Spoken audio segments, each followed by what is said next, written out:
Good morning. Welcome to the Occupational Safety and Health Administration's informal rulemaking hearing for heat injury and illness prevention in outdoor and indoor work settings. My name is Drew Roberts, contractor to OSHA. Before we begin, we'd like to go over some logistics for today's public hearing.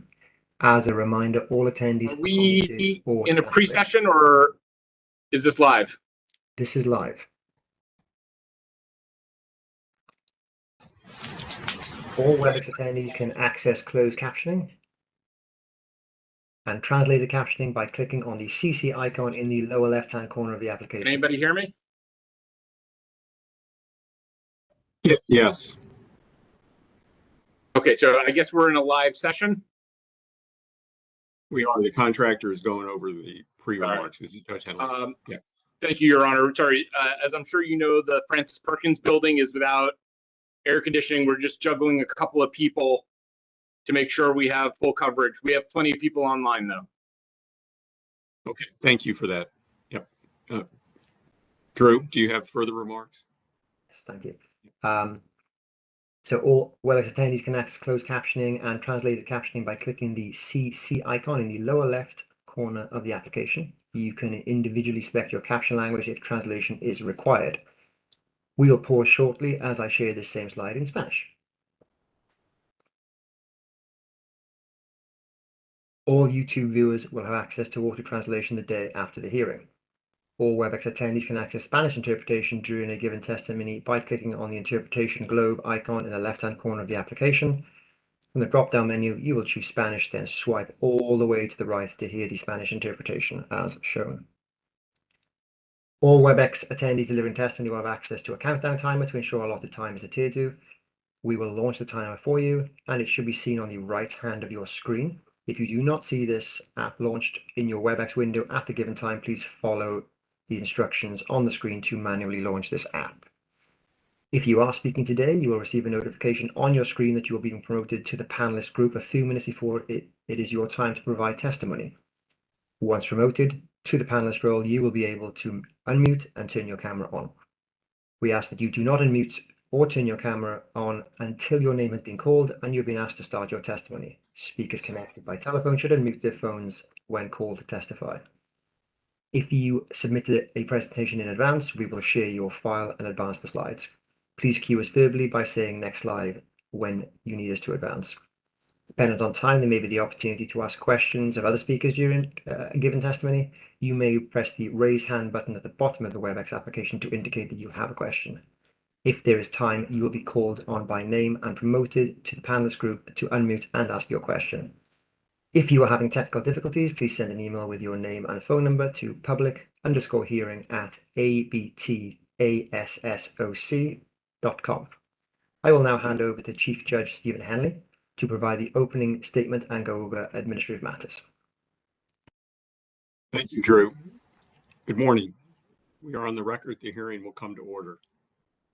This is an informal public hearing on the Occupational Safety and Health Administration's proposed rule for heat illness and injury prevention in outdoor and indoor work settings. The notice of proposed rulemaking was published to the Federal Register on August 30th, 2024 in volume 89 of the Federal Register, beginning at 70,698. I am Stephen Henley, the Chief Administrative Law Judge for the United States Department of Labor, and I will be presiding over today's session, the purpose of which is to receive from interested parties oral testimony as well as other information pertinent to the proposed rule. After this hearing and post-hearing comment period have closed, OSHA will review the entire record in determining the content of the final rule. My role as presiding judge is limited to conducting this hearing to ensure that a complete and accurate record is made and that all interested parties receive a fair hearing and have the opportunity to submit their information. The hearing schedule and OSHA's procedures governing the hearing are available on the website at www.osha.gov/heat-exposure/rulemaking. These documents were sent to people and organizations who filed a timely notice of intention to appear at this hearing. A few words about the nature of the hearing. Despite the informal nature, it is governed by rules, both OSHA's rules governing hearings at 29 CFR Part 1911 and the hearing procedures issued specific to this rulemaking. These rules are meant to ensure that everyone has a fair opportunity to speak and express an opinion about the proposed rule. To that end, they also allow me to hold witnesses to their allotted times, limit undue repetition or excessive argument, and generally keep the hearing on schedule. Any written comments you have submitted to the docket are already part of the record of this rulemaking. In the rare case where witnesses wish to provide any other documents that have not already been entered in the docket, they should provide them by email to OSHA-events_DSG@DOL.gov before the witness begins their testimony, so that they can be entered as exhibits in the record. Because all pre-submitted documents are already part of the record, your oral testimony should concentrate on presenting the highlights of your written comments or clarifying your written submissions. Hearing participants may also submit additional evidence or statements for a period of 90 days from the end of the hearing, which is September 30th, 2025. At that point, the record for this rulemaking will close. Today, after each speaker or panel of speakers completes giving oral testimony, OSHA and the Solicitor's Office will have an opportunity to ask questions of the speaker or panel. When OSHA and SOL have finished asking questions, there will be an opportunity, as time permits, for persons who filed a timely notice of intention to appear to question the witness or panel. Participants may only direct questions to witnesses with whom they have no organizational affiliation. This is the process I intend to follow. After OSHA has finished asking questions of a witness or panel, I'll ask the participants who wish to ask questions of the witness to identify themselves by raising the raise hand button in WebEx or pressing *3 on their phones for those who have called in. Based on the hearing schedule and the number of participants who wish to ask questions, I will determine the order in which the participants will question the particular witness or panel and any time restrictions on that questioning. If we have more questions than time, it may be possible to ask additional questions after the conclusion of the final witness's testimony. Further, if witnesses are unable to answer a question during today's hearing or would like to expand on the answers provided, they are welcome to use the post-hearing comment period to submit such information. I would also like to remind you that this proceeding is being recorded and transcribed by a court reporter. To ensure that the reporter is able to provide an accurate record of all the testimony, questions, and responses, please try to remember to provide verbal responses to all questions. The court reporter may have a hard time seeing if you only nod or shake your head in response to a question. In addition, please remember to identify yourselves before beginning your testimony and before asking or answering a question. And don't worry, I know many participants aren't accustomed to doing these things. I will try and remind you as we go along. The transcript of the hearing will be uploaded to the hearing docket on regulations.gov approximately 2 weeks following the hearing. Now, unless we have any further announcements or housekeeping matters, I believe we can proceed with public testimony. I believe the speaking order will be displayed shortly. Here we go. When you are called on to testify, again, please state your name and affiliation for the record. Speak slowly and clearly so our court reporter can record these proceedings accurately. And our first panel is from the American Federation of Teachers, who will speak for 40 minutes. AFT. Good morning. Can you hear me? We can hear you. If you can identify yourself, sir. Sir, thank you. My name is Dr. Frederick Cole, and I am Vice President of the American Federation of Teachers, co-chair of AFT's Climate Crisis Task Force, President of Local 2190, United University Professions, the union which represents over 40,000 faculty and professionals working in the State University of New York system, and chair of the board of directors of the National Wildlife Federation. I appear before you today solely on behalf of the AFT and the 1.8 million members we represent to voice our strong support for the proposed OSHA heat rule. Our members include pre-K through 12th grade teachers, paraprofessionals, and other school-related personnel, higher education faculty and professional staff, federal, state, and local employees, nurses, physicians, and other healthcare professionals. In the case of UUP, that includes over 13,000 members engaged in patient care at SUNY's 3 public teaching hospitals. Across every state, heat waves are occurring more often than they used to. They last longer and they are more intense. In July 2023, the Earth broke or tied its record for the hottest day on record 4 days in a row. Climate scientists have issued warnings for years about the disastrous consequences of climate change. We now expect that each summer will be, quote unquote, the new record for the hottest on record, and can expect that many areas of the country will be regularly placed under excessive heat warnings, as has just occurred over the past week. According to the National Oceanic and Atmospheric Administration, NOAA, the Earth's average land and ocean temperatures in 2024 were 2.32 degrees Fahrenheit above the 20th century average, the highest global temperature among all the years in NOAA's 1850 through 2024 climate record. Our planet's 10 warmest years since 1850 have all occurred in the past decade. Localized impacts are even more dramatic. Over the past 50 years, Austin, Texas has seen the number of days with temperatures above the 100-degree mark increase by 1 month, while in Houston, over the same period, there's also been an increase of 1 month of days with temperatures over 95 degrees. As the number of days marked by excessive heat have increased, we've seen a rise in heat-related illnesses, emergency room visits, and deaths. Whether our members are teaching in front of a classroom of students, making road repairs, staffing a help desk in a state government office, maintaining our college campuses throughout the year, or attending to patients in busy emergency rooms, workplace exposure to excessive heat is a concern for every AFT member. I'm joined by colleagues today who represent the workers who serve in these different roles. They will describe the damage that extreme heat exposure does to our brains and our bodies.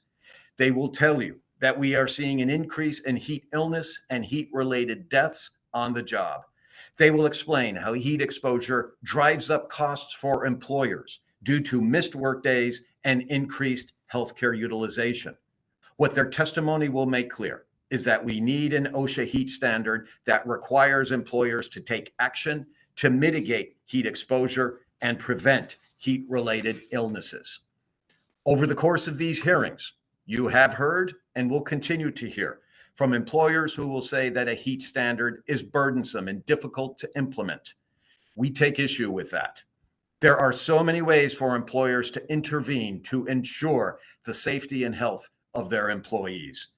Whether it is by ensuring that staff stay hydrated by providing water and drink stations, educating staff to recognize the signs of heat exhaustion or illness, relaxing uniform requirements during the summer, providing paid rest breaks, providing access to air-conditioned indoor space, or ensuring access to shade outdoors, employers can and must take action to protect their employees.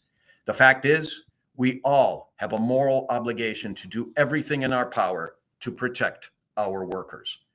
As the Earth's climate warms, heat waves will only increase in frequency and intensity. All workers, no matter where they work, should have legal protections to ensure their safety at work. With that, I hand things over to my colleague from AFT Connecticut, John Brady. Thank you, and thank you for the opportunity to speak today. My name is John Brady. I am the Vice President of AFT Connecticut, representing 34,000 members in healthcare, public services, schools, and higher education. I worked in healthcare for 25 years, 16 as an emergency department nurse. ERs nationwide are the front line for heat-related illnesses as periods of extreme heat become hotter, longer, and more frequent. Today, I want to talk to you as a healthcare provider about the immediate and long-term impacts of heat exposure on human health and human and financial costs of preventable suffering. I will also share examples of how healthcare workers are at risk for heat-related illness in some settings. Data from the Bureau of Labor Statistics tells us that heat-related fatalities have been increasing every year, with 55 deaths attributed to heat stress in 2023. This was a 28% increase from 2022, when 43 workers died, and a 53% increase from 2021, when 36 workers died. BLS data also reveals that heat exposure caused nearly 33,000 serious lost time illnesses between 1992 and 2020. 963 workers died during that period. These are illnesses and fatalities that have been directly attributed to heat. The short-term impacts of exposure are well known. Heat exhaustion is serious. Heat stroke can result in organ failure and death without prompt treatment. Other acute impacts include dehydration, respiratory distress, cardiac dysfunction, hypertension, and heart rate disturbances. Heat increases fatigue and reduces cognitive function, impairing judgment or coordination, leading to injury in the workplace. Injuries can also be caused by hot tools, slippery sweat, or perspiration fogging up eye protection. The true toll of heat-related illnesses and fatalities is higher when we consider how heat exacerbates underlying health conditions and impacts chronic heat exposure over time. Heat is more dangerous to people with existing conditions, such as cardiovascular disease, diabetes, obesity, and psychiatric conditions. Poor air quality during hot weather increases the stress on people with respiratory illnesses, including chronic obstructive pulmonary disorder and asthma. Some medications, such as diuretics and stimulants, increase the risk of heat stress. Heat can cause complications during pregnancy and increases the risk of preeclampsia, premature death, and birth defects. People who work outdoor and in labor-intensive occupations suffer the long-term impacts of heat exposure, causing chronic illnesses such as kidney disease, cardiovascular problems, reproductive health issues, and neurological effects. Heat also increases the absorption of chemicals through increased respiration and blood flow, which can lead to higher toxicity over time. For indoor workers, long-term exposure to heat impacts respiratory health, diabetes, schizophrenia, and dementia. All of these result in additional healthcare expenditures and pressures on our healthcare system. Heat-related ER visits increased substantially across the U.S. in the summer of 2023, compared with the same period from 2018 to 2022, according to a CDC study. A report examining all insurance claims in Virginia from 2016 to 2020 found 400 outpatient visits, nearly 7,000 ER visits, and nearly 2,000 hospital admissions attributable to direct or indirect heat-related illnesses. Researchers extrapolated those figures to all 50 states, estimating heat event days would be responsible for nearly 235,000 ER visits and more than 56,000 hospital admissions for direct and indirect heat-related illnesses, adding approximately $1 billion in healthcare costs annually. During heat waves, healthcare workers experience this additional pressure on the healthcare system, both in terms of more patients and patients who are sicker. Additionally, the stress that people experience during extreme heat increases the risk of workplace violence. Healthcare staff are also exposed to heat for extended periods in some situations. EMS workers provide care outdoors, in homes, and other locations, exposing them to a range of temperatures, including when they respond to fires. Home health nurses and aides also work in homes, including those without adequate cooling. Healthcare workers wear full PPE, including gowns, gloves, eye protection, and masks or respirators for extended periods in some settings, such as trauma units and isolation rooms. Room temperatures are raised to nearly 100 degrees in some burn units to prevent hypothermia for severely compromised burn patients. During the pandemic, many healthcare workers were deployed to conduct testing in parking lots in full PPE. This happens during significant disease outbreaks and chemical and radiation events. Increased stress, fatigue, and dehydration from heat can impair healthcare workers' cognitive ability and results in increased risk of medical errors. Most patient care spaces in hospitals are kept comfortable, but hospitals also have laundry rooms, kitchens, boiler rooms, parking garages, and other locations where temperatures may not be well controlled. Just this week, in one of the hospitals where we represent the nurses in Norwich, Connecticut, the HVAC system failed. Temperatures quickly rose in patient care areas to near 100 degrees. As a unionized workplace, we were able to advocate for our members and to get the problem solved quickly. But that may not be the case in many hospitals across the country that are not unionized. Thank you. I look forward to any questions, and I'd like to hand off to my brother, Eric.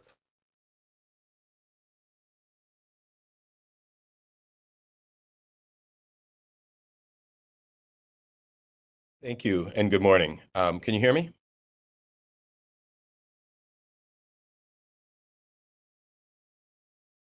Yes. Okay, wonderful. Thank you. Good morning, Judge Henley and other participants in the hearing. My name is Eric Berg.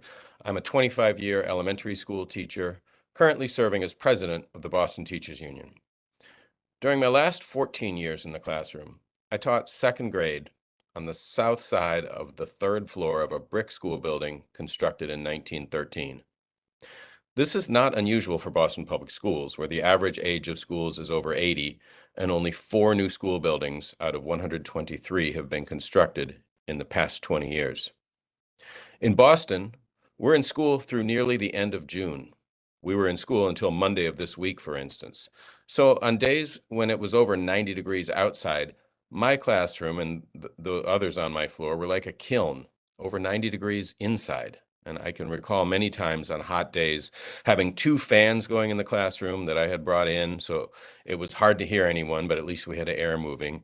And my students just melting, their hair plastered to their faces by sweat, sweltering and struggling to focus on anything, much less the end of the year testing by which our school was judged by the state. I have a photograph, if someone could put that on the screen, of one of my colleagues with her students. This was in late May of 2017 on a day in the 90s, just to get a sense of what it's like for 7 hours in a classroom on the third floor of the Philbrick School and so many schools in Boston. It's just overwhelming. And I remember thinking at the time that folks who don't have to work in that kind of heat all day just can't really imagine what it's like. I don't know if that photo is able, I saw it briefly on the screen, but I don't know if it's able to be on.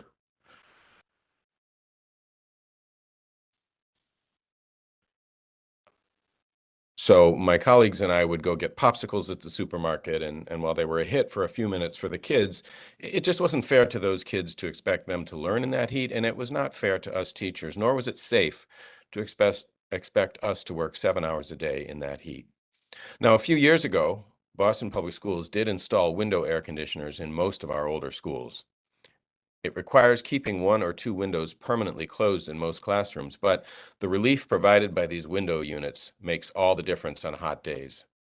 We still have 11 schools without any AC because we're told that those buildings require major electrical upgrades to power the window units, and those students and teachers continue to struggle with heat.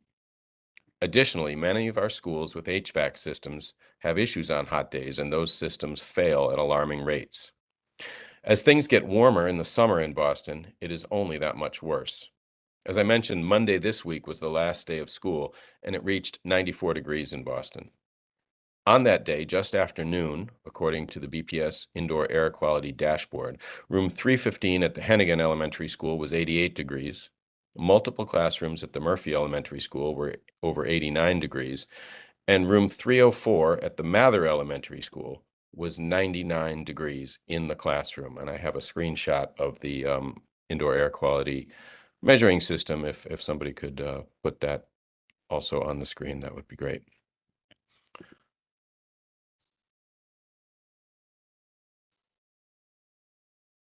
So Tuesday this week was 102 degrees in Boston. It was the fourth highest temperature ever recorded in Boston. And luckily the school year was over by then. But especially as our world warms, these days are going to become more frequent, and it's only fair that teachers and other workers, not to mention our students, are not subjected to debilitating heat in their classrooms.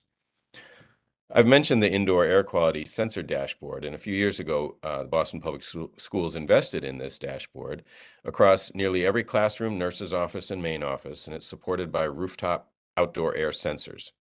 This initiative stands as a testament to the union-aligned value of safeguarding worker and student health through robust, data-driven systems. In our fight for safer schools, where every worker, educator, and student can thrive, we must treat indoor air as a fundamental right. And when we are monitoring and establishing rules for temperatures in workplaces, we should use the wet bulb globe temperature as the measurement, because that is what better indicates the expected heat stress on the human body. Effective indoor air quality monitoring ensures that environments intended for work do not become grounds for illness. But I would also add that monitoring only goes so far, because when classrooms and offices get overheated, as happened this week and the previous week, there needs to be some relief for workers in our K-12 schools. Now, Monday was a previously scheduled early release day, so we were able to advocate that in the schools without AC, teachers' professional development was moved to virtual so that teachers could be in an air-conditioned space. But on a regular school day, unlike in an office building, this type of accommodation is impossible in a school setting, and teachers and other school workers, along with students, are subjected to temperatures in the 90s for hours at a time and expected to teach and learn well in that environment. We know that high temperatures in work environments, including indoor work environments, increase the risk of workplace injuries due to reduced cognitive function and physical performance, which can have both immediate and lasting effects on workers' health and safety and reduces worker productivity. While OSHA doesn't directly cover the health and safety hazards facing K-12 students, much more research has been conducted on the effects of heat on children and learning outcomes than on the members we represent. But by extrapolation, we can state confidently that student learning conditions are educator working conditions, and similar manifestations of the effects of heat occur in adults as well. The studies that have looked at this issue have found that excessive classroom heat can significantly hinder students' ability to learn, concentrate, and engage in academic activities. High temperatures have been linked to decreased focus, impaired cognitive function, and increased fatigue, making it harder for students to retain information and participate effectively in lessons. Additionally, heat can lead to irritability, stress, and physical discomfort, further disrupting classroom dynamics and student performance. In extreme cases, prolonged exposure to high temperatures can contribute to absenteeism and reduce motivation, ultimately affecting overall academic success. There is no doubt that these same effects, magnified for older teachers and staff and for those with health issues, are felt by educators and other school workers in such hot classrooms and work environments. That's why, as a veteran teacher and as a union leader, I am here today to ask that public employees and indoor workers remain included in the proposed OSHA heat rules. In my own classroom experience and in the experience of the 8,500 active members of the Boston Teachers Union who work in hot schools year in and year out, the protections that would be afforded to workers, including teachers and other educators, by these regulations are critical to protecting their health and safety. Thank you for the opportunity to speak on this important issue this morning. And now I'd like to hand it over to my colleague, Kenya Campbell, President of AFT Maryland. Thank you. Yeah, Kenya, before you start, this is Judge Henley. Mr. Berg, did you previously submit the photo and chart to the docket? I believe that I did. I just want to make sure that they were submitted. Right. But I'm getting a yes from SOL. Okay. Thank you. Wonderful. Thank you. Ms. Campbell?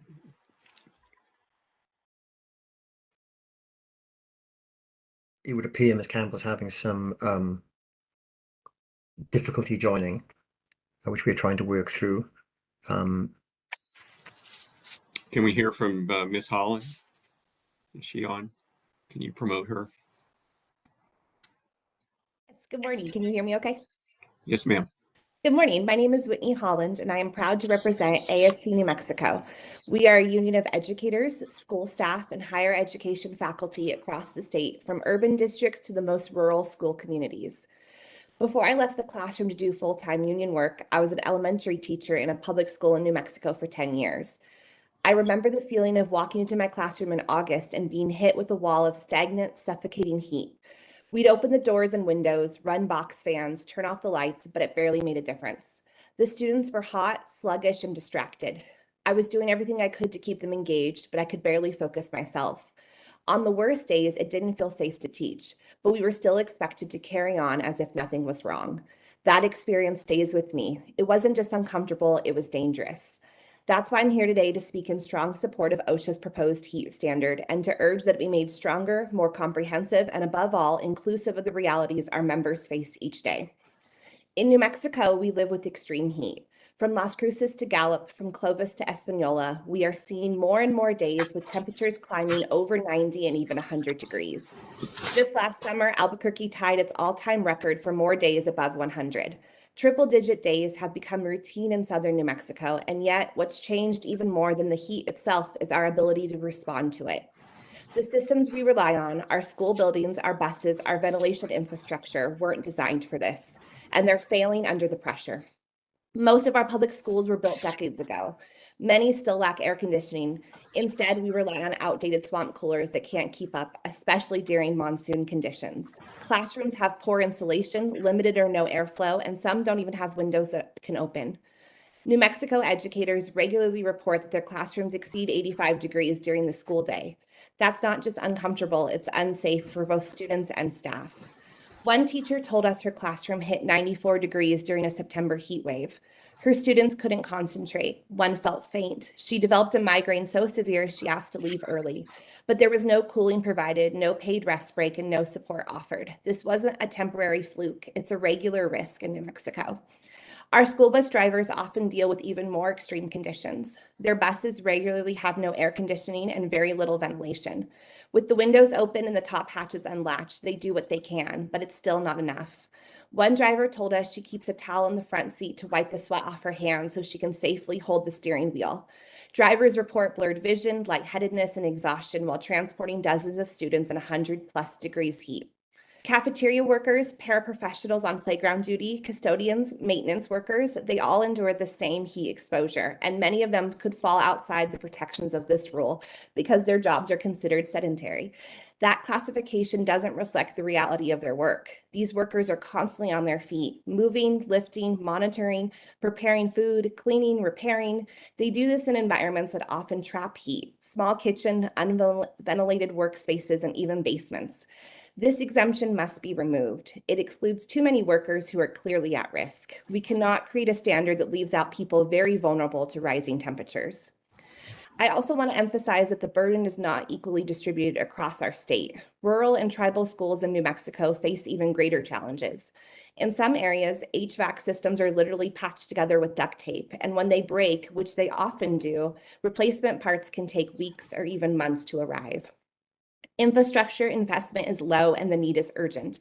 It's hard to follow a heat illness plan when the tools simply aren't there. That's why federal protections are so essential. They establish a floor that all employers must meet regardless of location or funding. We've seen tragic heat-related deaths among workers in New Mexico, especially those who labor outdoors. But the danger isn't limited to construction and agriculture. It extends to every corner of our public sector, including classrooms, kitchens, campuses, and buses. Heat doesn't discriminate by job title. That's why AFT New Mexico supports OSHA's proposal to require paid rest breaks, but we urge you to strengthen it. These breaks should begin at 80 degrees, not 90. The science and our experience tells us that heat illness often begins in the mid-80s, especially in poor ventilated indoor spaces and for new or returning workers who haven't had time to acclimate. We also support the use of the wet bulb globe temperature instead of just the heat index. In New Mexico's high elevation, low humidity, and intense sun, the wet bulb globe temperature provides a much more accurate picture of how heat actually affects the human body. A dry 90-degree day in Albuquerque with full sun and no wind can be just as dangerous as a humid day elsewhere. We need a measurement standard that reflects our reality. Another important aspect of this rule is the inclusion of workers and, where applicable, the unions in the creation and implementation of the heat illness prevention plan. This is a crucial piece. In districts where administrators and local unions work together, we've seen how it can make a difference. Implementing training, adjusting schedules to avoid peak heat hours, and ensuring hydration stations are available and used. This kind of collaboration shouldn't depend on local goodwill. It should be required. Workers are the ones experiencing the risk firsthand. They must have a voice in how to mitigate it. Their inclusion strengthens both compliance and outcomes. Right now, only a handful of states in the country have heat protections. New Mexico is not yet one of them. That means the vast majority of our educators, staff, and public workers are counting on you. Safety shouldn't depend on what zip code you work in or how generous your employer happens to be. Let's be clear, this isn't a surprise hazard. Heat is predictable, it's preventable, and it's getting worse. OSHA's final rule must treat it with the same seriousness we apply to other workplace hazards because it is one. We need a strong, enforceable standard that protects all workers. That includes teachers, bus drivers, cafeteria workers, custodians, educational support staff who keep New Mexico's public institutions running. They show up every day, no matter the temperature, and they deserve to do their job in safe conditions. I think it's crystal clear in our testimony today that AFT and its affiliates are committed to making sure our classrooms are safe for educators and students. What we want to ensure is that the standards in place so there is no interruptions to our learning, so educators can focus on teaching and students can focus on learning. Thank you again for the opportunity to speak and for your commitment to protecting America's workers. Thank you, Ms. Holland. I think we have Ms. Campbell.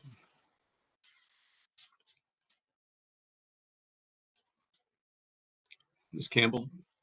Yes, can you hear me? Yes, ma'am. Okay, good morning. I'm Kenya Campbell, president of AFT Maryland. AFT Maryland represents school district employees, healthcare workers, doctors, as well as public employees providing a range of services for cities, counties, and states. Today, I will highlight the challenges of city and state public employees, as my fellow panelist has, and will address facing concerns facing other constituencies. As a federation of unions, we represent state, county, and city employees across the state of Maryland. Many of these public employees are required to work outdoors, including state park rangers, parking enforcement officers, and Baltimore City maintenance crews, among others. Our members are increasingly faced with challenging working conditions due to dangerously high temperatures during the summer months. These dedicated public servants are on the front lines ensuring essential services are delivered in spite of the extreme heat. Today, I will highlight the work we've done with MOSH and the lessons we've learned from that experience because we believe it can help to inform the work for a federal standard. AFT Maryland has been actively engaged with the Maryland Department of Labor, the Maryland Occupational Safety and Health MOSH Division, the state legislature, and city government to address this critical issue. I am pleased to report that MOSH finalized new heat illness prevention rules with implementation beginning this summer. These new regulations are a direct and necessary response to the rising temperatures we are experiencing due to climate change. This urgent action was in part a response to a tragic event that showed the severe risks associated with heat exposure on the job. On August 2nd, 2024, Ronald Silver, a 36-year-old Baltimore sanitation worker, died of heat exhaustion while on the job. His death prompted an immediate and thorough investigation into working conditions within the Baltimore Department of Public Works. A report on Mr. Silver's death by the city's Inspector General listed failures to ensure a safe work environment, including the lack of cold water and limited access to cooling facilities. MOSH cited DPW for these violations. In response to the awareness of these critical needs, the MOSH heat stress standards went into effect on September 30th, 2024. These comprehensive standards apply to both indoor and outdoor workplaces where employees' exposure to a heat index is at or above 80 degrees Fahrenheit for more than 15 consecutive minutes per hour. Some of the key requirements and provisions of these new MOSH heat stress standards include employers are now mandated to develop, implement, and maintain a heat-related illness prevention plan that is accessible to employees and MOSH. This plan must address how sufficient drinking water will be provided, how to recognize and respond to heat-related illness symptoms, how rest break schedules will be implemented based on environmental conditions, workload, PPE, and emergency response procedures. Furthermore, it requires training for employees on heat hazards and prevention. It also asks employers that they must monitor the heat index at work sites using reliable methods, including direct measurement and local weather data from recognized sources like the National Weather Service. Employers must also provide shaded areas as close to the work area as practical. If shade is not feasible or unsafe, alternative cooling and control measures must be implemented. Employers must provide at least 32 ounces of cool drinking water per hour per employee at no cost and as close to the work areas as possible. When the heat index reaches or exceeds 90 degrees Fahrenheit, specific procedures are triggered. This includes a minimum rest period of 10 minutes for every 2 hours work when the heat index is between 90 degrees Fahrenheit and 100 degrees Fahrenheit, and a minimum rest period of 15 minutes for every hour worked when the heat index is above 100 degrees.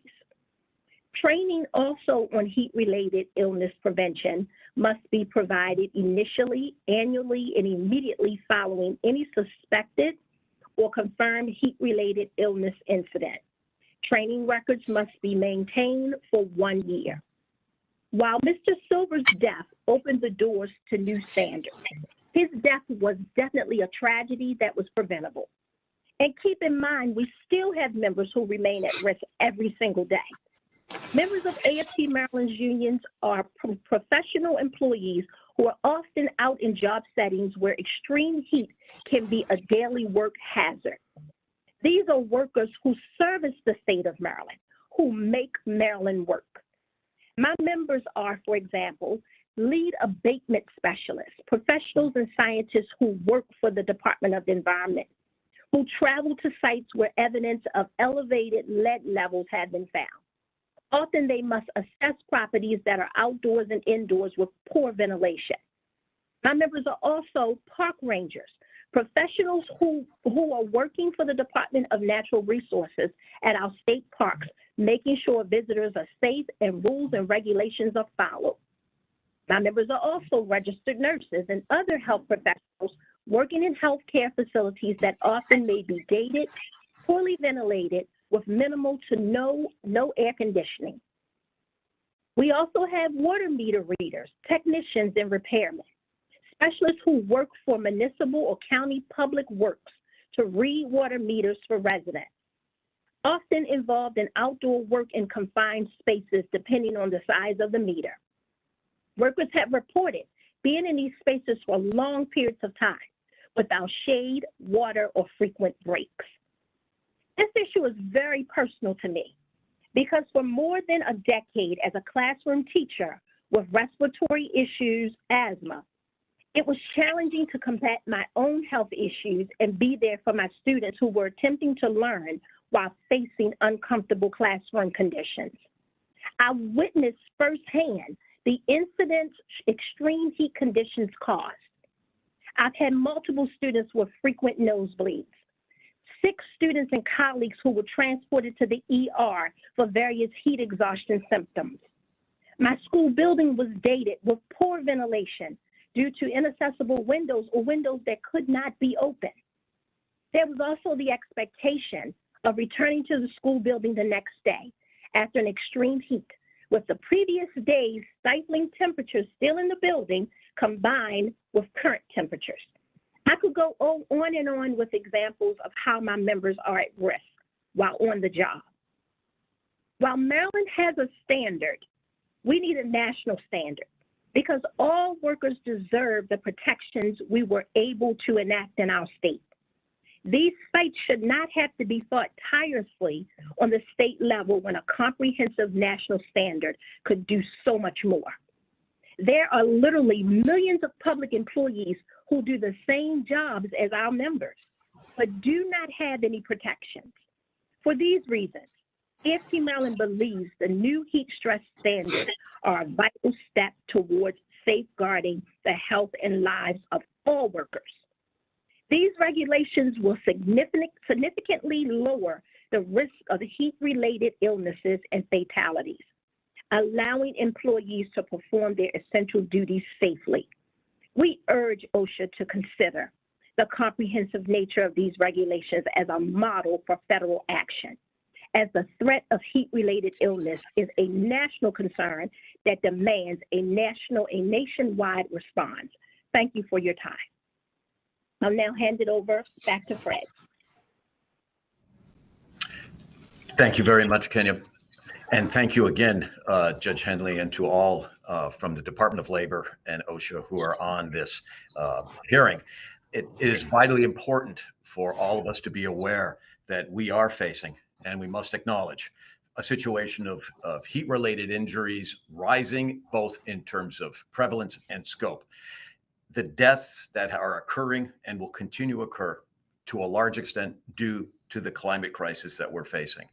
The health impact of rising temperatures will be broad for everyone, but especially harsh for those who have pre-existing medical conditions, pregnant workers, and the elderly. I can attest to personally, coming from public higher education, that due to long-standing disinvestment in public higher education institutions, what we are seeing are buildings and facilities that are not air conditioned, that are not safe to work in. As I started with earlier, in higher education, we have members of AFT and UUP who are working year-round in diverse settings, in residential halls, dormitories, which are not air conditioned. Also, in diverse campuses, like my home campus, we have a farm. And on that farm, we have livestock who are subject to the same dangers of high temperatures. But at the same time, the staff who work at that farm have to deal with the intense heat brought on by the climate crisis. And so we are dealing with such a diversity of membership in AFT. And that is why, as you have heard, this issue is so vitally important to us. We believe as a union that workplace safety is foundational to any meaningful economic opportunity. Without the legal protections needed to ensure workers are safe on the job and can return to their families after a day of work, little else is secure. In conclusion, we'd like to thank OSHA for this opportunity to provide testimony on the need for a strong standard on extreme heat to protect both indoor and outdoor workers. We believe all workers deserve protection from excessive heat. As you can see from the testimony, our panel of AFT leaders provided today, occupational exposure to heat does not discriminate. All workers face both immediate and long-term health risks from heat exposure on the job. We urge OSHA to prioritize implementing a federal heat-specific workplace standard that articulates employers' obligations for protecting workers and finalize it without delay. Thank you. Thank you, sir. Do we have questions from OSHA for this panel? We do, Your Honor. This is Zoe Petropoulos with the Director of Standards and Guidance. First off, I want to thank the AFT panel for your testimony. We'll have a few questions for you, and I'll start. So OSHA received comments noting that employees are currently working in schools with inadequate climate control and suggested that these employees should be covered by the proposed standard. And we also heard that in your testimony. And we're wondering if you could elaborate on the experiences of your members in working in such school buildings. What are typical temperatures? How often are members exposed to conditions above the initial and high heat triggers? How often are these members provided with alternative options, such as working virtually? And how often are school days start and stop times altered due to heat? I know that there were some examples mentioned by Mr. Berg and Ms. Holland in their testimony, but we're interested in any data that your organization may have on these topics beyond what they shared. And we also welcome any data on these topics beyond school classrooms and on any other workplaces where AFT members work. This is the reporter, and may I please remind folks to stay muted if they're not speaking? Thank you. Mr. Cowell, if you don't have a response now, I think we can submit them in your during the post-hearing comment period. Yes, certainly. I appreciate that, Your Honor. I believe Eric has something that he would like to state on this. Yeah, Mr. Berg? Yes, thank you. I don't have, data in terms of numbers, but to one of the questions you asked, which is how often are start or end times changed up due to heat and how often is instruction or work moved to a virtual setting? The answer, at least in Boston, is 0. That has never happened in the Boston Public Schools. And folks are just left to struggle through. They'll add more water. Topping this off, only a few years ago did we actually get drinkable water fountains in the Boston Public Schools, which we now have, but they would bring in big, water bubblers for water coolers and additional fans. Now we do have the air conditioning, so it's slightly better in many of our schools. But when it's hot outside in the 11 schools that don't have air conditioning, and 2 of the schools I mentioned today have HVAC systems which failed, and those can be even worse because they don't have operable windows. But in those situations, students and teachers and other educators and school employees are left to just suffer through the hot conditions.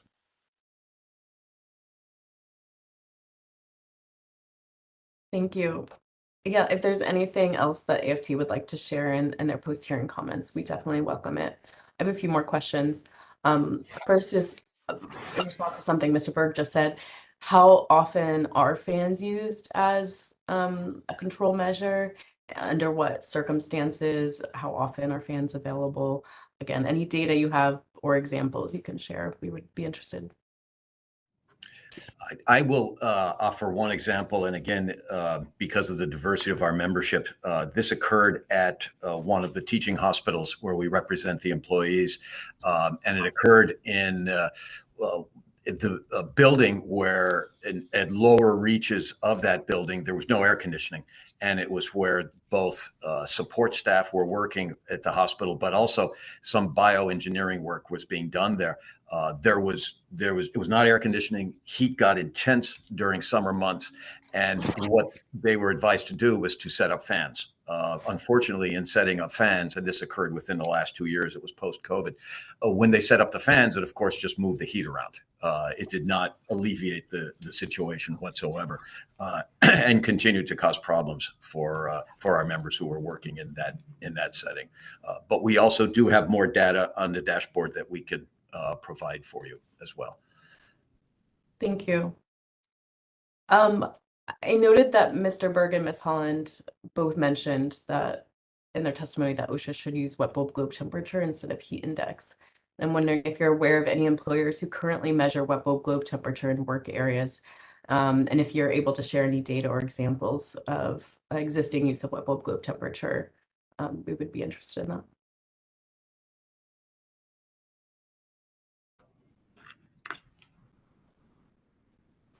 And if you'd like to address that in post-hearing comments, that's also all right. Yeah, we can provide that for you. Yes.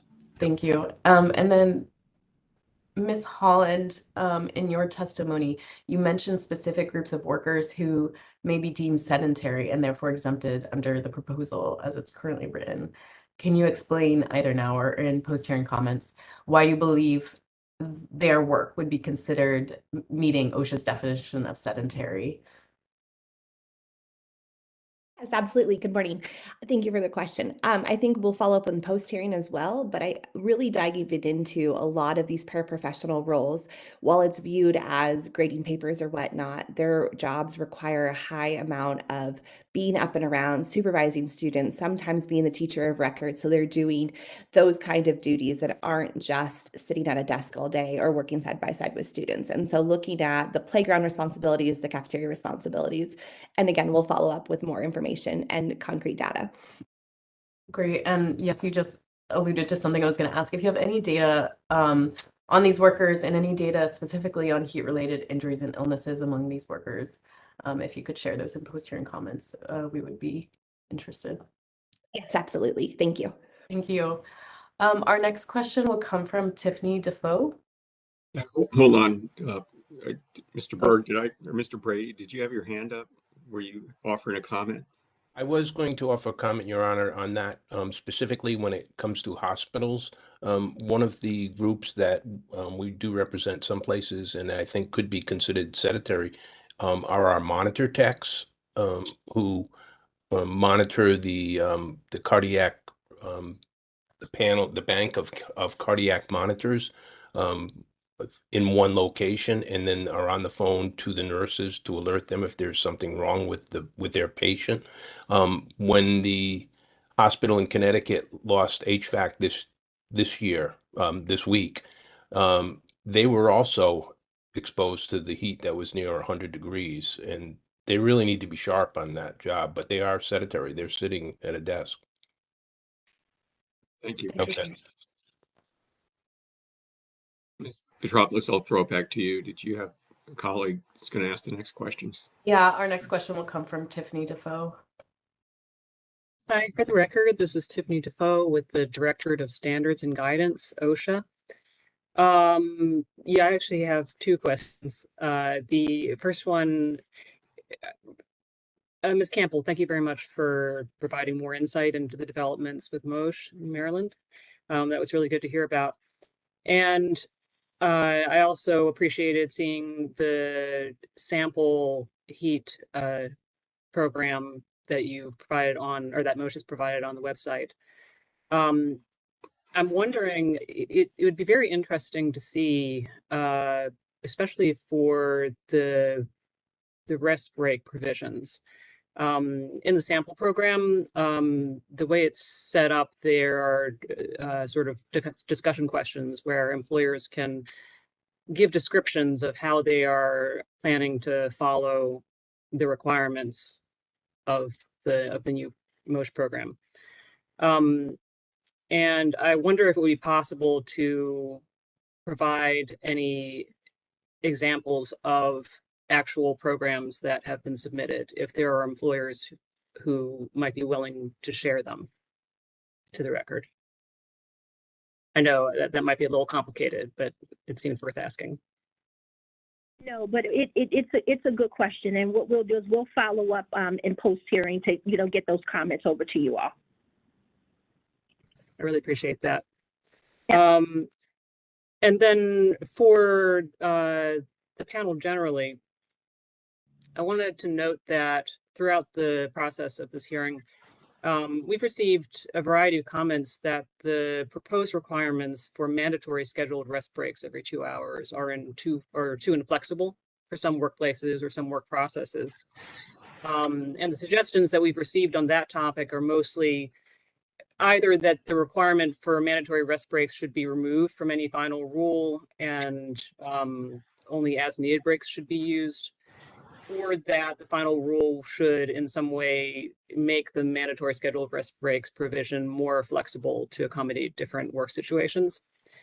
And I'd be interested either now or in post-hearing comments or both, if AFT could give your membership's thoughts on these suggested changes to the proposed rule.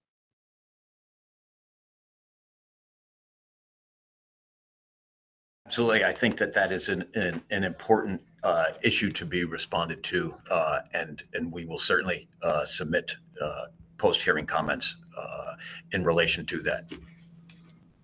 Thank you. Much appreciated. Yep. That's all I have. This is Zoe Petropoulos again. Our next question comes from Adriana Lopez. Good morning. Can you hear me? Yes. Thank you. Good morning. Adriana Lopez with OSHA Directorate of Standards and Guidance. Thank you for your testimony. This question is for Ms. Holland or anyone that can comment. In your written comments, you cited the Natural Resources Defense Council's report featuring a Louisiana bus driver's experience with extreme heat. My first question, in the absence of data on the percentage of vehicles with sufficiently cooled vehicle cabs, OSHA's preliminary economic analysis assumed that 50% of school bus drivers work in sufficiently cooled vehicle cabs. Do you think that this is a reasonable estimate?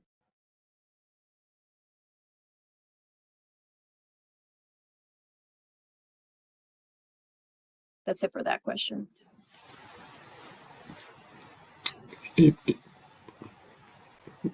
Ms. Holland, do you want to take a crack Absolutely. at that? Yeah, sorry. yeah. Yeah, I think 50% is reasonable, and I think that's concerning to me, especially looking at southern New Mexico. If that means only 50% of our people are in cooled heat or cabs when we have 100 degrees regular temperatures. And so I believe, yes, the answer to your question is that data seems accurate, but I think that's alarming. Sure. Thank you very much. And then my second question, anybody can comment on this. Do you have any data on the percentage of operating school buses that lack air conditioning or climate control? And what factors might be correlated with the percentage of buses that have climate control?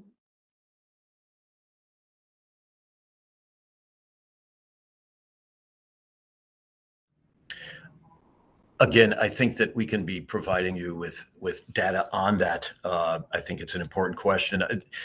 Initially, my gut reaction is this is something that truly is going to be driven by economic factors and school districts that have the resources. It is much the same as in higher education, where institutions that have the resources have much better working conditions as opposed to those that do not. So I think economic factors would be a driving force.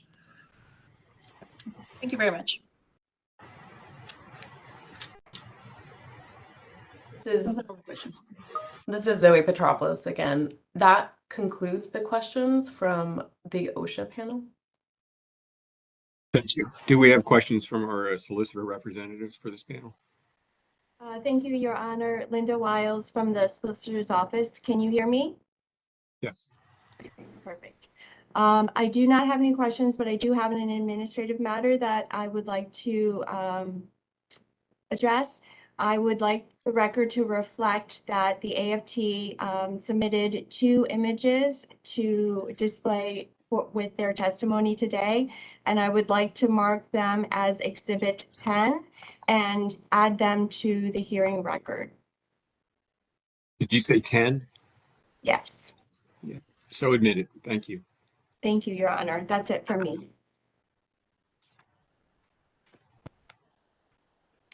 So I think we have time for a couple questions.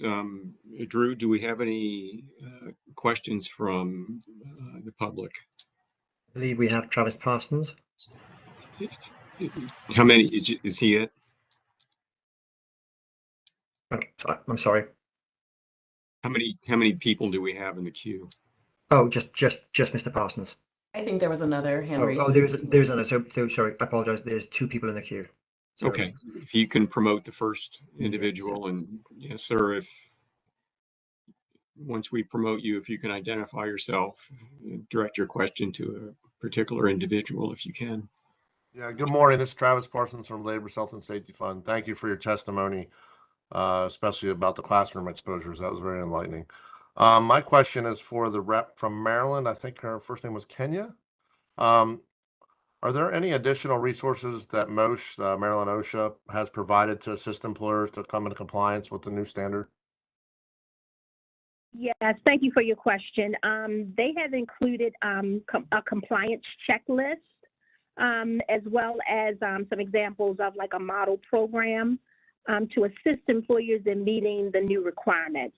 The Department of Labor is also doing outreach as well as education to prepare for the full compliance this summer. So in preparation for the rollout, they actually are providing educational opportunities so that both employers as well as employees would actually be on board and ready for the rollout of the standards.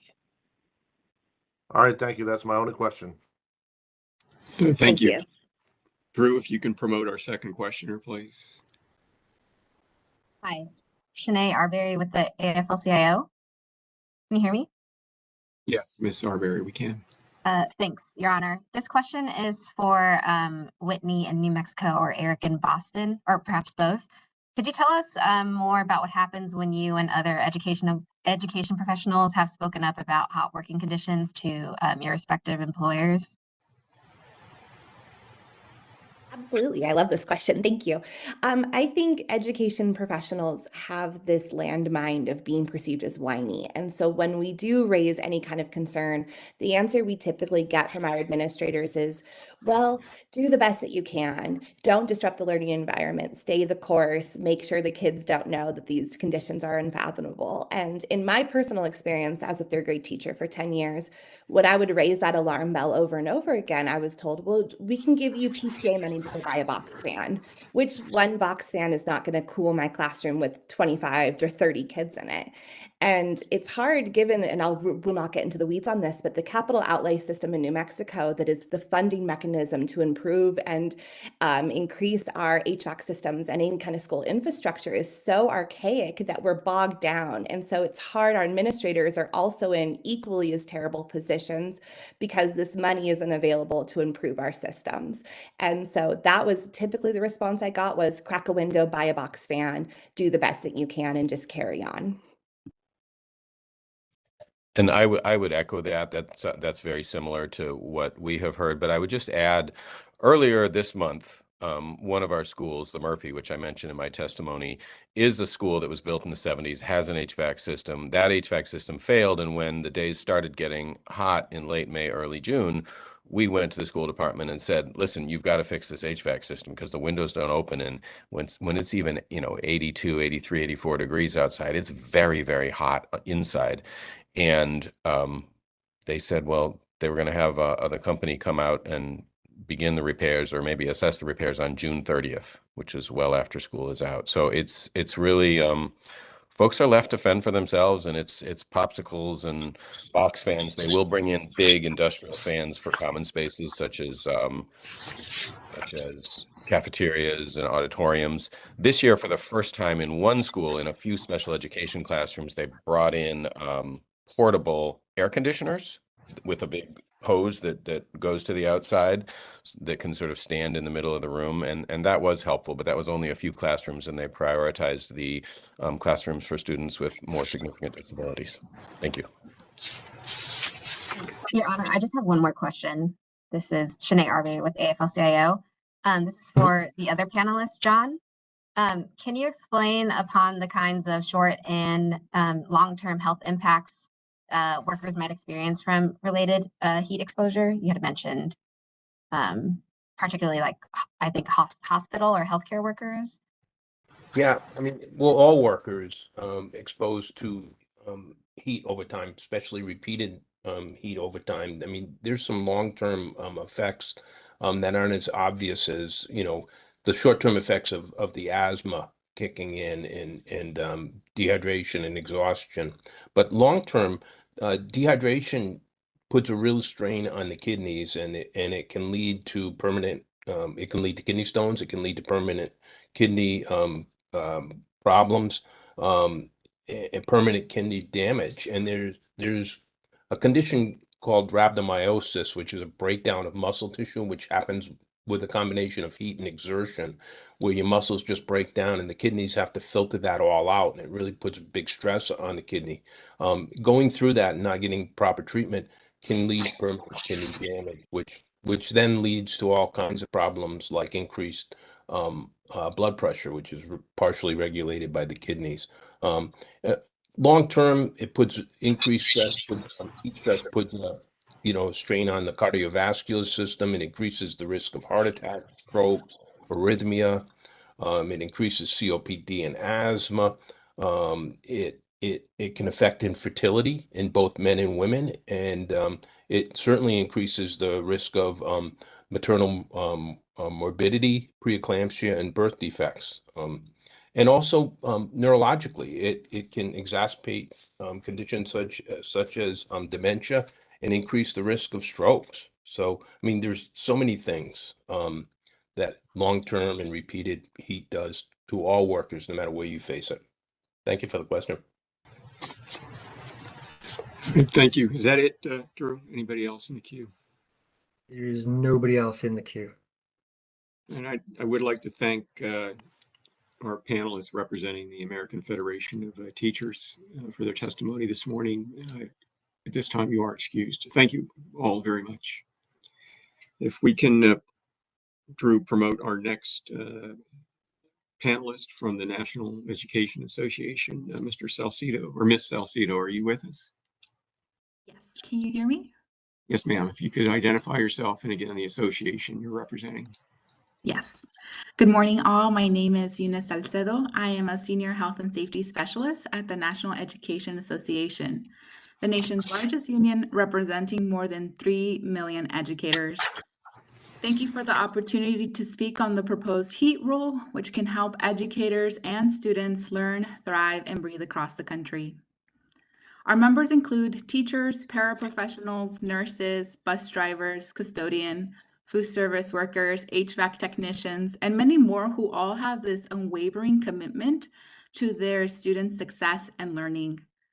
Public schools are unique ecosystems. In a school building, there are 4 times as many occupants as in a building for the same amount of square space. Students' learning conditions are educators' working conditions. Extreme heat is something educators understand all too well and have long advocated for change. Schools have a variety of heat generating sources introduced during learning activities, such as in home economics, industrial and vocational classes. Certain job duties, including cooking in a hot kitchen, supervising recess during warm months, and driving a school bus with no AC, pose risks. Excessive heat is no longer an anomaly. Extreme temperatures have a direct impact on education. They contribute to health-related incidents, poor academic achievement, an increase in student discipline issues, and it interrupts learning due to early dismissals or absences. As conditions worsen, excessive heat and high humidity can create new hazards in schools. Unsafe working conditions are a major reason why educators are leaving the workforce, which worsens educator shortages. NEA members submitted over 2,900 member stories on excessive heat from September 2024 to January 2025. And here are a few real lived experiences we heard from NEA members. A science teacher in Ohio shared she had no air conditioning in her second floor classroom. It routinely got hot and humid enough at the start and the end of the school year to alter or cancel her instructional plans. This year, the record heat was 104 degrees in her classroom. The windows only opened a small crack for security purposes. For the first and last several weeks of class, she taught in sweat-soaked clothes, mopping her face with paper towels, and experienced nausea and headaches. Despite these awful conditions, the school never called a heat day. In a high school with more than 1,000 students, there was only 8 air-conditioned spaces. Nevertheless, that tiny fraction of the building having air conditioning, they were considered an air-conditioned school. A custodian shared that he was unable to perform his shift duties because it was horribly hot. Spending any time in the kitchen caused him to use his inhaler, which caused him to raise his blood sugar levels. As a custodian, they were told that air conditioning is a privilege and not a right. This is concerning as they work in buildings during the summer, running heavy machinery and moving furniture. Rooms with air conditioning off and newly washed carpeting could also cause mold and mildew. He shared that several of the custodians were senior citizens, and a lot of staff have health concerns that are intensified by extreme heat. A food service worker in Nevada shared that it's very hot working in the kitchen. She had to purchase her own fans to cool the space down. The whole school has the cooling systems off during the summer months, but they're asked to come in early and have to work without any provided cooling. Lastly, an equipment operator in Florida shared that they are in charge of the upkeep of the grounds and athletic fields year-round, and they are constantly in the heat and have no access to a cool place to recover. He shared that the trucks are monitored by GPS, and if they idle the trucks to get some AC, they are reprimanded by administrators. To help with the heat, the supervisor did adjust the schedule to come in an hour early so they can get out before it gets unbearable. Our members' experiences highlight that we need a strong, comprehensive standard to protect workers from extreme heat and in both indoor and outdoor work settings. We need heat triggers, we need the use of the wet bulb globe temperature, and the prioritization of the hierarchy of controls. This is a widely and deeply felt issue. The 3 million members of the National Education Association support and are behind this rule. This concludes my testimony. Thank you. Thank you, Ms. Salcedo. Do we have questions for this panelist from our OSHA representatives? Yes, Your Honor. Andrew Levinson for OSHA. Thank you very much for your testimony, Ms. Salcedo. In your testimony, you indicated that you thought OSHA should follow existing state heat standards such as California and Oregon. And we've heard testimony from others suggesting that OSHA should follow Nevada's heat standard, which does not have triggers, but instead takes an alternate approach that uses a job hazard analysis. Either now or in your post-hearing comments, we'd love to know your thoughts on whether or not, on which OSHA standards OSHA should follow and why, and what you think the advantages and disadvantages of the different state approaches are to address heat. Thank you for that question. Absolutely. I would love to go and talk a little bit more in my post-hearing comments, but what I can share is that yes, California's Oregon standard is, we feel it's more protective for our members. We definitely think heat triggers need to be included. The Nevada heat standard is not as protective, but we can go into depth and explain more. Thank you. Your Honor, the next question from OSHA comes from Zoe Petropoulos. And Ms. Petropoulos, before you speak, please mute yourself because your papers or rustling can interfere. So thank you. I don't think that's me. I think that might have been someone else. Oh, yes. Just saying in general. Thank you. Oh, got it. Thank you. Yeah, this is Zoe Petropoulos with the Directorate of Standards and Guidance. In your written comments, you emphasize the need for electrolyte provision alongside water access. Could you clarify either now or in post-hearing comments under what conditions you think electrolyte supplements should be provided? And also in your members' experiences, are meal breaks and meals eaten by workers not adequate for electrolyte replenishment? Yes, I can go into depth when I do my post-hearing comments. What I do want to share is that oftentimes our members don't get the chance to take a full-on rest break, lunches at times, even bathroom breaks. So it's very important that that's also included in the standard. But yeah, I can go into depth about that in our post-hearing comments. Thank you. That's it for me. Your Honor, the next questions from OSHA come from Brenda Finter. Good morning. Brenda Finter from OSHA, Directorate of Standards and Guidance. I have 4 questions for you. The first one is regarding school buses. How do employers currently monitor for heat on school buses? If they do monitor, what types of measurements do they take? And if they do not monitor, how do they know when to institute heat protections? Yeah, let me get back to you on that. I need to check in with our folks around that. I will say that the newer electric school buses are the ones that typically have AC. From what I heard from members is school buses typically don't have air conditioning, but I want to see what approaches they are taking for those that don't have any air conditioning. Okay, thank you. We'd appreciate that. Next question is, do employers use weather reporting apps like the Heat app, the NIOSH OSHA Heat app, for instance? And if they do they find these helpful, and why or why not? I do hear from a lot of schools they use heat index to kind of determine what to do in schools, but we recommend the wet bulb globe temperature. And it is feasible. I know of schools that do it. For example, there's a school in South New Jersey that uses wet bulb globe temperatures, and they use it for whenever their student athletes have practice or games.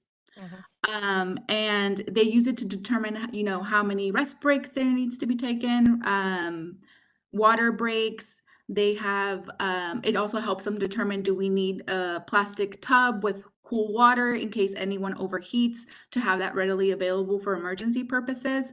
So I do know that's being used as well. Thank you.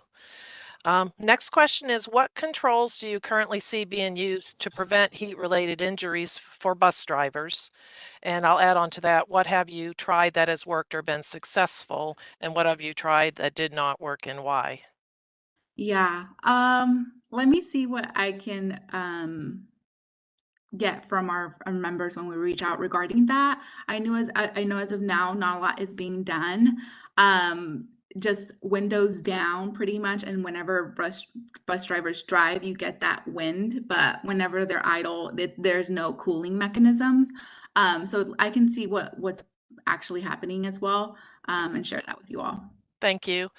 And also related to that, OSHA assumes that 50% of bus drivers work in sufficiently cooled vehicle cabs below the heat trigger. Do you think that estimate is reasonable? I would also need to double check on that number. Okay, thank you. Last question.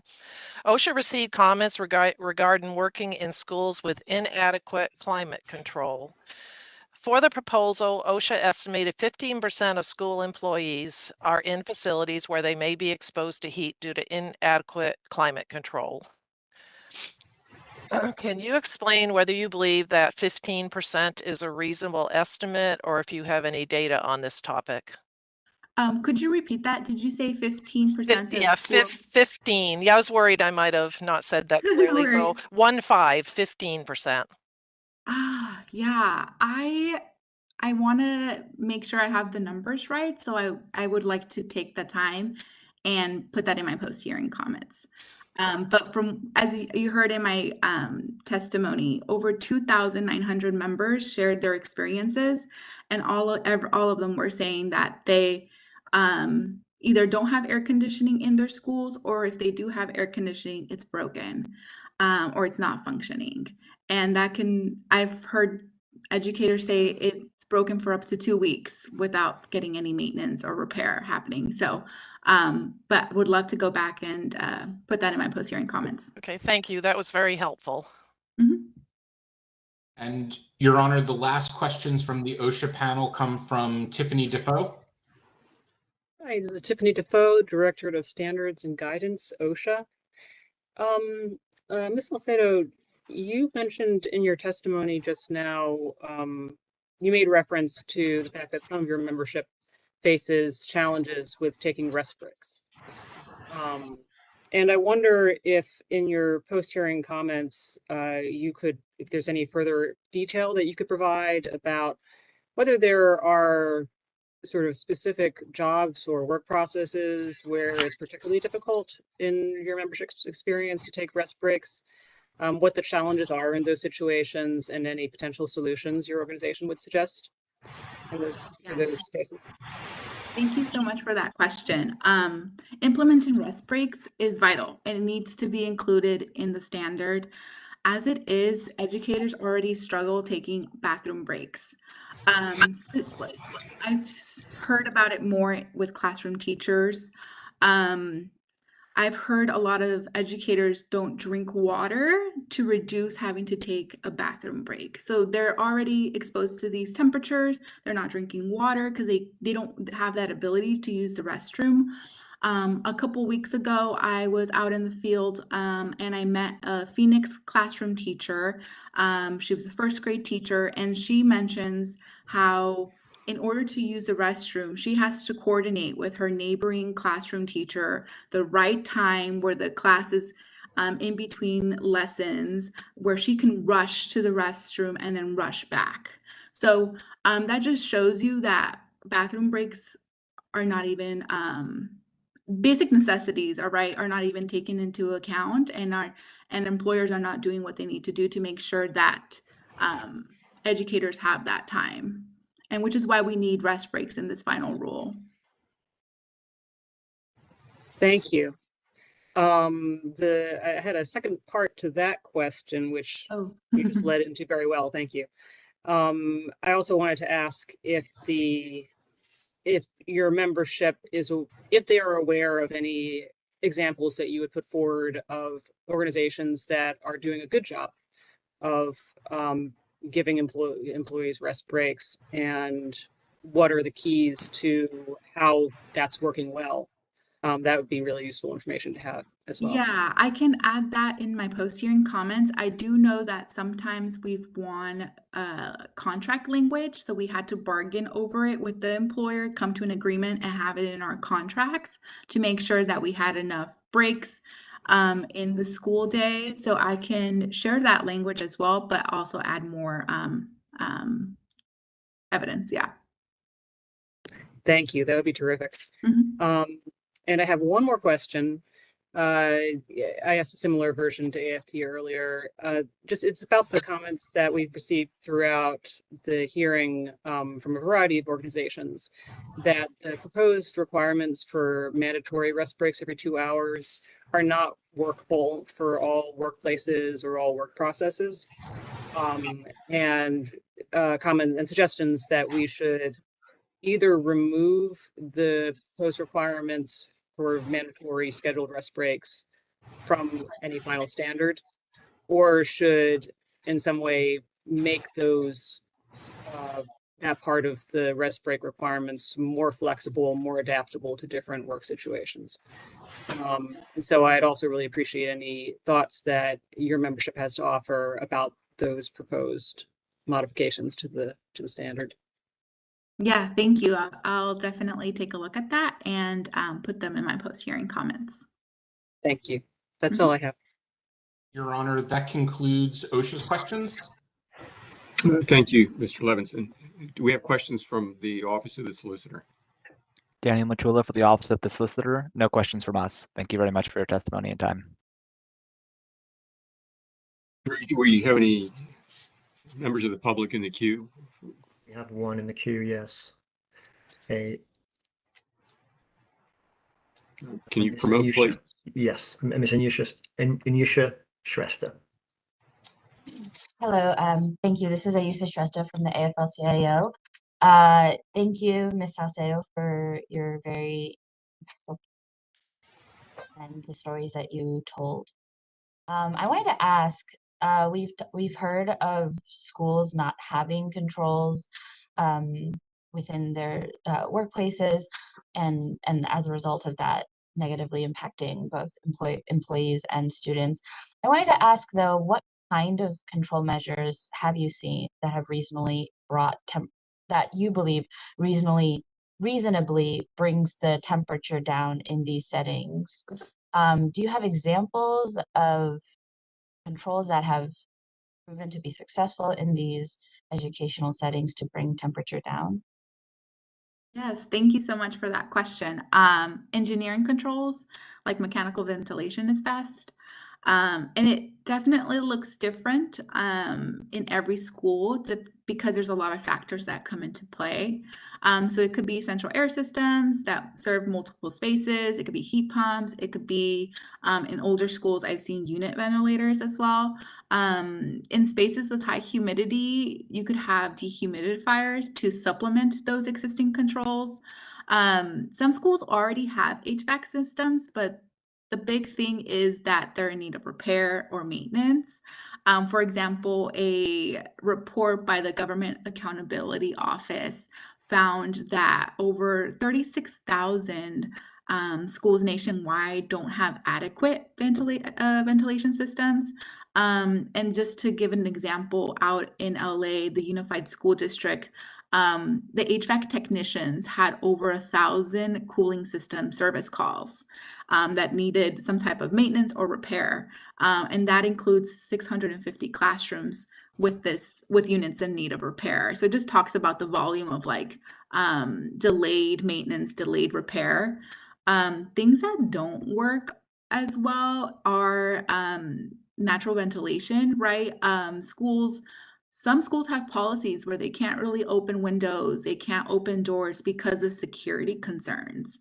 And for those that can open windows, those windows don't open up because they're angled in a way that doesn't allow airflow. And that air is also not filtered. So think about everything that's coming into the space. You have students with asthma that can also be triggered. So that's also needs to be considered. For fans, I know there's a lot of educators that purchase their own fans and then bring them into the classroom, your typical one being a box fan. Those don't provide as much relief after a certain temperature. As you heard, the food service worker, she had to bring her own fan because she was just trying to find some type of like relief because it was not cooling. In classrooms, I've heard that fans can be very loud at times and can be disruptive when teaching as well. But you know, when the AC systems don't work, there's quite a few options that they can do. They can do portable cooling units, window units. You need to have that right system for the occupancy and space. But this is also why we need this heat standard for when temperatures do get to that certain temperature. We have those protections to make sure that educators are safe. Thank you, Ms. Salcedo. Oh, I'm so sorry. Thank you. I have one more question. Thank you for that answer. And then furthermore, we've heard both you from NEA and AFT talk about how teachers have experienced lots of experience with high temperatures in classrooms. I wanted to ask, in your experience, how high do these temperatures reach in education settings that would be considered indoor sedentary on average? And how many learning hours would you say on average are lost due to extreme heat, however you want to quantify that? Yeah, and I would love to go more in depth in our post-hearing comments, but what I can share, learning loss is such a big issue. There was a report done that I can share with you all that talked about students' absences increase to moderate and extreme hot temperatures. So students are 8%, 10%, 16% more likely to be absent on days where temperatures are in the 80s and 90s. The same report also looked into student discipline. So students being defiant, students being disruptive, bullying, fighting. So when schools had high temperatures and no functioning AC, you had student discipline referrals increase 7% when temperatures were 80 degrees, and they rose up to 21% when maximum temperatures were 90 degrees. And then also, so that's students, you know, not coming into school, and it's also students being referred, like disciplined, but also schools call heat days or do like early dismissals or cancel schools. So that's also has increased over time. And currently schools typically take, there's an analysis that was done by the Washington Post where the average rate is 6 to 7 days annually. And I just want to highlight that that becomes an equity issue because you have schools that are well funded with air conditioning that can stay in class, and you know, educators can do their job, while you have the other schools that don't have AC that are having to close for the day, early dismissals, or they're in that hot room, hot temperatures, and learning is not happening. This puts a stress on educators. There are already educator shortages. You're adding stress, you're adding poor working conditions. It just exacerbates the issue. But thank you for that question. Thank you for your thoughtful answer. That's all from me. Thank you.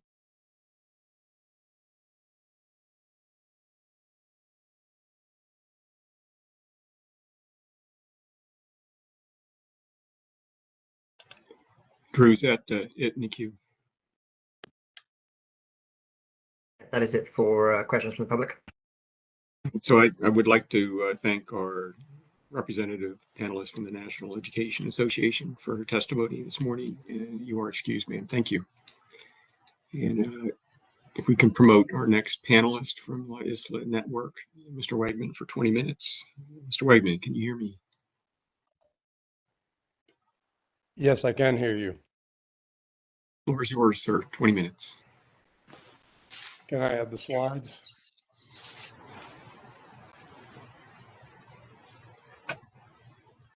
Were these slides submitted previously as part of the document? Yes. Drew, do you have those? Here they come. Thank you. Good morning. My name is David Wegman. I'm Professor Emeritus at the University of Massachusetts Lowell, Adjunct Professor at the Harvard T.H. Chan School of Public Health, and I serve as a non-compensated senior scientist and researcher at the La Isla Network. Next slide. To begin with, I wish to make clear that I and the La Isla Network support OSHA's rulemaking on occupational heat exposure. However, the proposal needs several feasible improvements: adopting the wet bulb globe temperature instead of the heat index to monitor heat stress, establishing a ceiling temperature at which work must cease, and finally, the economic analysis must also consider the growing costs of inaction as global temperatures continue to rise. I've submitted comments in my written testimony about these feasible improvements. Next slide. In this oral testimony, I will focus on three specific areas that also need urgent attention. First, the rule must account for metabolic load, the internal heat generated by physical work. Second, the required break frequency is insufficient, especially under high exertion conditions.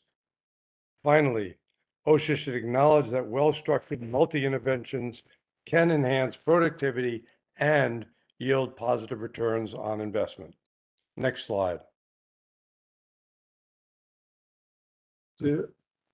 Further documentation on the need for the WBGT, OSHA's rule uses either the heat index or the WBGT as the trigger, but the heat index does not factor in metabolic load, how hard the body is working. By contrast, NIOSH's recommended alert limit and recommended exposure limit for WBGT, the allowable alternative to the heat index specified in the proposed rule, does include metabolic considerations. Unless the WBGT is voluntarily used by a covered entity, the protection provided by the heat index will not account for the true heat burden on working individuals. Next slide. This slide shows how NIOSH's WBGT thresholds for the recommended alert limit and recommended exposure limit, as noted in the proposed rule, are designed to account for the different levels of metabolic load. Without this adjustment, thresholds do not reflect real-world risks, especially for those doing heavy or very heavy work. Next slide. This slide provides a quick overview on the topic of metabolic load and rest breaks. Note that OSHA has already called attention to the study by Mead in their notice of proposed rulemaking of the importance of metabolic load.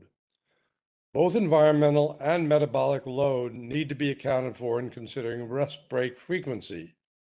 In both US and Nicaraguan studies, we've seen the core body temperature correlates more with metabolic load than with WBGT alone. The US study of 175 construction workers shows a significant correlation between core body temperature and metabolic effort. Furthermore, in our studies in Nicaragua, increasing the frequency and timing of breaks for sugarcane workers improved estimated core body temperatures control across a variety of hot or very hot days. Next slide. We studied US construction workers in a hot August environment using accelerometry and pulse rate to quantify work intensity among 175 construction workers. Work intensity was grouped into 4 categories, and then we estimated percent of work day performing intense work, heavy or very heavy. We also measured WBGT continuously and estimated core temperature, what we call EC temp, from continuous heart rate measures. Next slide. We then examined estimated core temperatures compared with peak work frequency and peak WBGT. Notably, you see in the bottom right of this slide that there was no significant association of peak WBGT with estimated core temperature. But in the upper right, you observe there was a significant correlation when comparing percent of day performing intense work. It was the workers performing heavy or very heavy labor who reached estimated core temperatures above 36 degrees Celsius, underlying the need to account for work effort and adjust break scheduling accordingly. Next slide. Here, looking along the right-hand side of the slide, you can see the impact of each rest break with the dip in estimated core temperature. Note also how rapidly core temperature rose as work began within the first hour. Separately, we found in the lower right, the medium to low work intensity labors do not approach 38 degrees centigrade, while those in very heavy work do have a few readings in the danger zone. Next slide. In a moment, I will further illustrate the impact of an increased frequency of rest breaks. I begin, however, with two related concerns. OSHA's current proposal calls only for a 15-minute break every 2 hours, and this is only mandated when the heat index is greater than or equal to 90 degrees Fahrenheit. This is inadequate. My first concern regarding the defense of this is that observational studies that were largely dismissed in OSHA's review provide real-world insights over weeks and months of labor compared with the very short periods examined in experimental studies. Moreover, as part of OSHA's critique of observational studies, several times reference is made to uncontrolled confounding. This is a recognized limitation of observational studies, but when raised, reviewers are obligated to report the proposed direction and magnitude of such confounding in order to consider how likely confounding can explain away the results. By contrast, while experimental studies do offer tight control on confounders, they suffer from the already mentioned short duration, as well as the use of small samples of young, healthy, usually male, that don't reflect the realities of the diverse workforce. An example of a true but minor confounder is the Smoking Lung Cancer Association. There is a clear scientific consensus that this association remains extremely strong, even if the association does not adjust for socioeconomic status. Bottom line, OSHA should reconsider their literature review by providing a more balanced use of both forms of evidence, observational and experimental, to inform their proposal. Next slide. My second concern is that OSHA relies on voluntary, symptom-based, if needed, approach to breaks at heat index of 80 degrees Fahrenheit. This is seriously problematic. Power imbalances between employers and employees and production pressures on both can prevent workers from speaking up. OSHA presents no evidence that such a voluntary system would work. OSHA must require more frequent breaks for intense labor. For example, but not necessarily a proposal, at heat index of greater than 80, 15 minutes every 2 hours, and greater than 90, 10 minutes every hour. Next slide. Here is the illustration of the importance of an increased frequency of breaks beyond that currently proposed. These three curves come from three different studies we carried out in Central America. In a setting without intervention, workers spent nearly 2 hours above 38 degrees centigrade core temperatures. In a second setting, one prolonged break was added.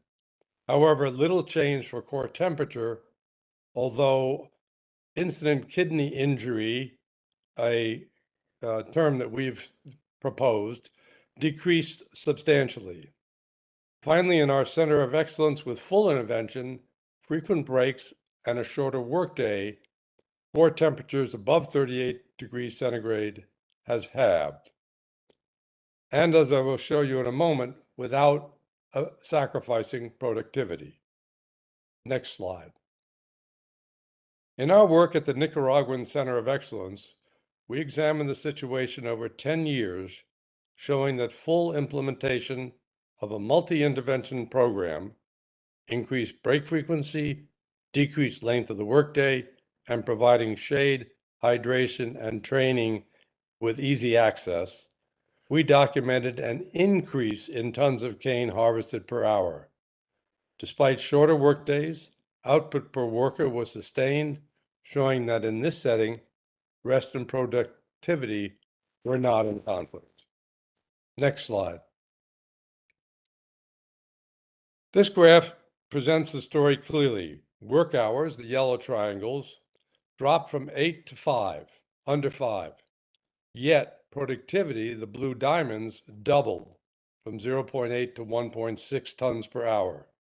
The intervention didn't just preserve productivity, it enhanced it. Next slide. Return on investment.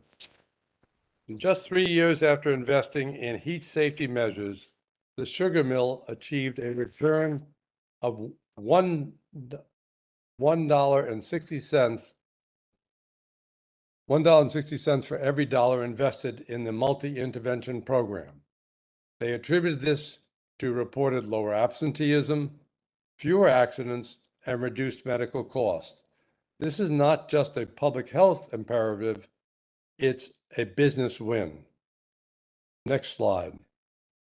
In closing, OSHA's proposed rule is commendable, but we must be strengthened by the recommendations outlined in my written testimony, WBGT instead of heat index, adding a ceiling level for the chosen index above which work can not continue,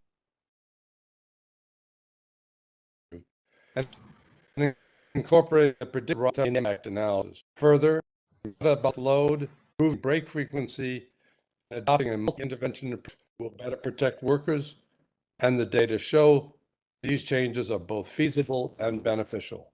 Thank you. Thank you, Mr. Wegman, for your testimony. Do we have questions from the OSHA representatives? Yes, Your Honor. Andrew Levinson for OSHA. Thank you, Dr. Wegman, for your testimony and for the work of La Isla Network. In the preamble to the proposed rule, OSHA cited a number of studies and data and analysis to suggest that worker productivity declines in the heat, but that those declines are partially offset by rest breaks. Is this conclusion consistent with your observations and research? I believe so, but let me clarify that in post-hearing comments. Thank you. Also, in either now or in post-hearing comments, we would like your thoughts on whether you agree with OSHA's approach of estimating the offsets in productivity decline, and or if you have any suggestions for how OSHA could improve its methodology on the estimates or analysis of the relationship between productivity and rest breaks. I'll be happy to add that in post-hearing comment. Thank you very much, sir. The next questions from OSHA come from Zoe Petropoulos. Hi, this is Zoe Petropoulos with Directorate of Standards and Guidance. In your written comment, you mentioned the newly developed AIHA app for determining wet bulb globe temperature at work sites. If you're aware of any data or research validating the values produced by this app, particularly the inputs entered by the user, could you share those with us in your post-hearing comments? Be happy to. Thank you. In your testimony, you emphasized the importance of metabolic heat load. Are you aware of any methods for accurately estimating metabolic heat load that could be deployed by most employers, and particularly those who may not have an industrial hygienist on staff? If yes, if you have any data on the accuracy of those methods or real-world examples of their use, we would welcome those in post-hearing comments. Okay, thank you. And fine, this is my last question. In your written comment, you mentioned the newly developed HASTE mnemonic for responding to heat stroke. If you have any data or research on the efficacy of this mnemonic or examples of its successful implementation in workplaces, can you share those with us in post-hearing comments? And I actually have a subpart to that question that I just thought of. If you could clarify it, either now in post-hearing comments, what you see as the the differences between the mnemonic and what it provides and what OSHA has proposed in its provision on emergency response and planning, we would also welcome that either now in post-hearing comments. I should do that in post-hearing comments, I think. Can I ask a question, as the questions you're posing are good ones and rather well articulated. Is it clear that these will be available on the YouTube version of this hearing so I can recover them? Yes, sir, it will. And OSHA also intends to produce a list of questions that have been asked at the hearing for all hearing participants that we will publish at the end of the hearing on the OSHA rulemaking webpage for this hearing. And there will also be a transcript. Each day, Mr. Levinson? Or at the end of the hearing. It's going to end tomorrow anyway, so okay. No, it goes on next week also. Oh, okay.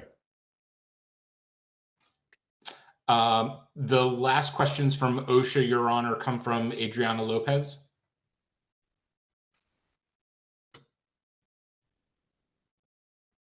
Adriana Lopez, OSHA Directorate of Standards and Guidance. Mr. Wegman, thank you for your testimony.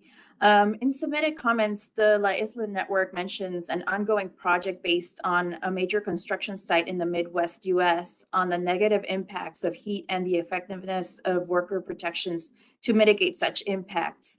In post-hearing comments, could you share any data and analyses resulting from this project, if you're able to, please?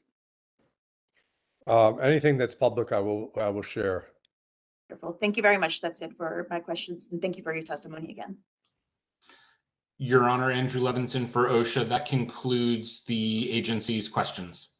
Thank you, Mr. Levinson. Do we have questions from the Solicitor's Office? Judge Henley, Daniel Machula for the Solicitor's Office. No questions, but I would like to enter the PowerPoint used by the presenter as exhibit number 11. So admitted. Thank you. Thank you. Do we have anybody in the queue for questions? Yes, we had Miss Shrestha. If you could promote her, please. Oh, hi. Thank you. Dr. Wegman, I wanted to ask if... Can you identify yourself, ma'am? Hi, I'm so sorry. Yes, this is Ayusa Shrestha from the AFL-CIO. Thank you so much for your very comprehensive presentation. I wanted to ask if, are you aware of, you mentioned studies and institutes from other countries in your presentation. I wanted to ask if you're aware of other countries who have stop work authorities above certain temperatures or any form of standards similar to what we're looking for.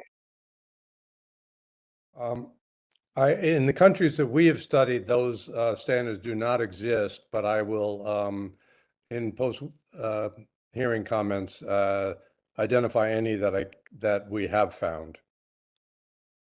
Okay, and when you do in your post hearing comments or now, if you can point to any business detriments that those countries have had or business growth that those countries have had and the worker efficiencies impact that those countries have had, that would be fantastic.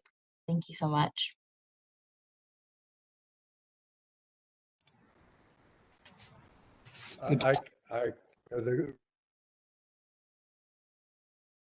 Dr. Wegman, I think you're frozen.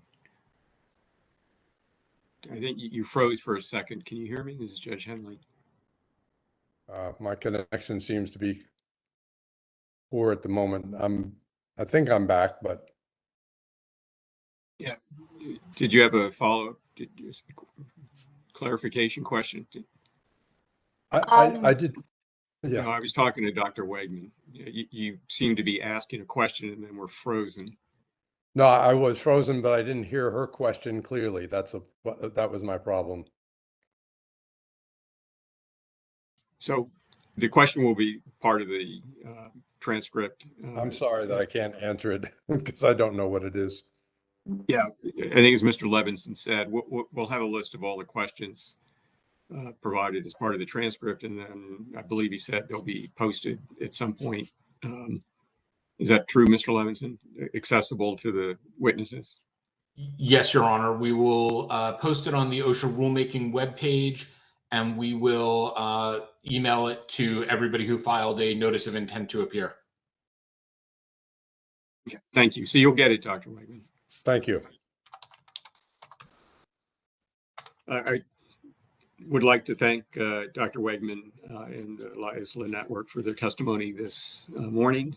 You're excused, Dr. Wegman. Thank you very much. Thank you. And Drew, if you can promote our last panel for this morning from the National Volunteer Fire Council, and I'll turn it over to them.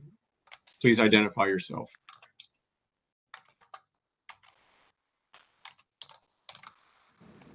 And somebody is keyboarding. If you can mute when you're not speaking, please.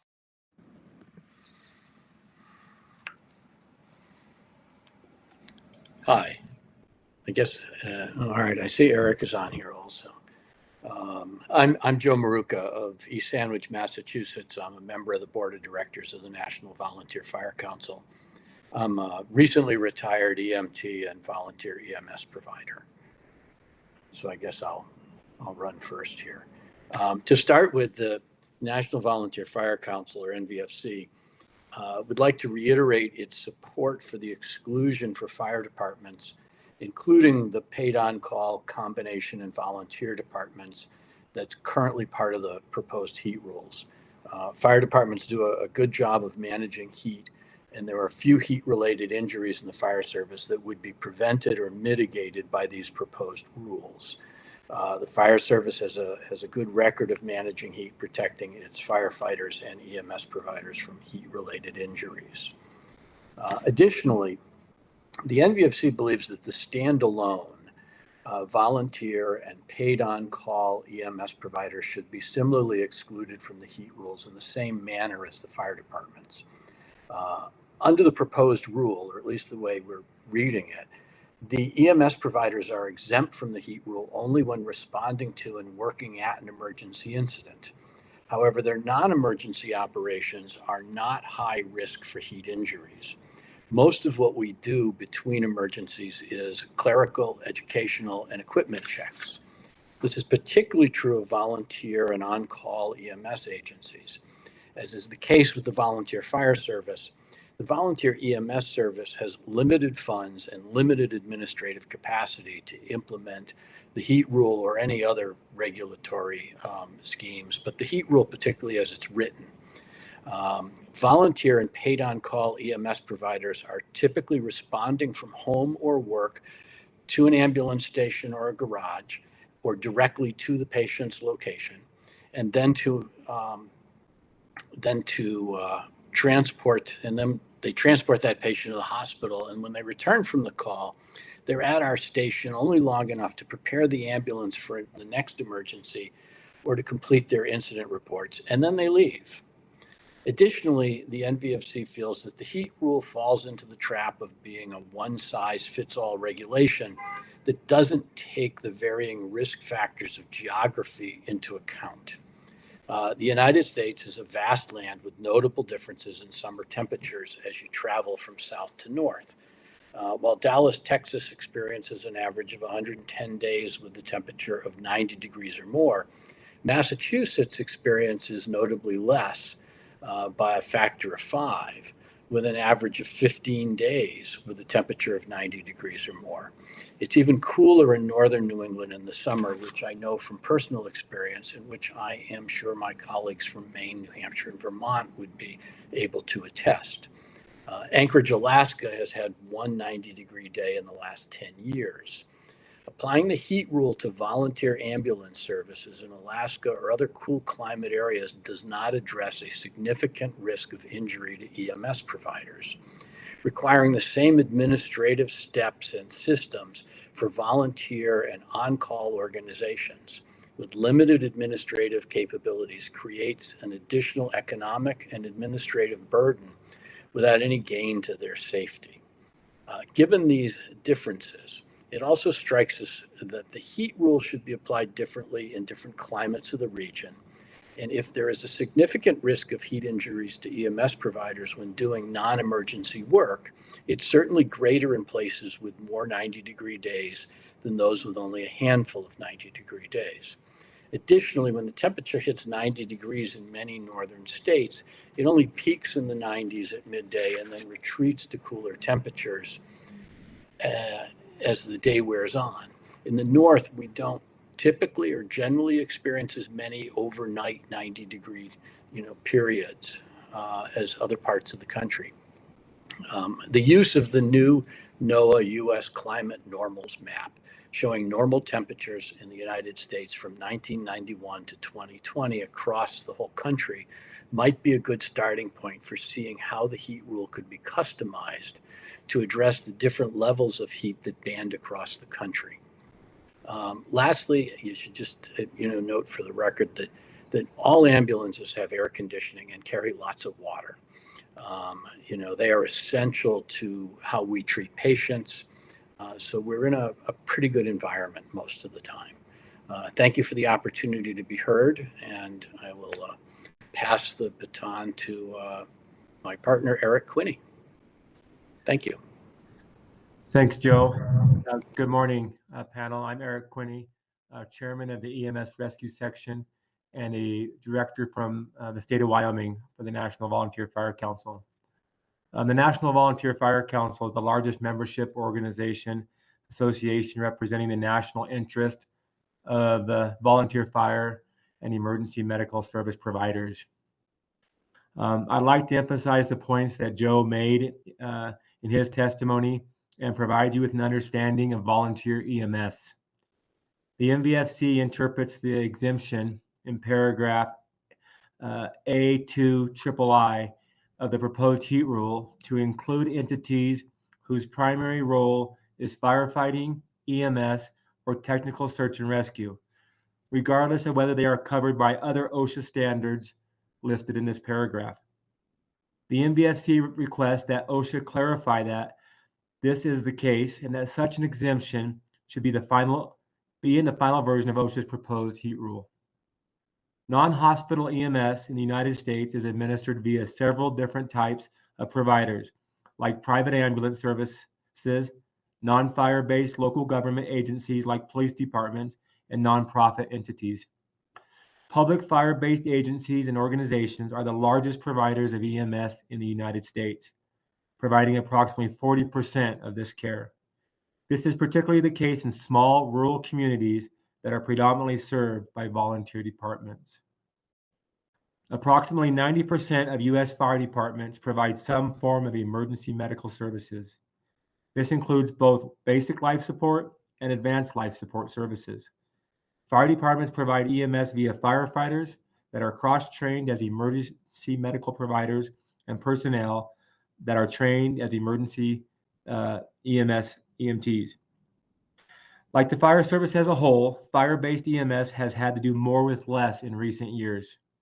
According to the United States Fire Administration, 64% of calls answered in 2020 required EMS.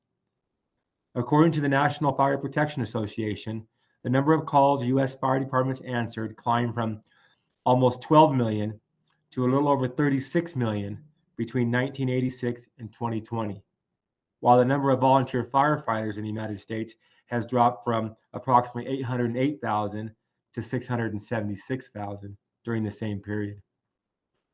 The recruitment and retention issues seen in the volunteer fire service are felt much more in fire-based EMS due to competition and resources offered by other positions within the medical field that are available to those with EMS training. The time required to fulfill additional one-size-fits-all training and requirements that are not suited to the needs of small volunteer fire departments and the communities they serve are often cited as the reason for the departure of volunteer fire and EMS personnel. Like the fire service as a whole, fire-based EMS personnel have excelled at policing themselves to address their risk associated with heat. Due to every second counting in emergency medical response, it is crucial that any additional steps taken in EMS operation be absolutely essential. Additionally, there are much more significant risks than heat impacting EMS personnel, like mental well-being due to traumatic exposures and vehicle safety. As mentioned earlier, small rural communities that are almost entirely served by EMS that is provided by rural volunteer fire departments, that resources in these communities are often strained and many lack full-time municipal staff. An example of that is right now, I am the only EMT staffing our community's ambulance with a local community driver.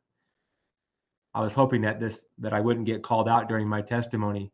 But the point is that if we place undue burdens and unnecessary burdens on our local volunteer EMS departments, it is going to serve as a catalyst to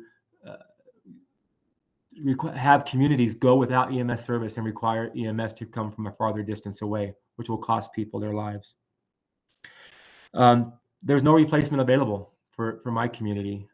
If I were to leave today and be gone, there is nobody else to answer the call. And that's the case in many places across the country, many places here in Wyoming. And we do not want these departments to become overwhelmed due to the additional requirements that are not tailored to their specific needs or risk profile. On behalf of the NVFC and its EMS section, I urge OSHA to include an exemption for entities whose primary function is providing firefighting, EMS, or technical search and rescue in the final version of the proposed heat rule, and to retain its emergency service exemption. I thank OSHA for the opportunity to testify this morning and its consideration of the information that I and Joe have provided on behalf of the National Volunteer Fire Council. Thank you, and we stand for any questions.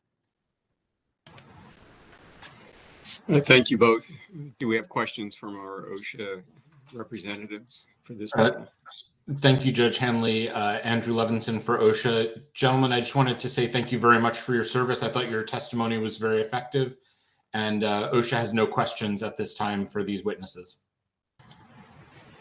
Thank you. What about the solicitor? Questions from the Office of the Solicitor?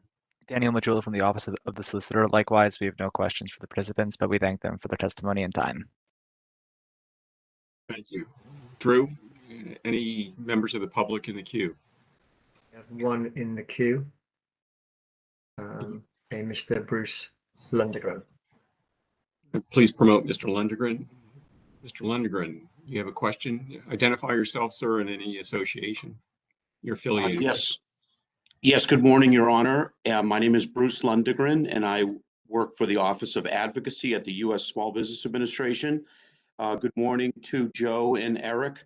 I had a question, and first of all, let me thank Joe and the National Volunteer Fire Council for their participation in OSHA's SBREFA panel on emergency response that we held back in 2020. That is obviously a parallel rulemaking that's going on with this. And Joe and Eric, I had a question to ask you, which is in the heat rule, in the proposed section 1910-148, which are the exceptions, says this rule applies to all employers except, and it says organizations whose primary function is the performance of firefighting, emergency response activities of workplace and emergency management response teams, emergency medical services, and technical search and rescue, and any emergency response activities already covered by 1910-156, among other provisions. And my question is, wouldn't your associations, your sector be exempt from these provisions by the emergency because you're engaged in these exempt activities? Okay, I think I can answer that. It is a little murky as you read it. Yes, it is. And I think that the way I've read it and the way that the NVFC is interpreting it is that if you are a standalone volunteer or paid on call or little combination EMS provider that does not part of a fire department, that we would come under the heat rule. But that if we are providing EMS as part of a fire department operation, that we would be exempt, because we would have to, the way that seems written to us, is that you have to be engaged in all of those activities, firefighting, EMS, rescue. And in many communities and across the country, and particularly in rural communities, it's not unusual to have a volunteer fire department that does the fire and rescue work, and then a volunteer ambulance squad of some type that's doing EMS in the community. This is a very common arrangement across the country, and so it's unclear to me. And so I think that's something that you're right, that OSHA needs to clarify. But we suggest that the standalone agencies, the standalone EMS ambulance squads should have the same treatment as the fire departments and simply be exempt from this, because we have to manage this in a very different way than other industries do. And we have a lot in place for that already. Okay, thank you, Joe. This is Bruce Lundgren again. So I think what you're saying is that this provision, this exemption from the scope of the statute should be as well as all of the activities covered by 156, and not only those covered by 156, that all of these organizations should be exempt from the heat standard. Is that correct? Yes. Okay, and then Joe, Bruce Lundgren again. I think that what you would say is that the emergency response sector is so different and so variable to the types of work environments that you're operating in, that it would be impractical, infeasible, or in some instances create a greater hazard to comply with this standard, which is really different than what your sector is involved in. Is that correct? It is, and particularly the volunteer or the paid on call, or the small combinations, where you might have 1 or 2 full-time people and a dozen or 2 dozen volunteers in them. We're really, we're not like the schools. We're not like construction. We're not like trash pickup. We're a municipal, or we're a community service, but we're also, because we're volunteer operations, we lack the power imbalance that I'm hearing. I've been listening to a lot of the other people talking about this issue. We run ourselves. We take care of ourselves in a different way.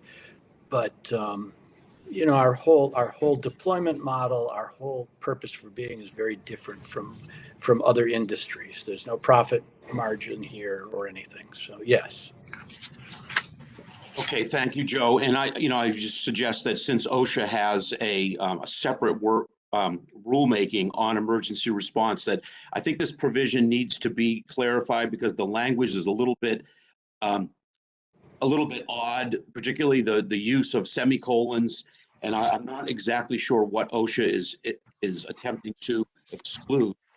But thank you again. And I would just say, Joe, that I know that your industry is very, very different, and I think that the agricultural folks and the construction folks feel the same way, and they're also concerned about a one-size-fits-all rule that covers to these really, really diverse work environments. So thank you, Your Honor, and that is all I had. Thank you. All right, thank you, Mr. Lundgren.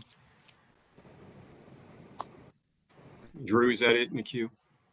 And no more questions. So I'd like to thank our NVFC panelists for their testimony this morning. At this point, gentlemen, you are excused. Thank you. I think that is it for this morning's panelists. We will take a lunch break and reconvene at 1 p.m. Eastern Time. We're off the record.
This is Drew Roberts, OSHA's contractor. It is 1 p.m. Eastern Time, and we are now rejoining OSHA's informal rulemaking hearing for heat injury and illness prevention in outdoor and indoor work settings. Before we begin, we'd like to go over some logistics for this afternoon's hearing. As a reminder, all attendees are muted automatically. All WebEx attendees can access closed captioning and translated captioning by clicking on the CC icon in the lower left-hand corner of the application. You can individually select your caption language if translation is required. We'll pause shortly as I share the same slide in Spanish. All YouTube viewers will have access to auto translation the day after the hearing. All WebEx attendees can access Spanish translation during a given testimony by clicking on the interpretation globe icon on the left-hand corner of the application. From the drop-down menu, you will choose Spanish and then swipe all the way to the right to hear the Spanish interpretation. All WebEx attendees delivering testimony will have access to a countdown timer to ensure allotted time is adhered to. We will launch the timer for you, and it should be seen on the right-hand side of your screen. If you do not see this app launched in your WebEx window, please follow the instructions on the screen now to manually launch this app. If you are speaking today, you will receive a notification on your screen that you are being promoted to the panelist group a few minutes before it is time to provide your testimony. Once promoted for the panelist role, you will be able to unmute and turn on your camera. We ask that you do not unmute or turn on your camera until your name has been called and you've been asked to start your testimony. Speakers connected by telephone should unmute their phones when called to testify. Depending on the timing, there may be an opportunity to ask questions of other speakers giving testimony. You may press the raise hand button at the bottom of the WebEx application to indicate that you have a question. If there is time, you will be called on by name and promoted to the panelist group to unmute and ask your question. If you have any technical difficulties, please send an email with your name and phone number to public_hearing@abtassoc.com. Now we will continue with our public testimony. The expecting speaking order is displayed on the screen. I will introduce each speaker in turn. Please speak slowly and clearly so our court reporter can record these proceedings accurately. The first speaker will be Kristen Oldendorf. Please state your name and affiliation for the record.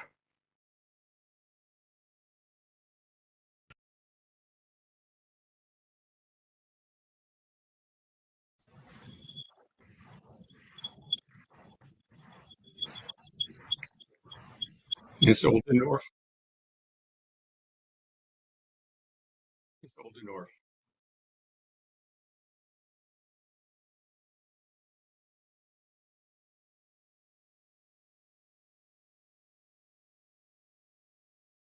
I see Ms. Oldendorf is here. Ms. Oldendorf. And I'm getting a feedback. Drew. Yes. Ms. Oldendorf, are you able to hear us and speak?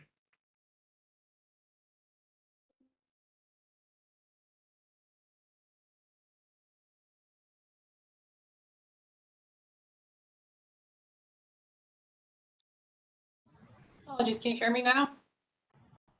Yes, Ms. Oldendorf. And I'm getting a feedback. Drew, is that me alone? Yeah, you appear to be logged in twice. That might be why.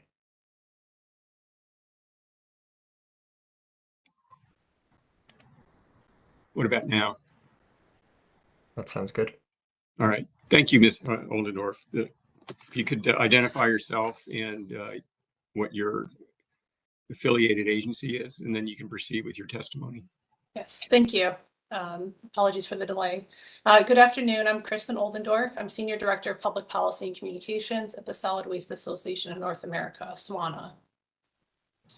SWANA is a professional association of individuals in the waste and recycling sector throughout all areas of the United States. And we represent both the public and private sectors. And our goal is really to advance waste as a resource. So our members work in all areas of the industry.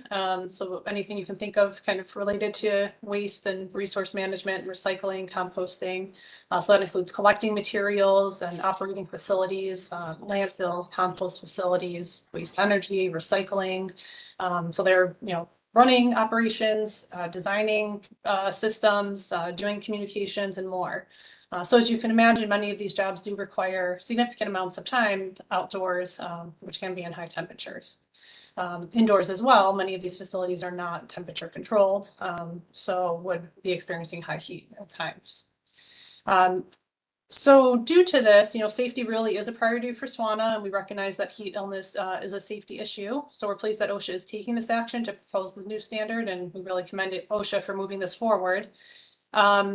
We know even within our industry, there have been instances of illnesses and even fatalities. So it's important that we raise awareness and move these standards forward. Our comments are really focused on how to move forward in a feasible, effective, and affordable manner. And we do believe that our industry of waste and resource management has some unique operational concerns and considerations. So we might need some flexibility to consider. So for example, the employees collecting materials are on collections routes all day. They might be covering really long distances. They might have to do multiple trips back and forth to a transfer station or to the disposal facility. So thinking about that rest requirement, those employees may need to find a location that meets the standards for the requirement while they're out on their routes. And these routes aren't always, going to be in the same place at the same time week by week. Lots of factors there: traffic, weather, the volume of material they're collecting. So having a set location for those breaks might be a little difficult. They might need to have some flexibility in where they're stopping, week to week or day to day. And if you think about the number of routes in a city and a community, each route would probably have its own location that's actually convenient to where they are at a given time. So thinking about the requirement to list all the break locations for each of the routes in that heat illness and heat injury and illness prevention plan would be lengthy and complicated. So we're hearing from our members that it would be helpful to be able to include examples of rest locations rather than each individual location for each individual route. It could be that the plan lists the key locations, but there's flexibility to use others as well, depending on what's convenient for the route at the time. So we wanted to take that into account. Another factor that we're have some concerns about is the heat standards by region. This has come up in testimony by others as well. Some areas of the country experience temperatures above the initial heat threshold of 80 degrees much of the year. So workers in those regions would be more used to that heat than workers in other parts of the country that aren't experiencing those heat levels. We know that being acclimated to the heat is a major factor in preventing heat illness. So we would recommend that those heat index thresholds vary more by the average temperature, vary by region, instead of using the same threshold across the country for everybody. We also have some concerns about funding. OSHA did provide cost estimates of the equipment and required operational changes that would be needed to comply. Many businesses and government agencies may still struggle to afford these changes and to really be able to meet the requirements the way they would want to. So thinking about equipment, the staff time, especially for the break requirements and requirements for new employees to be able to acclimate gradually, there is a cost to that time. Some employers may need to make upgrades, potentially to install air conditioning or ventilation, and that might have a disproportionate cost burden to the public sector as well as many private sector employers. So we would request that OSHA think about grants specifically to help support complying with these regulations, potentially low interest loans or other funding opportunities would really be appreciated. Just to think about how we can really afford to implement these needed improvements. I think that local governments in particular can be burdened by many unfunded mandates in different areas and have a lot of competing funding priorities. So just keeping that in mind. So in conclusion, we appreciate OSHA's work on this issue, and we would encourage consideration of these concerns. Thank you. Thank you for your testimony, Ms. Oldendorf. Does our OSHA panel have questions for Ms. Oldendorf? Yes, Your Honor. Andrew Levinson for OSHA. Thank you again for your testimony, Ms. Oldendorf. So OSHA's heard from a number of stakeholders that they think that the current standard as proposed is too prescriptive and that OSHA should have a more flexible, performance-oriented approach. We heard some of that in your testimony now. So what I'm curious about either now or in post-hearing comments are any thoughts that you have about how OSHA could incorporate more flexibility and have a more performance-oriented standard while still at the same time having some guarantees of protections for workers to make sure that they are adequately protected. Do you have any thoughts on that now, or? I can speak to that briefly. Yes, thank you for that question. I think that is something we'd be supportive of. Many employers already have heat protection programs in place, right? So if they're able to demonstrate that, thinking also about states that may already have state level plans in place that are being followed. So I think having some basic guidelines and then allowing the employers a bit more flexibility in demonstrating how they're meeting those requirements without being so prescriptive of the kind of step-by-step way to do that. Related to that, this was in our longer comments, written comments that were submitted, but we did hear from our members some maybe concerns about the length of the plan. Again, talking about a collection vehicle, if you're required to keep that plan on hand, are you talking about, I don't know, driving around with a big book that demonstrates, how you're meeting the requirements? So yeah, I think just thinking about, is there a way that we can summarize and allow employers a little more flexibility in showing how they're meeting some basic requirements? Thank you. Our next question comes from Gary Orr. Thank you, Andy. Yes, it's Gary Orr, OSHA, Directorate of Enforcement Programs. Ms. Oldorf, thank you so much. As I was setting my trash and recycle out this morning, and it was 77 degrees already, I was thinking of your member company's employees and the job that they do, and certainly appreciate that job. My question is on your injury prevention plan and your heat injury prevention plan. And you talked about the need for flexibility there. And as I understand it, you have members who work in facilities and then members who are mobile. And I know you have talked a little bit in your comments about those mobile employees. And so I guess one of my thoughts here is to try to understand how they do that now. How do they provide some water rest shade breaks for employees? And if you have any thoughts on that now or in your written comments, it'd be great. Yes, thank you for that. So individuals within facilities, it's a bit less complicated because they most likely would have a break room or a place within the facility. Mobile is more complicated, so a lot of times it might be that it really depends, I would say, kind of company by company or community by community.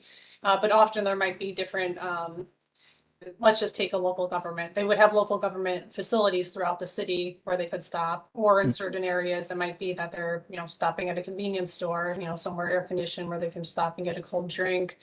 So it very much, sorry, I don't have a great answer for this, but I think it really depends on your geographic region. Are you in a city? Are you out in the country? And just what facilities would be nearby to be able to stop and take that break.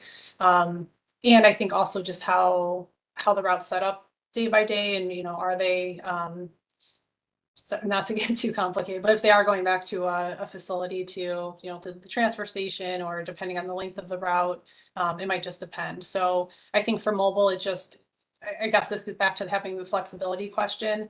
There's just going to be a lot of different variables there. Thank you so much. I think that's what we're looking for, and I appreciate your examples. Any others that you could provide would be very helpful. Thank you. Your Honor, the next question comes from Tiffany Defoe. Thank you. This is Tiffany Defoe, Director of Standards and Guidance, OSHA. My first question is just a little bit of an extension of Gary's. He was a little more focused on sort of like where the breaks are taking place. And when you're providing information about that, any further detail that you could provide about how breaks are scheduled? Or if they are scheduled in advance, or if they tend to be more at the discretion of the workers, or a mix depending on positions? Yeah, great question. Again, it will depend. Sometimes this is actually, within the union contract or within the employer's policy, that there might be, set paid rest periods. Sometimes they might be unpaid rest periods. I think, again, that just depends on if there's a union contract or other factors. A lot of times I think it is discretionary, especially if you're out on a route. It might just be kind of a judgment call of, are you in a location that's convenient to take a break? Are you, is it safe? Is there somewhere, good to pull over? So, and just keeping in mind like how the team's doing, do they need a break? So yeah, again, I think it just kind of depends. I think employers are generally receptive of the breaks, especially when you're talking about being out on a route. I think within a facility, tends to be more set. If you're talking about, say a recycling facility, there's usually set break times and shift change times. Thanks. And you mentioned, just now you mentioned a couple of challenges that can come up with the just logistical ability to take breaks sometimes. You mentioned safety, or is there a good place to pull over along the route? If there's information you can provide, and this could be in post-hearing comments if you'd like, just to give us a picture of whether there are what the specific challenges may be with employees being able to take breaks when they need to, or when a few hours have gone by without one. Let's say, for example, 2 hours have gone by without one. It'd be good to understand what the challenges are, and if there are ways that they can be surmounted by changes to the work process or scheduling. I'd be happy to follow up on that. Yeah. And my last question, so we've received a variety of comments throughout the course of the hearing so far that the proposed requirements for mandatory rest breaks every 2 hours can be inflexible, overly inflexible, or even unworkable for some workplaces, some jobs. And so we've received a number of recommendations that either OSHA should, if it moves forward with the final rule, remove the mandatory scheduled rest break requirements from it, or should develop a variant of the rest break scheduling requirement that is more flexible than it is in the proposal. And so I'd be interested in hearing any thoughts that your membership wants to share in response to those suggestions. Not right now. I know you haven't had a chance to really think about that yet, but feel free to, but also feel free to defer to the post-hearing comments if there's anything you want to say. Thank you. I'll just note, we're not necessarily opposing that there should be rest breaks. And I think we recognize that sometimes employees might not recognize right away signs of heat illness. So those rest breaks could be important in preventing that proactively. However, the every 2 hours is a bit inflexible and again, can be difficult depending on the type of work you're doing at the time. So I think we would consider thinking about if there are other ways to be flexible. Is it maybe a set number of breaks within a day, but you can have more discretion on when to take those breaks. So yes, I can follow up with that as well if there's additional feedback from our members that I received. That's all I have. Thank you so much. Thank you. Your Honor, the next questions from OSHA come from Zoe Petropoulos. Hi, Zoe Petropoulos with OSHA, Director of Standards and Guidance. So you mentioned in your comment and your testimony a suggestion that OSHA should adjust the triggers by region. I have a couple questions about that. If OSHA were to take that approach, what geographic area or boundary would your organization recommend OSHA use? For instance, a county level, a state level, or something larger like a region? What data would you like OSHA to consider in such a geographically varying trigger?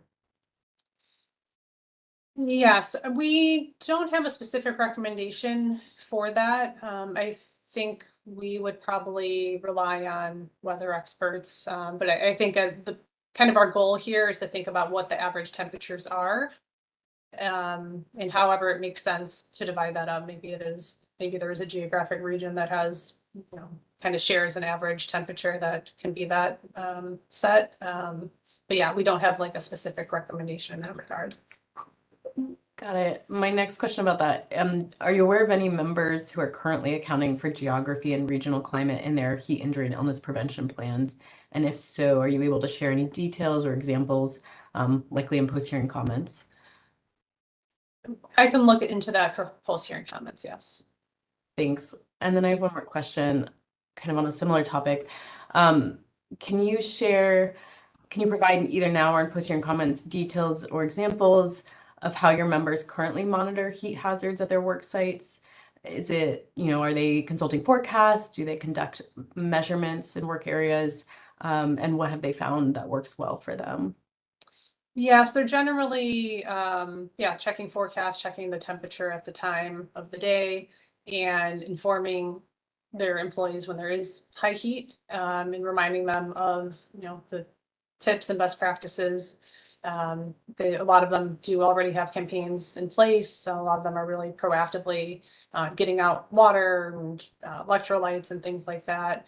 So it's again, I think it varies quite a bit. Some of them are probably pretty formalized, and others might be a little more casual, that they know it's a hot day, so they were, encouraging employees to take their time and take extra breaks. So I think it varies a bit, but yes, right now it's more often self-directed if there's not something in place at the state level already. Got it. Thanks so much. That's it for me. Thank you. And Your Honor, the last question from OSHA comes from Rachel Kars. Hi, thank you for your testimony. My name is Rachel Kars, and I'm from OSHA DSG. Typically in the fleet of waste collection vehicles, is there air conditioning? I would say it is. I don't have actual stats on this. I think it is common to have air conditioning, but not everybody does have air conditioning. Okay. Yeah. Sorry. And would it be possible to look into that and see if you have any information on the percentage of vehicles? If not, that's okay too. Yeah, I can see if any of that exists. And as your members update their fleets, is it more likely or becoming more common that they are buying air-conditioned fleets or air-conditioned vehicles? It probably depends on the part of the country and how needed it is. Probably cost as well, but yes, I know we represent mostly public sector municipalities. So sometimes it is a funding issue. Some of them just do have older fleets that might not have their air conditioning. I think if they're investing in new fleets, they would be prioritizing air conditioning especially if they're in a region that would need it. Okay, thank you. That's all. And Your Honor, that concludes the questions from the OSHA panel. Thank you. Do we have questions from the Solicitor's Office? Daniel Machula from the Solicitor's Office. No questions. Thank you very much for your testimony and time. Thank you. Drew, do we have any members of the public in the queue? Yes, we have one, Bruce Lundgren. Mr. Lundgren, you have a question? Hi, this is Bruce Lundgren with the Office of Advocacy at the U.S. Small Business Administration. I just had one question I wanted to ask you, and I guess this kind of gets to the issue of flexibility and some of the prescriptive nature of the proposed rule that a lot of the small businesses have complained about. But are there aspects of the rule that you think would be impractical, unnecessary, infeasible, or that could create a greater hazard in the workplace?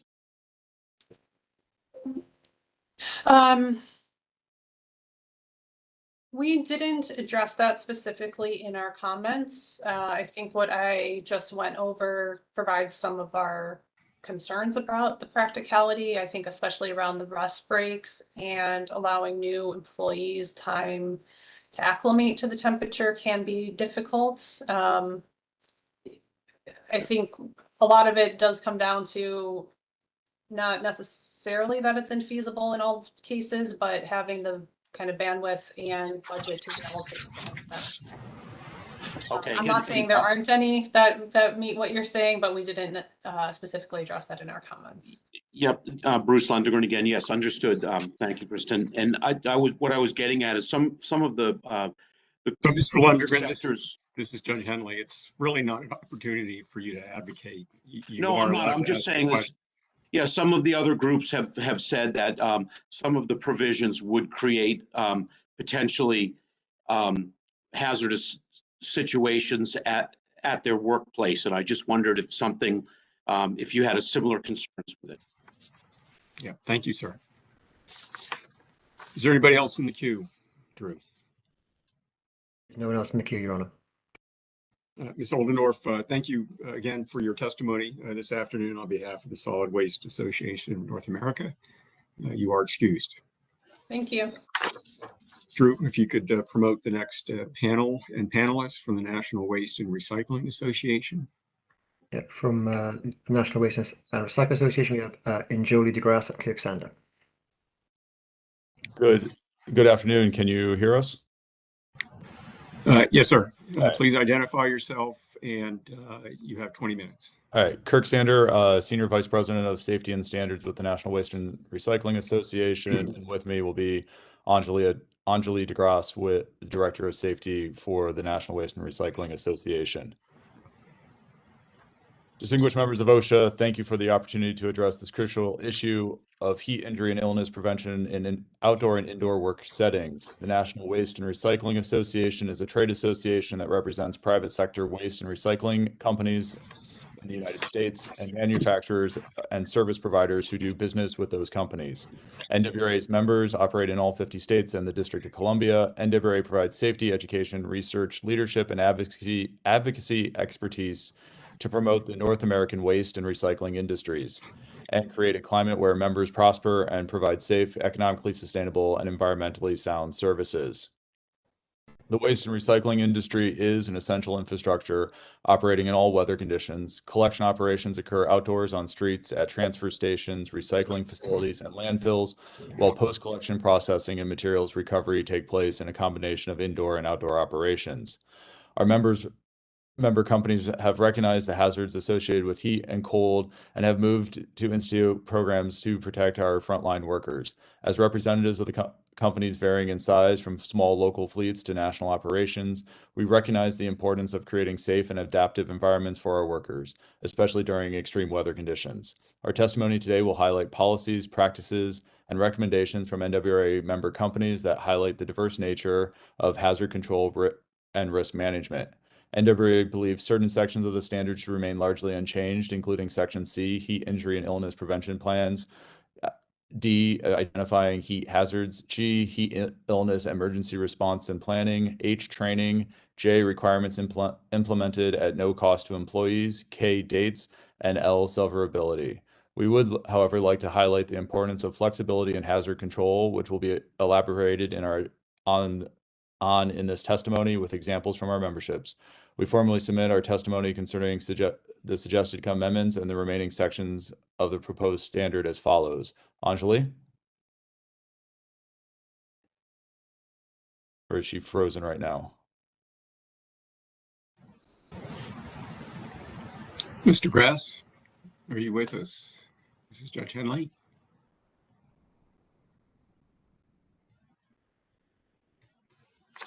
Drew, do we have her in the... It appears Mr. Grass is no longer with us. Okay, let's give a second. Maybe she'll reconnect. She says she's on, but she's not allowed to unmute. Oh, I see her. She's rejoined. There we go. She should be with us now. Mr. Grass. Hello, can you hear me? We can, Mr. Grass. Okay, great. So I want to address the standard by starting with the scope and application. In Section A2 II, scope and application as it pertains to the exclusion of short duration exposure employees. We propose that short duration should be increased to 30 minutes or less in any 60-minute period when temperatures fall within the 80 to 102 degree range. An increase to 30 minutes is proposed based on a conservative estimate of the range in upper critical temperatures at which the human body will increase metabolic energy outside its thermoneutral zone to cool itself. This estimate was derived based on a 2022 study by Henderson and Halsey, published in the Journal of Thermobiology, which sought to define the upper critical temperature at which blood flow regulation cannot service sufficient heat dumping to maintain energy balance in the human body. This article defines the metabolic thermoneutral zone as the range of ambient temperatures at which the body's resting metabolic rate is at a minimum. The study took into consideration both healthy and medically compromised adults who were exposed to heat under varied temperature, humidity, and exposure periods. Wearing impermeable clothing, however, was not studied. The study showed a change occurred in the thermoneutral zone anywhere between 15 to 20 minutes of exposure at temperatures equal to or greater than 82.6 degrees Fahrenheit at varying levels of relative humidity and ramped versus discrete exposure. The large range and time it took for the thermoneutral zone to react to the environmental pressure shows that humans will respond differently to heat and humidity given varying degrees of age, health, and fitness levels. It also demonstrates that heat risk is situational and controls are best applied with greater flexibility to accommodate the needs of the dynamic workforce, albeit with common sense guardrails. We would also like to add Section A, number 4, which says the written requirements of this standard, including but not limited to the Heat Injury and Illness Prevention Plan, shall not apply to employees with 10 or fewer employees. Both of these changes will help to make this standard more palatable, especially to our small business employers.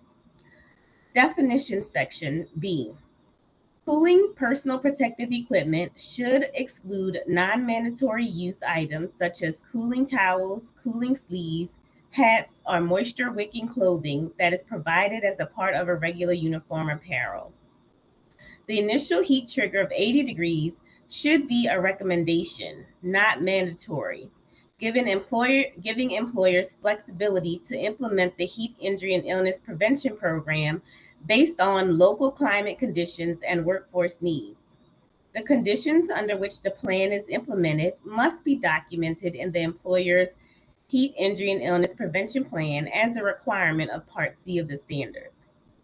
Eliminating the requirement of a set initial heat trigger would also enable employers to provide needed resources for employees in shoulder season without fear of compliance concerns due to drastic fluctuations in environmental temperatures. We recommend eliminating the high heat trigger to enable employers to scale protections based on regional conditions and workforce needs, relying more instead on local National Weather Service heat advisories to dictate additional support as needed. Rest breaks should be defined and should include transportation in an air-conditioned vehicle.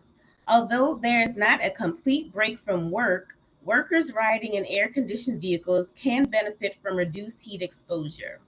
This time should count as a restorative break for cooling purposes. Employees generally enjoy 2 15-minute breaks and a 30-minute lunch period, but are encouraged to stop as needed based on our member feedback. Regarding hazard control, Section E. At this time, I'll provide examples of how NWRA members are currently controlling for heat hazards. On the topic of provision of water and hydration strategies, across all fleet companies, hydration remains the cornerstone of their heat prevention strategy. Some companies provide unrestricted access year-round to water, supported by coolers in or on trucks and ice machines at home reporting locations. Member companies supply insulated containers and ensure replenishment in a variety of ways, including having supervisors meet employees en route with provisions or allowing employees to take as many off-route breaks as needed to purchase additional hydration if needed. Member companies also offer access to electrolyte drinks and popsicles for rides home. Workers are allowed to self-regulate their water intake with no strict tracking, and access to water is always made available. Regarding enhanced equipment on the vehicle, recognizing the importance of a suitable environment, companies have implemented various measures. Most collection trucks are equipped with air conditioning. I couldn't say 100% of the fleet, but the majority of them are. If the AC is broken, extended breaks, modified routes, cooling fans, and extra monitoring by supervisors are conducted.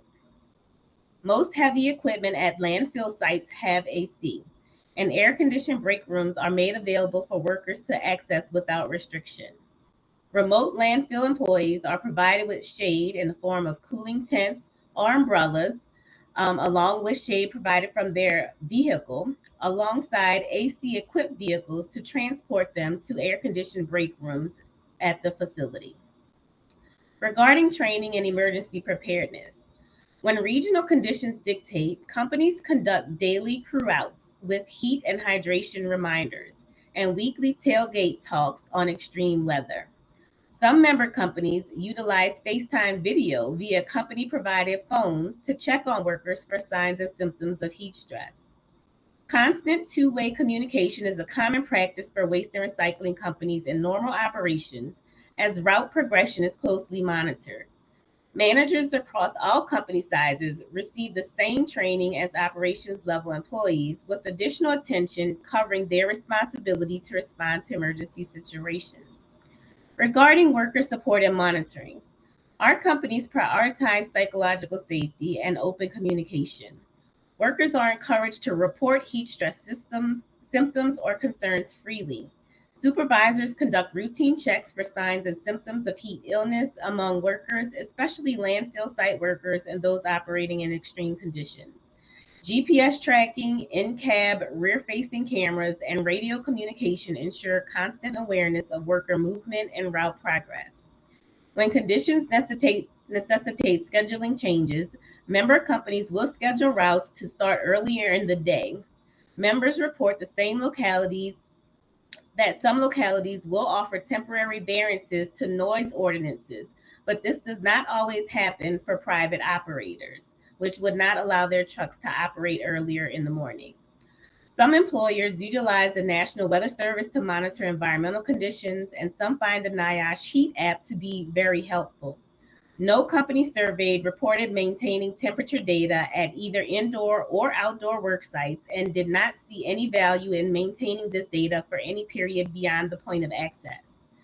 Companies must comply with hours of service regulations already without going beyond time.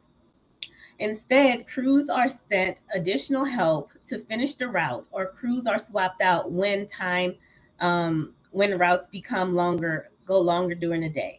One company reported overstaffing during extreme temperature periods to ensure that workers had enough time to get the job done and safely.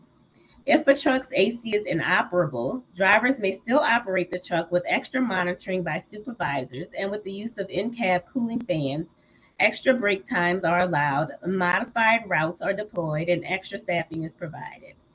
Employees who are working at material recovery facilities or recycling centers, cooling fans are provided in those work sites where air conditioning is not provided to maintain a comfortable temperature. However, a lot of the newer MRFs are air conditioned. Ice machines and bagged ice are available in stock to ensure one bag per person at the start of the shift. For some of our member companies, access is always unlimited.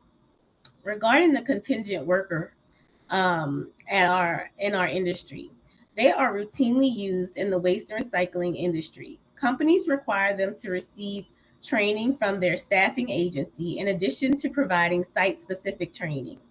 Acclimatization for new workers is routinely practiced. Contingent workers are routinely scheduled on limited shifts and rotated out frequently to prevent heat-related injuries and illnesses. Some companies provide nourishment to employees, especially contingent workers, prior to starting the shift. The buddy system is always in place for this group, and they are not allowed to work alone. Regarding the effective date, we don't have an issue with the effective date. However, we strongly encourage OSHA to promptly implement a final rule. Companies located in state plan regions with heat regulations have already allocated valuable resources to develop programs adhering to these regulations. Some national companies have adopted the Cal OSHA heat standard across the board at all locations to ease compliance concerns and record-keeping burdens. A delayed federal regulation will exacerbate the inconsistencies among state regulations, leading to substantial costs for our employers. These employers have already made significant investments in state compliant programs and will subsequently need to modify these programs to adhere to a new federal requirement. Kirk, I'll pass it to you for the conclusion. And in conclusion, we further encourage OSHA to maintain or increase staffing, funding, and accessibility to the OSHA consultation service, as this is an invaluable resource to our smaller operators who do not have the resources or manpower to develop comprehensive plans. Continuing to resource and even expand this service would create an opportunity for robust engagement for the independent small haulers who generally see higher fatality rates than national companies who are well resourced. Ideally, if OSHA could create a toolkit with available resources for companies to insert their logo and edit a few areas for site-specific information, this would be widely utilized resource for small businesses and small independent haulers. And lastly, we encourage OSHA to advocate for its sister agency, NIOSH, to remain fully staffed and open, as this agency plays an integral role in occupational safety through its research initiatives, engagement with industry stakeholders on crucial NORA committees, and operation of their non-punitive HHE program. In closing, we firmly believe the proactive measures taken by employers and flexibility in regulation are key to mitigating heat-related illness and injury. By prioritizing hydration, providing suitable working environments, fostering open communication, and delivering comprehensive training, our companies have created safer and more resilient workplaces. We urge OSHA to incorporate these insights into its rulemaking process to safeguard workers across outdoor and indoor settings while maintaining employer flexibility and hazard control. Thank you for the attention and commitment to this critical issue. This concludes our testimony. Thank you, Mr. Sander. Ms. DeGrasse. Andy, does OSHA have questions for this panel? Yes, Your Honor. Andrew Levinson for OSHA. Thank you to NWRA and to Mr. Sander and Ms. DeGrasse. It sounds like, or not sounds like, you stated that you're interested in getting rid of the high heat triggers in paragraph F. Is it your contention that your members would be adequately protecting their workers if they only had rest breaks as needed and did not have anything required by the high heat trigger? So, in feedback from our membership, they did not want set heat triggers because of the regional differences in temperature. And so they wanted the flexibility to allow each region to make a decision on when to trigger their heat injury and illness prevention plan.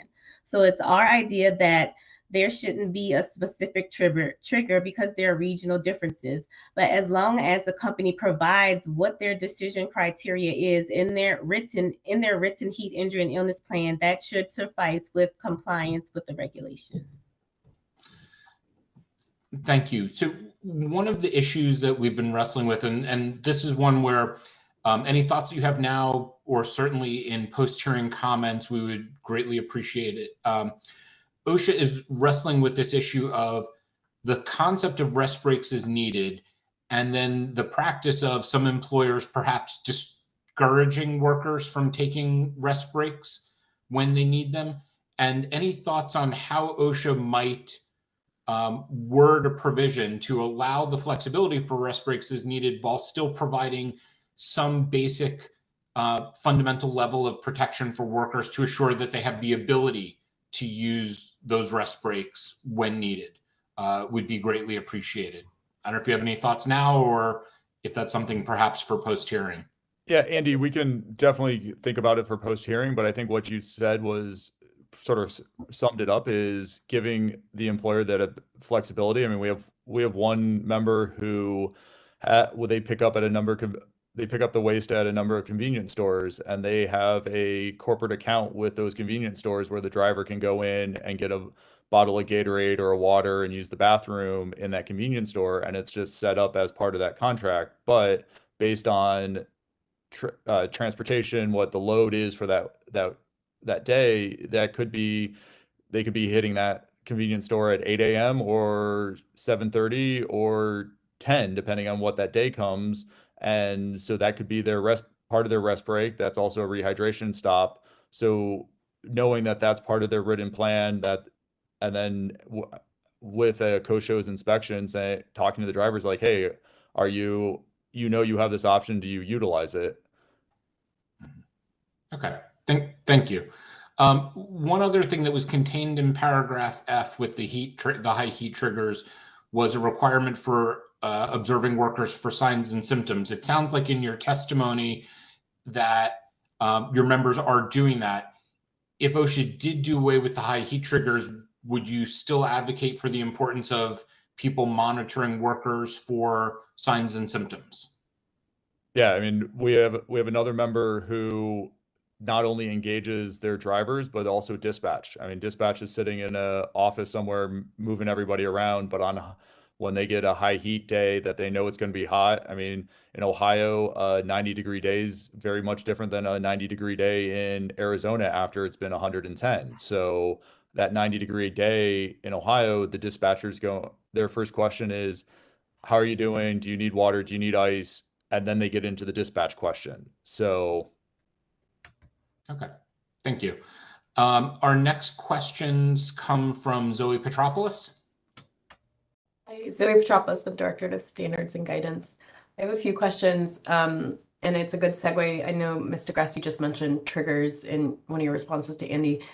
And you also mentioned in your testimony that, employers should be allowed to consider regional and local climatic conditions in their heat injury and illness prevention plans.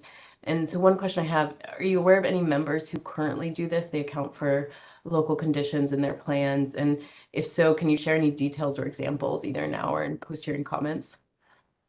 Yeah, several members we spoke with readily use the NIOSH heat apps, and they use National Weather Service when heat advisories or heat warnings are issued to plan for the day. But they also know in their regions when temperatures are starting to get hotter. Like I said, there's a shoulder season, and that's the real tricky part, because you'll have one day that's 60 degrees and then all of a sudden it jumps to 85 degrees because of those seasonal fluctuations in that shoulder season. And that's really a concern when you have the heat triggers, because there would not have been any time to acclimate anybody to a 90-degree day if the 3 days before that or 5 days before that were all in the 50s and 60s.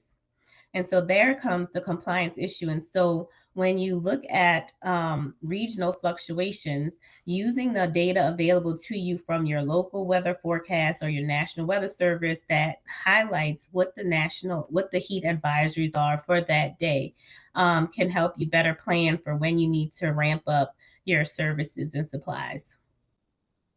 Got it. Okay, you kind of touched on my next question there, but so the folks who are using National Weather Service advisories and warnings, does that trigger certain controls, or does it trigger kind of notifications to employees? Absolutely. It triggers them to issue like daily. So a lot of our carriers have either dyad systems or telematic systems, where they can send out messages to employees as needed on a daily basis, hourly, minute. That's how they communicate. Just by nature of the waste industry and drivers, they're constantly being checked on and monitored by dispatch or by supervisors just to see how the route is progressing, to know whether or not they need to send out extra help to get that route completed within a certain amount of time. And so constant two-way communication is always a part. It's just built into the operation for our industry. Got it. Kind of continuing on the topic of triggers, if you all have read other comments or listened to other folks' testimonies, you probably have heard suggestion that perhaps OSHA should determine a set of geographically varying triggers, and kind of propose that instead of the set triggers for the nation. Would you agree or disagree with that suggestion? I think the question then comes down to what are the geographic localities. I mean, I think through multiple testimonies and meetings, I think you've all heard me talk about the USDA agricultural map and how there's certain portions of North Carolina that's aligned with Vermont on growing seasons. And so how does OSHA break that down? Because the coastal areas of South Carolina are going to be very different than the mountain areas. And so going statewide, I think, is too expansive, but then how do you break it down to a smaller area, and what is that jurisdictional breakdown? I think is going to be the key part of making that effective. Got it. Further continuing on this line of questioning. So you mentioned at the end of your testimony, Ms. DeGrasse, that there I don't know if I quite heard you correctly, but so correct me if I'm wrong, that there are large employers or at least one employer who's adopted the California standard across their operations. Please do correct me if that's not accurate. And if that's the case, are they using the same triggers as in the California standard, or are they using something different? And what's been their experience with that? I would Yeah, so welcome any input. we did had one member recently report that they just decided to adopt the California heat standard about a month ago. So they have not worked that all out, but they do have operations across the US. So I can't provide you with any details on how they're working it out. Got it. Okay. And, you know, if in post-hearing comments you are able to share anything, we would be interested in kind of hearing their experience if they have anything that they're willing to share. I'm going to shift gears and ask about a different topic, if that's okay. In your written comment on the NPRM in reference to fans and the provision E6 on evaluation of fan use, you wrote that, quote, flexibility and application of this control should be maintained. And so we were wondering if you could expound more now or in post-hearing comments what flexibility specifically in this context that you would like OSHA to maintain. I think we'll have to go back and look at our comments, and then we'll provide comments in the post-hearing. Got it. And this is the last question from me. You mentioned both in your written comment and your testimony the OSHA NIOSH Heat Safety Tool app. And just curious if you know of any alternatives your members and managers currently use or have considered using for accessing similar heat index forecast data, either now or in post-hearing comments. I mean, we've pretty much pushed the NIOSH OSHA heat app, and then the National Weather Service would probably be the two places I've heard the most of. Got it. I don't think anyone I spoke to used the wet bulb globe temperature at all. Thank you so much. That's it for my questions. Your Honor, the next questions from OSHA come from Patty Downs. Hello, everyone. Patty Downs with the Directorate of Standards and Guidance. My questions are mostly focused on the engineering controls that you have seen in place. And in the written comments that were submitted, you mentioned that incineration of solid waste products has been controlled by applying a mix of administrative controls and engineering controls, including restricting access to areas where ambient temperatures are identified as exceeding 120 degrees Fahrenheit. What engineering controls have been used to shield radiant heat during the incineration of waste? And then to further that a little, were any found not to be usable or infeasible, and if so, why? I think we'll have to address that in post-hearing comments. Okay, that would be great. Yeah. Okay. So for indoor maintenance bays, the written comments mentioned the use of fans for cooling as they help increase air circulation and promote sweat evaporation. And I'm interested in learning if dehumidification has ever been used or needed in humid environments, and conversely in arid environments, if you've ever used like swamp coolers or misters. Swamp coolers have been noted by some of our members as being used for sure, especially in maintenance areas, but in MRFs. A MRF is a material recycling facility, recovery facility. Recovery facility. Yes. Okay. Perfect. Okay. In your testimony today, you mentioned that workers are kind of already taking 2 breaks a day and then as needed. Can you tell us a little more about the break areas that workers use with regards to the availability of controls like air conditioning, fans, or shade?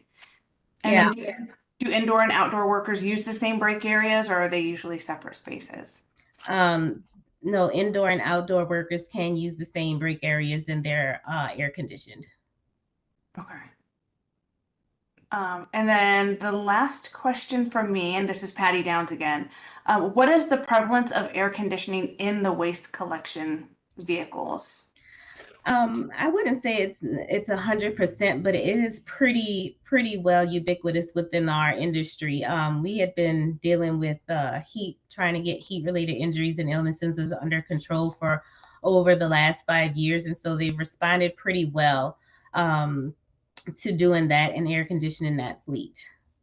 The one probably caveat to that is, especially on like right side drive where the driver is standing up, usually the door is open or there's some type of barrier, and so if they're getting in and out, that door could be open on collection. So there comes an issue with overtaxing an air conditioner because it's not as an enclosed environment. Okay. So then just a follow-on question then, for those vehicles that are not using air conditioning, then are there any alternatives for cooling that are being used? Yeah, there are cooling fans that are installed in those vehicles, as well as the company provides coolers and insulated containers to keep and store cool water. Some waste collection trucks have coolers built onto the truck as manufactured. Okay. Okay, that's all for me. Thank you. Your Honor, the next questions from OSHA come from Deirdre Green.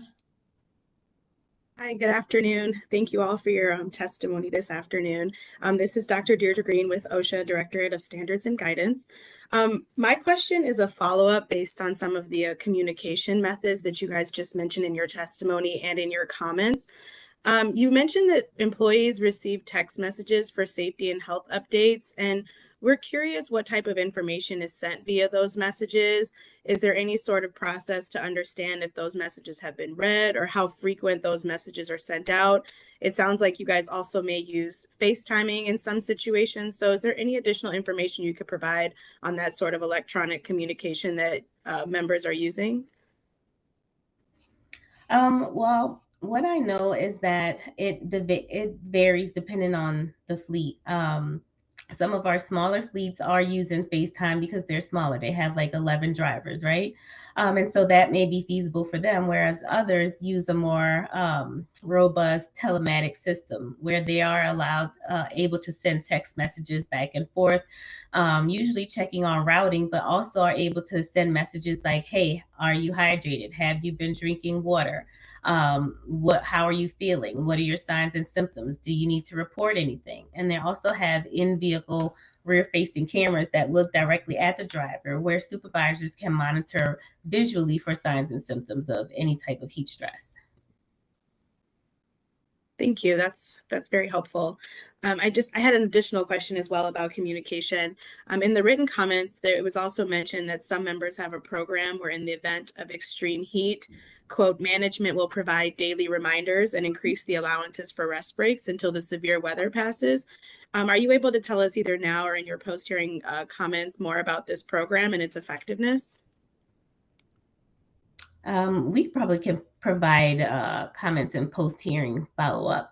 I do know one member talked about having screen boards that they set up as members first walk in for the day, where they can see messages about any daily heat, extreme heat temperatures that they should look out for the day. So I do know that is one member's way of communicating on a daily basis with members as they walk in to report for work. Great. Thank you. Those are all my questions, Andy. Mm-hmm. And Your Honor, the last questions from OSHA come from Adriana Lopez.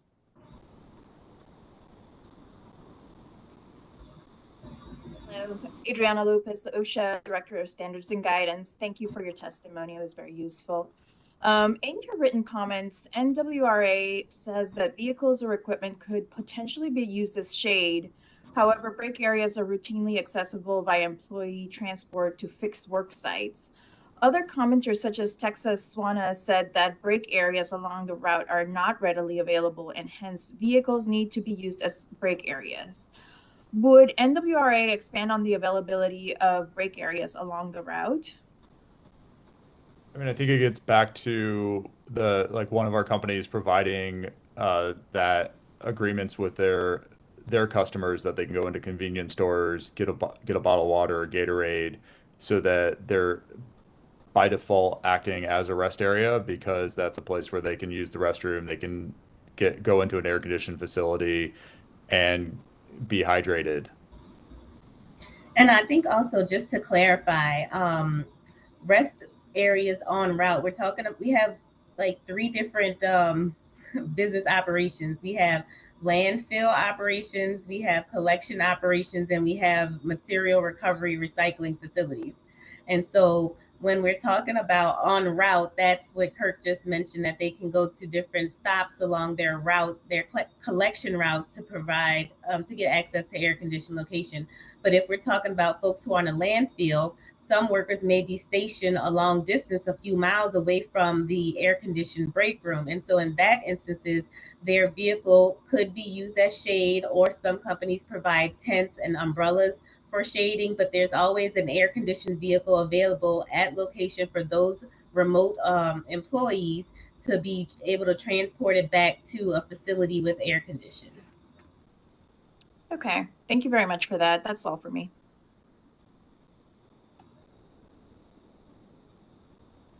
And Your Honor, that concludes OSHA's questions. Thank you. Questions from the Office of the Solicitor? Daniel Majula from the Office of the Solicitor. No questions from us. Thank you for your testimony and for your time. Drew, members of the public in the queue? If so, how many? Just one, Scott Schneider. Hi, my name is Scott Schneider, and it's great to see you, Anjali. I haven't seen you in a while. I have a quick question for you. I want to follow up on some of the questions about triggers that Zoe Petropoulos asked you.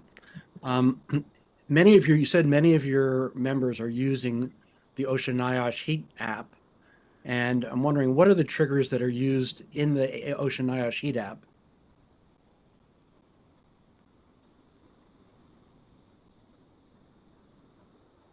That's a good question, Scott. I'm not exactly sure.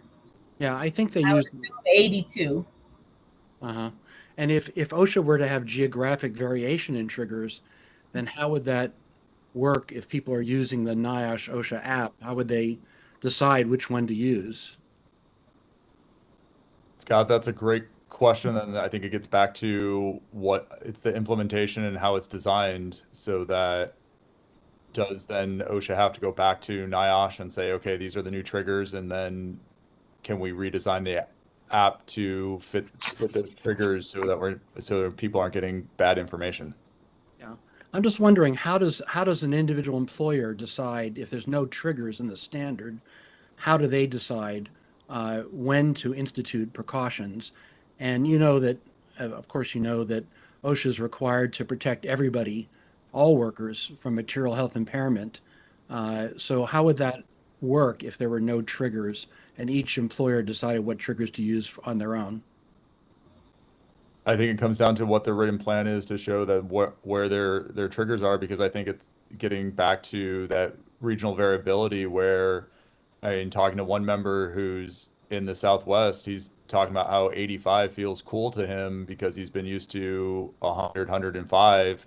But then we talk to members in Ohio and Illinois, and they can't stand that 85 degrees. And so what does that acclimatization mean? Because 85 in the Southwest is different than 85 in Ohio.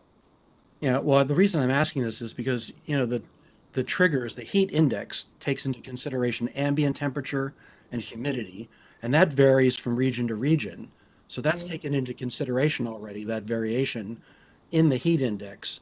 So really the only thing that seems of concern is the acclimatization from region to region. It might vary, but really the heat index does take into consider geographic variation, right? We haven't delved into how the heat index is calculated. All right, thank you, Mr. Schneider. Okay, thank you very much. Anybody else in the queue? Drew? No one else in the queue, Your Honor. Mr. Sander, Mr. Grass, again, I'd like to thank the National Waste and Recycling Association for your testimony this afternoon. You are excused. Thank you. And if you can promote our next panelist, Ms. Valencia from the City of San Antonio Solid Waste Management Section. Ms. Valencia, 5 minutes. Good afternoon. Can you hear me? Yes, ma'am. You may proceed. Thank you. So once again, my name is Josephine Valencia. I am the Director of Solid Waste Management for the City of San Antonio. I am also on the Board of Directors for the Texas chapter of the Solid Waste Association of North America, Texwana.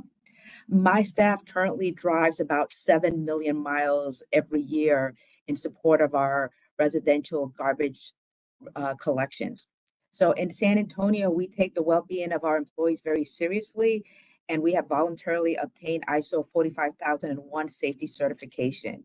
I realize that not every organization takes safety as seriously as we do, so I applaud OSHA for developing heat stress related guidelines. However, I have some concerns with three main areas of your proposed rules. My first area of concern is on the heat trigger index, which I am sure you have heard from a variety of different speakers. I also have some concerns on the documentation of the heat illness prevention plan. And finally, number three, on the shade requirements. On the first one, the establishment of a single heat index for the entire country does not take into account the wide temperature variations that exist. Your heat index of 80 degrees and high trigger of 90 degrees is normal for Texas for about half the year. If we were to conduct the hazard alert briefings as required every time we reach this index, I foresee two negative consequences. The first, I think, is that my staff would stop paying attention. If we were doing this on a daily basis, these briefings would simply become part of the background noise and not as impactful. The second, I think, is that these daily briefings would take time away from other messages. As I'm sure you're aware, the solid waste profession is consistently in the top 10 most dangerous professions. And we have a variety of other safety topics that we need to get to employees. For example, the dangerous dogs, bloodborne pathogens, and the list goes on and all the things. So every time we would be conducting a heat stress briefing, that would take time away from some of these other topics that we would need to we need to cover. So as an alternative, I propose two things. First is some sort of regional index. I don't have an exact number, but I believe whatever temperature figure combined with humidity that is chosen should be set at a figure that typically does not exceed about 25% of the year. The second suggestion I have is that during extended heat periods, safety briefings occur once a week in more detail as opposed to a single very short daily briefing. As it's written, I suspect many of the organizations in the southern states won't even bother tracking the heat index, and for compliance purposes would just be giving the same daily briefing without any real consideration of how to make it impactful. My second area of concern is on the heat illness prevention plan, not so much on the concept of the plan, but I think some of the proposed regulations are unclear. For example, the plan has to be made available, but does that mean on every truck or does that mean in the yard, for example? Also, the requirement to identify where specific breaks are going to be taken. Our drivers drive along different routes in different areas of the city, depending on the day, depending whose route they're covering for if someone is on vacation. So if that can be more generic statements, such as, taking a break at a convenience store, for example, as opposed to identifying one by a specific address. And speaking of break time, that brings me to my third concern in the proposed rules. If I read them correctly, the proposed rules prohibit using vehicles to meet the shade requirements. When your workday takes place in a vehicle, that is I think the most opportune place to take a break instead of driving around looking for a collection area for a break. All of our vehicles are air conditioned. I know that's not true for the entire solid waste industry. The other thing, my final comment is to say, we currently, all our employees are allowed to take 2 breaks right now. During high heat periods, we allow all our employees to take additional breaks as needed. As the earlier speakers talking about solid waste, even though work is out in the field, our supervisors are in constant communication with their drivers. And for us, 80 degrees is normal, but when we're in the high 90s, we reach out to our all employees via telephone on a more frequent basis and encourage them to take additional breaks and just to check on them to make sure that they're still okay. So that concludes my comments, and I am open to any questions you may have.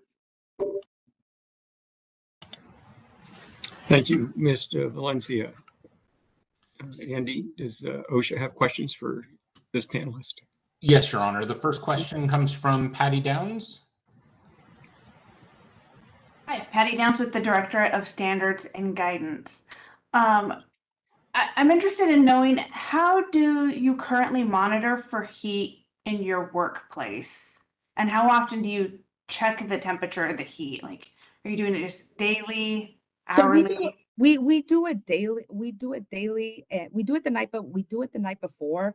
At the conclusion of the work, they kind of see the forecast for the next day, and then at the morning, so our safety team the night before will send out an email to all the supervisors if there is something expected to be out of the ordinary for the next day, and then in the morning we'll check it again, and depending on the conditions, we'll alert all our staff. And this isn't, we're talking primarily about heat, but we do it for pretty much any temperature related issue. For example, in San Antonio, we just had some flooding, for example, last week. So we look at all the temperature, anything going out of the ordinary, and alert our staff to adjust accordingly. Thank you. Patty Downs again. And then, Ms. Valencia, have you found the local weather reporting and apps then, like the OSHA Heat app and things like that, to be fairly accurate compared to the actual conditions at your workplaces? I think for the most part, yes, there are, as I'm sure in every location, there are some kind of microclimates that make things either hotter or cooler. I think that's one of the reasons we've heard several panelists talk about flexibility, especially when it takes the breaks. There are some areas that I know get hotter than what the area may do. So some of our employees would prefer to power on and skip the morning break if they know this area is going to get hotter than the rest of this, than the temperatures indicate. So they want to get that area done quicker. So, and then take a break when they're done with the area before the sun hits a particular area. Okay, great. Thank you so much. That's all I have, Andy. Thank you. Your Honor, the next question comes from Zoe Petropoulos. Hi, Zoe Petropoulos with Directorate of Standards and Guidance.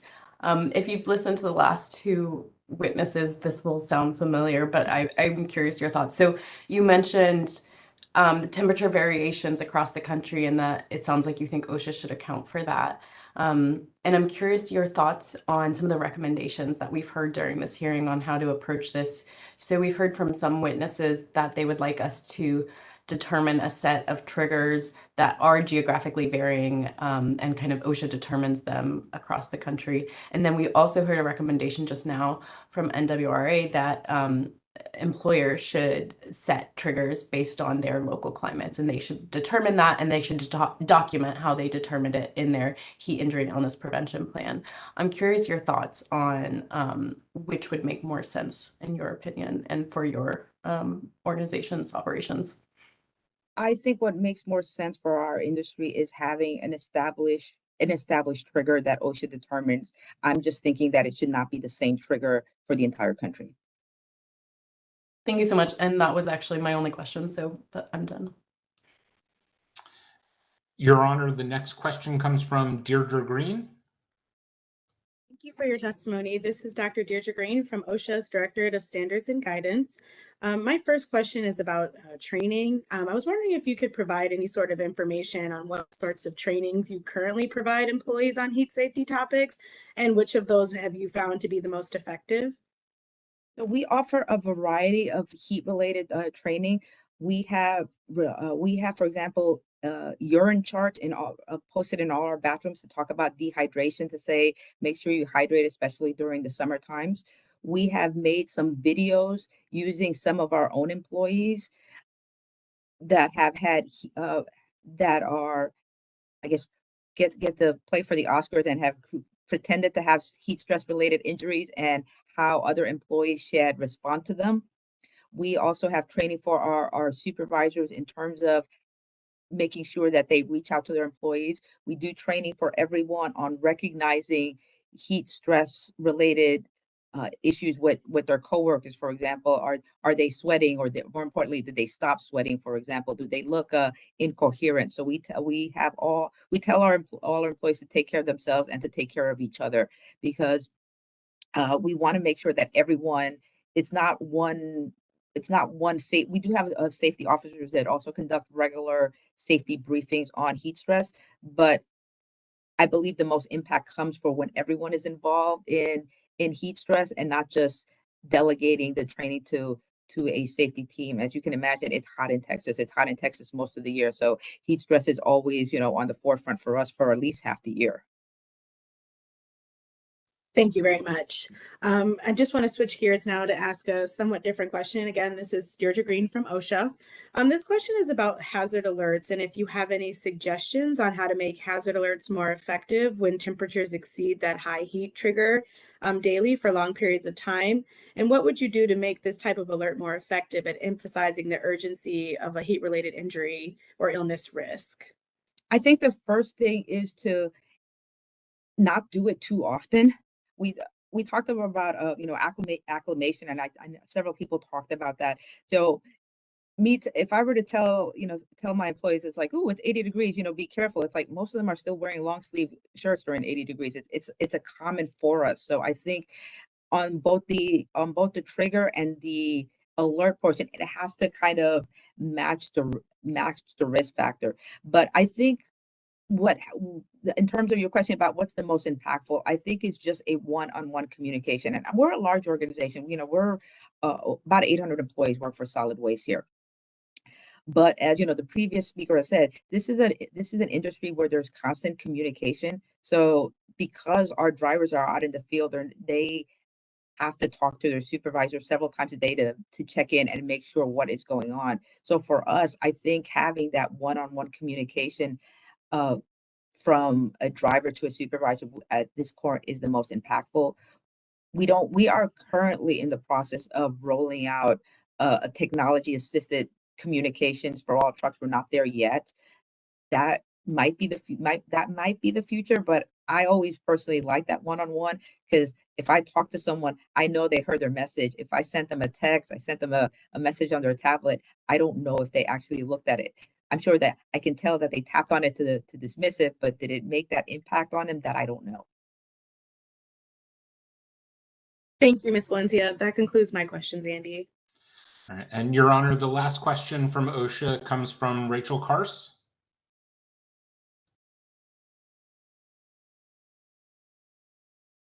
From the previous Rachel, I'm having difficulty hearing you. There, I know. Sorry. Thank you, Ms. Valencia, for your testimony. We just heard from the previous speaker that in some cases, municipal operators are allowed to start their day earlier, as noise ordinances in some instances are not applicable. Is this the case in San Antonio? Do you have the ability to start your day earlier if there's a case of extreme heat? We sometimes will start up to 30 minutes earlier in the summertime.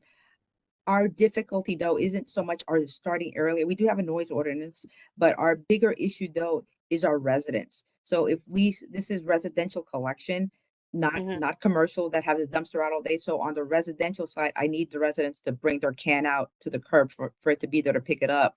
So if we were to start early, chances are most of our residents are still sleeping and the can is not out there for us to collect. So that's why. So we have two types of collection. We have collections that happen on the street in the front of the house, and then we have some collection which is most of our collections. We have about 20,000 customers who are collected behind the house, and those cans typically stay out year round, all the time. So during extreme heat, we will start collections 30 minutes earlier, but only for our customers that have collection in the back of the house, if that makes sense, because I don't have to wait for someone to roll their can outside. Okay, yeah, that makes sense. My other question is, you mentioned that 100% of your vehicle cabs have air conditioning. In a typical like waste collection crew, would all the workers have access and be able to take a break in that air conditioned vehicle cab?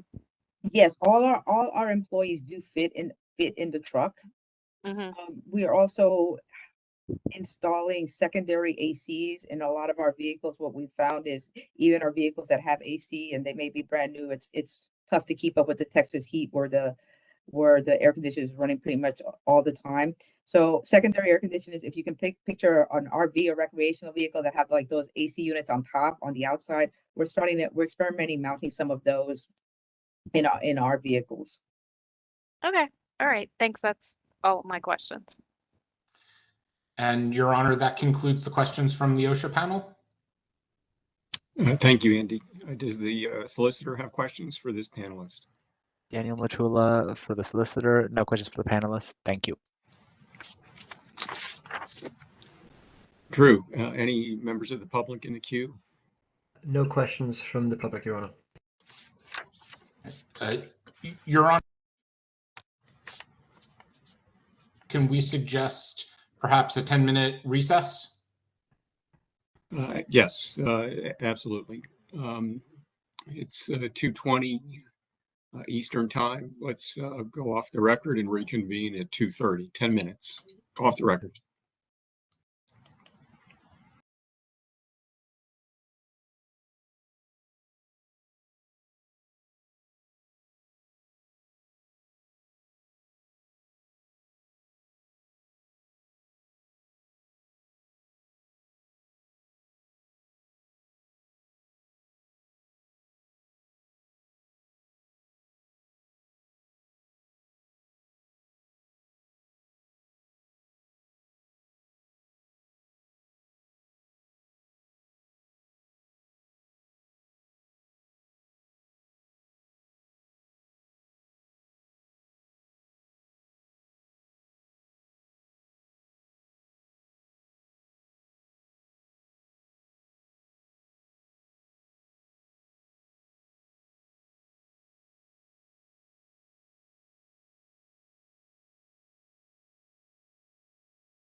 This is Drew Roberts, OSHA's coordinator, contractor.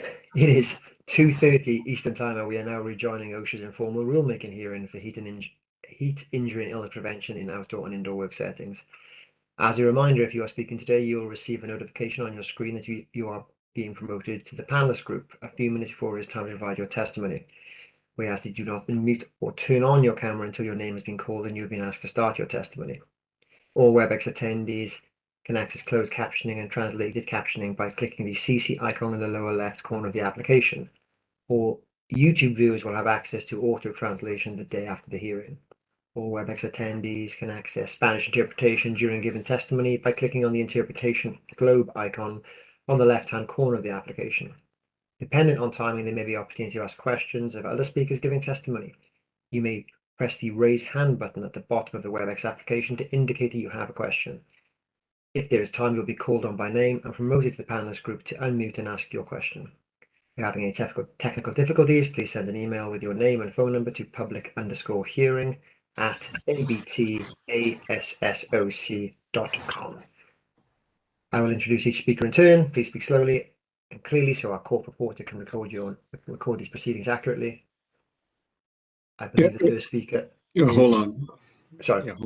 Hold on, Drew. Let me say something briefly. So it appears our last panel for the afternoon is the National COSH Network.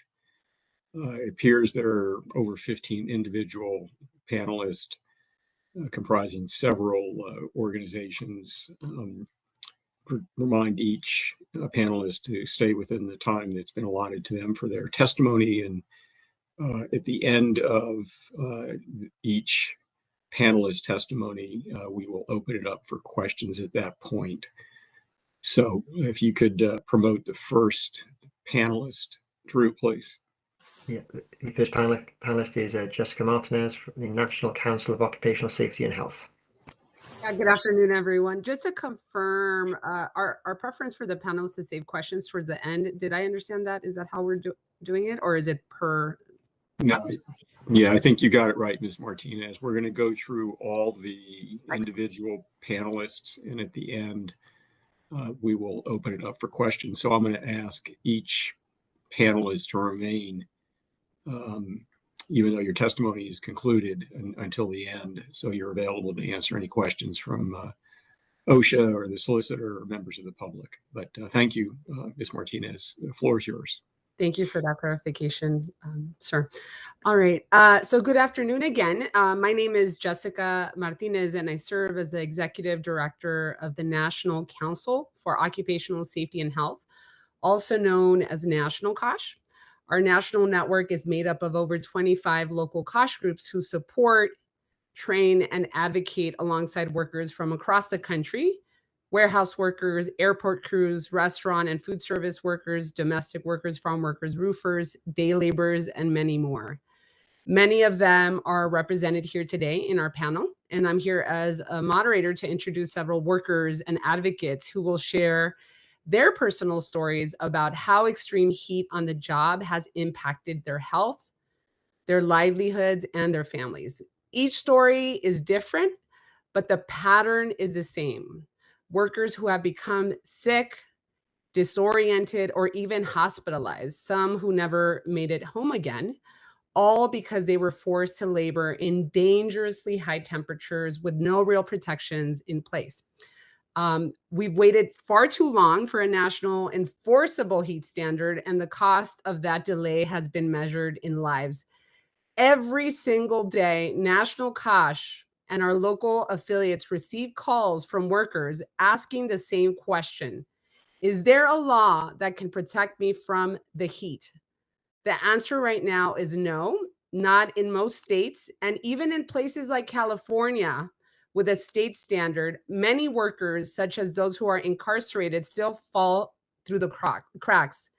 This patchwork approach is failing. So the current general duty clause is not enough. It's vague, it's reactive, it's not preventative. It places the burden on workers to prove harm after it happens, often when it's too late. In contrast, a clear, enforceable federal heat standard would define employers' responsibilities proactively, offering simple, life-saving requirements like water, rest, and shade. And let me give you a real example. Tony Pineda is a roofer from Arizona, one of the hottest states in the country, and still, shockingly, without a state heat standard. He shared his story with us.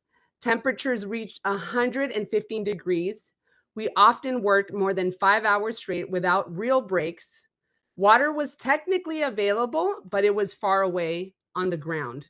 Nobody wanted to climb down from the roof to get it. We never received any training on heat exposure. One day I felt dizzy. I got home and had severe migraines, diarrhea, and was completely exhausted. I didn't go to the doctor. I couldn't afford to. I recovered, but barely. I was lucky. Tony's story is not unique. It's a window into a much broader crisis. More than 436 workers in the US died from heat between 2000 and 2021, according to the Bureau of Labor Statistics data. And that's almost certainly an undercount. Many heat-related deaths go misclassified or unreported. Tens of thousands more suffer from heat stress, dehydration, kidney issues, and long-term complications. Workers in construction and agriculture face the highest risk, and Black, brown, immigrant, and undocumented workers are disproportionately affected. This is not just a moral failure, it's an economic one. Countries like Spain and France, countries with scorching summers, have heat protection laws that are enforced. They recognize that a protected workforce is a more productive, stable, and sustainable workforce. When workers are hydrated, rested, and trained, they work better, they stay longer, and they are less likely to get hurt or die. It's not complicated. Let me also be clear that voluntary programs or performance-based standards will not work. We have already seen what happens when enforcement is left to goodwill or vague intentions. Employers, including massive corporations, continue to ignore the basics, sometimes not even providing shade or drinkable water. Tony had water, but it was 40 feet below him. That's not access. That is complete negligence. A meaningful standard must include clear, specific requirements on water proximity, rest breaks, shaded recovery areas, medical response, and critically, worker training. Tony never received training. He didn't even know what symptoms to watch for. He nearly collapsed. And then there's also fear. Tony never spoke up about what happened. Like many workers, he feared retaliation. He left the job not just for his health, but for his dignity. Thankfully, he found support at a worker center, rebuilt his life, and today is supporting other workers who suffer in silence like he did. We also call on OSHA to ensure this standard protects all workers, including those who are incarcerated. Right now, there are incarcerated workers producing over 50,000 license plates a day in Folsom Prison in California with no access to basic heat protections. This cannot be the status quo. To summarize, the general duty clause is not enough. It's inadequate to protect workers from heat-related harm. All workers, regardless of job sector, geography, immigration status, or incarceration status, deserve clear, enforceable heat protections. This standard must apply to both indoor and outdoor workers and center the needs of the most marginalized.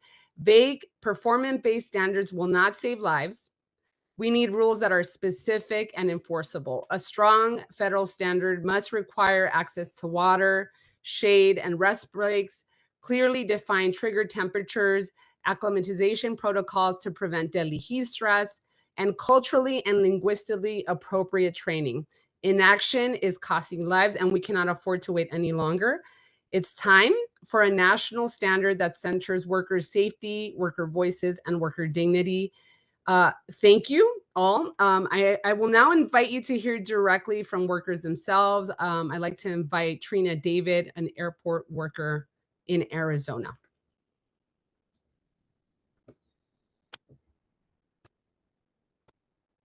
Trina, are you there? Ms. David, if you can identify yourself, please, for the record. Hi, my name is Trina David. I'm an airport worker in Phoenix, Arizona. Yes, ma'am. You can proceed. Oh, okay. So I've worked in the airline industry for nearly 20 years. Currently, I work at a major airline at Sky Harbor Airport, and before that, I worked for over a year with a regional carrier at Sky Harbor Airport. So I know firsthand and experience every year the ongoing crisis, one that breaks our bodies, instills fears in us, and costs our lives. And that crisis is heat-related illnesses. Every summer, Arizona sets new heat records. But for those of us working on the airport ramps, inside the aircraft bins, and fueling the planes, the temperatures we endure are far worse than what is ever reported or that the public will ever know. Every summer, paramedics are called out to the ramp because an airport worker has collapsed. We all know it's going to happen. We just don't know when that first call will come or how severe it will be to the member. Imagine stepping into an enclosed aircraft bin where the temperature surges past 185 degrees.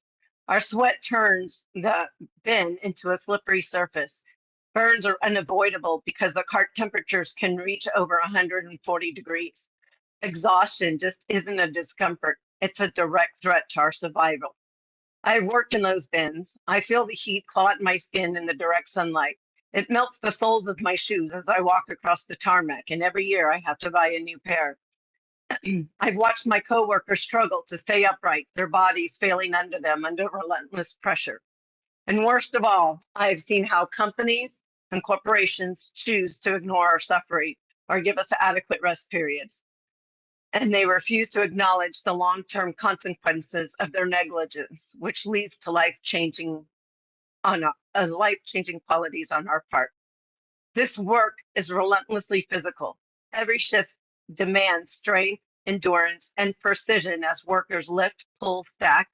The equipment is heavy, and we maneuver massive baggage loads. We work against the clock, often in dangerously high temperatures. The impact to our bodies is real and totally understated because exertion levels are not categorized or considered by the companies.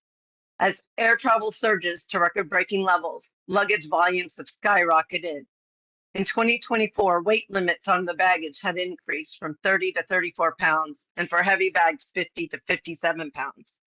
It may not sound like much, but consider an average flight is 150 bags. That means the ramp crew handles over 5,000 pounds of bags in less than 20 minutes. And if we have to upload that flight, then we handle another 5,000 pounds in 30 minutes. So you're asking us to handle 11,000 pounds in less than an hour. But it doesn't stop there because we also have mail and cargo that add to those weights. Planes arrive overloaded and they depart even heavier. The schedules are tight. So the minute one aircraft leaves, another one approaches the gate. So we could be out there from 2 to 4 hours lifting heavy bags continuously in direct sunlight. We're exhausted. In reality, the official temperature readings may say 100 degrees on the ramp at Sky Harbor, and that's what's recorded in the books, but it's 20 to 40 degrees hotter. On June 15th, I was out there at 3:11. We hit 112 that day. I took out my heat gun. The tarmac was 155. The steel carts where we put our bags in and maneuver to the planes were 141. The temperature is real, and NIOSH does not account for all the radiant temperatures, especially with the planes exhibiting hot air. It's not hard work, it's punishing, and without proper safeguard, it becomes dangerous. The strain on the body is relentless, and the expectation to keep up with unrealistic demands in extreme heat without proper protection is inhumane. Although corporations may provide water and hydration drinks, they pose other risks. Water's not enough, and the sugar and hydration drinks brings other medical concerns to our members. According to the CDC, heat-related illnesses occur when the body temperature rises faster than it can cool itself, and it can damage the brain and other vital organs. I've been a crew chief on that ramp since 2014. I've made it my duty to protect my team and the workers around me. I know firsthand what it's like and how they won't step away, and I have to drag them into the break room so they can cool off. And why they won't go is because they fear retaliation or termination from their employer. They fear that being on a delayed flight will get them written up and they will lose their job. They fear being told to push through because it's their job and not taking rest breaks. I've ordered my team to go inside and cool down. I know it costs me in the eyes of my employer, and I stand up to them. I know it's going to save their lives. I could have fought back against the system that expects us to do these dangerous conditions, but I don't. I speak up. I am the voice for those. Yet here's the most glaring hypocrisies. Airlines refuse to board passengers when an aircraft interior reaches 85 degrees. Ramp workers are expected to endure temperatures well beyond 105 with little or no relief. If an aircraft interior is deemed to be unsafe for passengers at 85, how is it acceptable for workers to labor in higher temperature for hours? To me, the answer is simple, it isn't. One of the labor unions reports that there are 60 heat-related injuries in the last 6 months. I believe that number is dangerously underestimated. And if you ask me why, I'll tell you. Because companies discourage workers from claiming heat-related injuries, saying that it's not an on-the-job injury. Worse, it's not listed as a secondary cause. So if a worker has an injury or trips, the contributing factor could be not that they tripped over the tow bar. It could be because they're dizzy from working hours in direct sunlight and not properly hydrated. And the damage doesn't stop when the shift ends. Heat-related illnesses have lasting effects, ones that medical experts are still studying, but research has already linked them to cardiovascular disease, respiratory, kidneys, diabetes, and even more. These aren't temporary systems. They last us our whole entire life. This is not speculation. This is our reality. Every summer, workers collapse. Every summer, emergency medical intervention is needed. Every summer, preventable injuries occur. Fuelers, cleaners, catering, everyone working in the sun and overheated aircraft face the same dangers. We're not asking for anything unreasonable. We demand accountability. We demand enforcement of existing laws. We demand real and measurable protection so workers are never forced to choose between their job and their life. Corporations must recognize that workers are not expendable. Efficiency cannot come at the cost of human suffering. Laws should be upheld, standards should be enforced. Exertion levels to the impact to our bodies need to be considered. Mandated rest periods should be allowed, not just on paper, but in practice.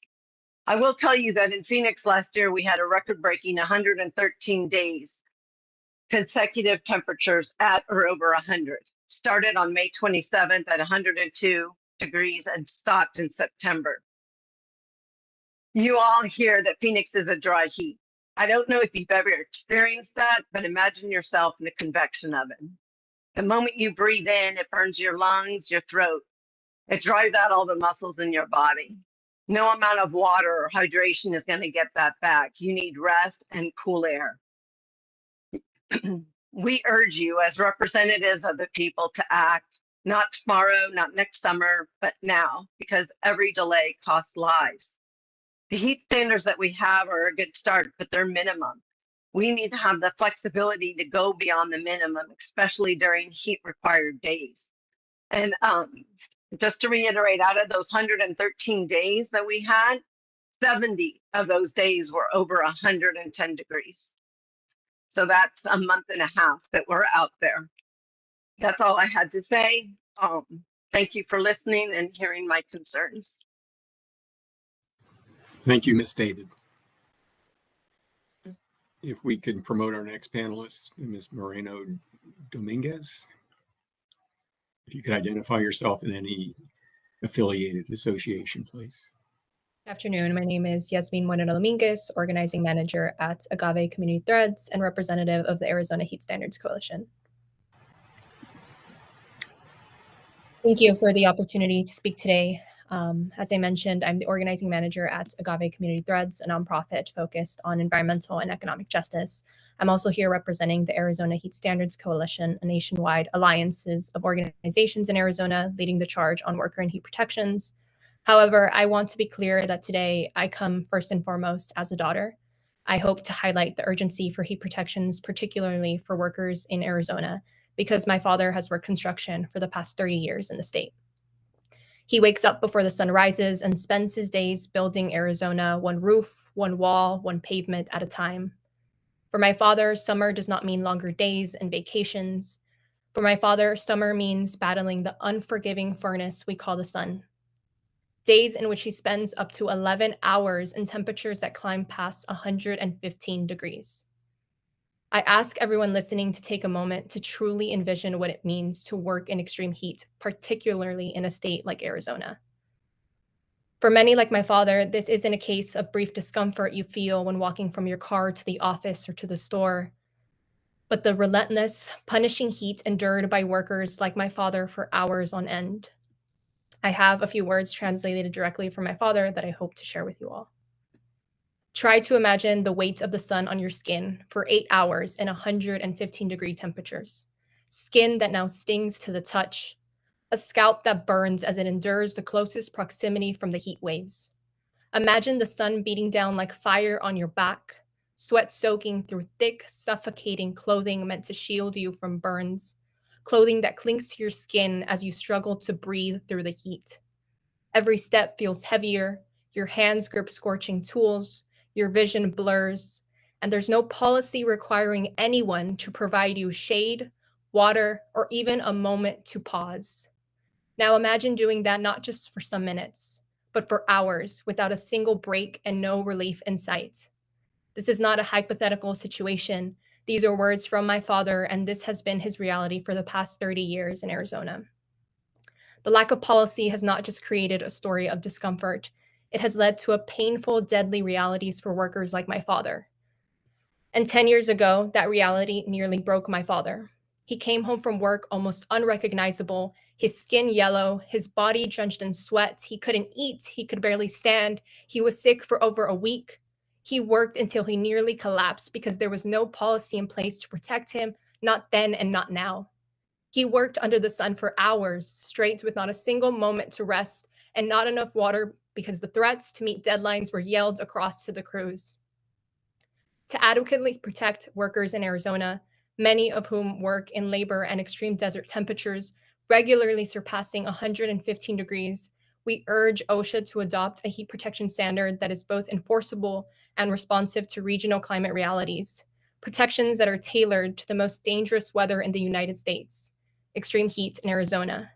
Additionally, I urge you all to include language that protects from retaliation if they report unsafe conditions or pause work due to heat-related symptoms. My father's story, and by proxy mine, is not unique. Aside from my father, as an organizer, I represent thousands of community members who have shared parallel experiences to my father. Young workers who have passed out on the job site, others who have suffered heart damage, others whose lives continue to be tainted and bodies haunted by the impacts of extreme heat and the lack of worker protections. All of these stories share a common theme. They are stories of workers who were not protected on the job, stories of workers who deserve better, and lives that are at risk because worker protections are not prioritized. It is the federal government's responsibility to, and I quote, assure as far as possible every working man and woman in the nation safe and healthful working conditions. I urge you to please uphold this promise and continue to protect workers across the country. Please allow my father an opportunity to stay safe this summers. Thank you so much for your time. Thank you, Ms. Moreno Dominguez. If we can promote our next panelist, Ms. DeLeon, if you could identify yourself in any affiliated association, please. Yes, can you hear me? We can. Hello? Yes. Okay, We great. can hear you. Thank you. Thank you. And thank you to everyone here today that helped arrange the opportunity to comment on the possibility of a federal heat standard. My name is Renee Guerrero de Leon. I am with the Southern California Coalition for Occupational Safety and Health. We are a nonprofit network of over 30 worker centers, unions, and legal aid organizations who have a deep commitment to workplace health and safety, primarily focusing on low-wage workers in high-exposure industries across the Los Angeles, Orange, and Inland Empire counties. Our ethos is that all workplace deaths, injuries, and illnesses are preventable. Our partners located across Southern California are very familiar with the risks of high heat. We were able to gather stories and experiences from them, but also believe it's worth noting that this is upon our direct engagement with folks who can also not be here today due to a myriad of reasons, whether it be due to fear of retaliation, and also the fact that this meeting takes place during the workday in which they cannot take time off. While speaking to one of our partners in Pomona, we found that day laborers are vulnerable to heat exposure, with some of their members having experienced heat illness and claiming that they, quote, worked at a job where the employer didn't give proper breaks for heat or didn't even provide water. We met with fast food workers who were employed by multi-million-dollar franchises. These are workers that are oftentimes indoors and outdoors working the drive-through. There have been instances in which they did not know about their right to accessing free, clean drinking water, and they were told by their employer that they were to be charged for water cups. In partnership with the Inland Empire Labor Council, union members were able to share some of their experiences and encounters with heat. Robert Ramos, a member with the Ironworkers Local in the Inland Empire, shared his experience working in high temperatures on the job. He had experienced symptoms of muscle cramping and disorientation. He recognized these as feelings of heat illness. He was able to notify his foreman and sat in the shade drinking water until he cooled down. Others, unfortunately, have not been as lucky. We have heard from the building trades that they have seen severe cases in which new workers on the job site fall ill and even die due to heat. Albert Duarte with the IE Building and Construction Trades Council claims that he saw, quote, a new apprentice experiencing heat illness. We sent him to the hospital. He was discharged the same night. He went home, fell asleep, and never woke up. Every trade has a component that is dangerous. However, a hazard all trades have in common is heat. With each summer becoming hotter than the last here in California, mitigation and heat illness prevention may be deciding factors on whether or not a worker comes home at the end of the day. Heat illness prevention on the work site is not only effective, it can be life-saving and should be accessibly communicated to workers no matter the industry. Coalition members have shared that workers and unions have access to good trainings and workshops that help identify heat illness, as mentioned in the example given earlier, but they have expressed concern around non-union workers having the same opportunity. Incorporating mandatory training into the standard will ensure all workers have access to the same information, and most importantly, have the right to know what the risks are when working in high temperatures.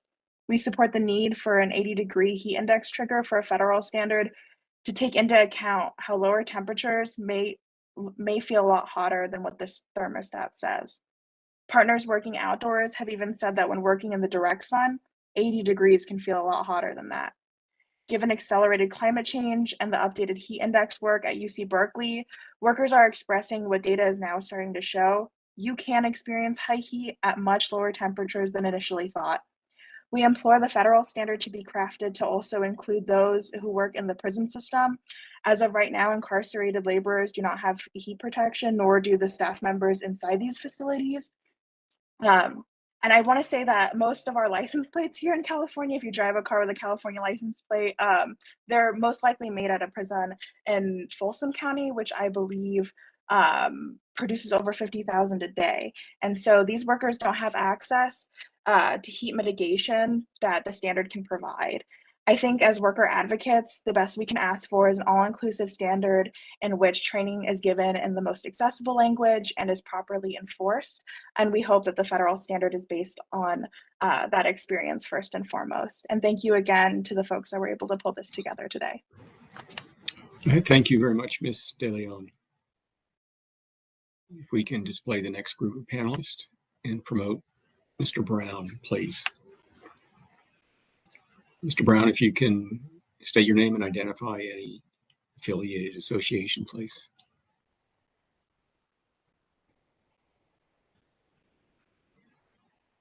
Okay, stop video. Okay. Oh, yes. Can you hear me? Yes, sir. Okay. First of all, good afternoon, everyone. My name is Leonard Brown. I'm with WorkSafe. I'm the community organizer. I'm also on the board of the National Council of Occupational Safety and Health. I'm going to be briefly. I'm speaking from my lived experience of 32 years of incarceration in California prison system. Not something that I'm proud of. First, I'll talk about my work in the Prison Authority, PIA. I worked in the textile factory. In the textile factory, there's so many variants as to heat. I mean, you have these large ovens in there that, for silk screening, that they dry the ink on the clothes. And then you have 90 people in there, so you add the body heat. Then you just have fans. There's no AC. So you factor in all these varies in the temperature easily. The temperature inside of the building is easily, on an average day, 105 degrees, and factor in your body heat. Then I'm going to move on to COVID. I was incarcerated during COVID, which obviously COVID caught everybody off guard. COVID, I was in San Quentin, which is an antiquated prison with no ventilation. And during COVID, there were no fans. No air circulation, because obviously fears a continued spread of the virus. So, I mean, the heat was unbearable. Then we was forced to work. We were thrown into the kitchen because many of the cooks, they also contracted COVID. So a lot of them didn't show up to work. So we had to basically man the kitchen to feed everybody. We was forced to work, threatened to be placed in administrative segregation or getting a write-up, which would result in us losing good time credits. And then I'll talk about briefly just the overall, heating and cooling the cells. There are different designs. There's a 180 design. There's a 270 design. 270 design, the cells are much smaller. 180, the cells are much bigger, which allow for a little more airflow. Prisons are cooled with swamp coolers. Swamp coolers, they constantly go out. The filters are not changed properly. If the swamp cooler goes out on the weekend, you stuck until that following weekend to plan off the stationary engineers come in, and oftentimes they don't even, replace them until later in the day. So there's important to having a national heat standard, especially for carceral settings. So there's guardrails just across the board. It's just the heat. I mean, like I said, I'm speaking from lived experience, and not from what someone read from a report. It's just in prison, the prison setting, you don't have control. You're at the mercy of the jailers, that we would say. There are little fans and stuff like that, but the fans, they just circulate the warm air. I think the only way to address the problem is just that, so that everyone can be safe, include not just the prisoners, but the people who work in the institutions. So they're exposed to the heat too, because the guards, they have on vests, they have the wearing vests, and it's just. I'm gonna keep it short and simple. It's just a national heat standard is the only way to ensure everyone's safety. Thank you, Mr. Brown. Thank If we you. can promote our next panelist, Mr. Valdez. Mr. Valdez, if you can identify yourself and any affiliated association, please. All right. Do you hear me? Yes, sir. All right. My name is Donald Valdez. I work at LGB5 Amazon in San Bernardino, California, a warehouse. And I've been there for about 6 years now. And I have experienced the dangerous heat conditions in the building, and Amazon is failing to do enough to protect us from the heat illness in the building. And I know how dangerous heat can be. I'm a former EMT for 6 years now, and I know about hypothermia and the heat-related illnesses that come with it. And I'm especially concerned about the building and not only myself, but other coworkers that are experiencing the heat in the building. I've experienced, the signs and symptoms in the building, excessive sweating, feeling nauseous while working, moving pallets, moving carts that are heavy. And usually, I mean, the building is air conditioned, but it still gets from 70s to 80s and higher, mid 80s. And I've actually,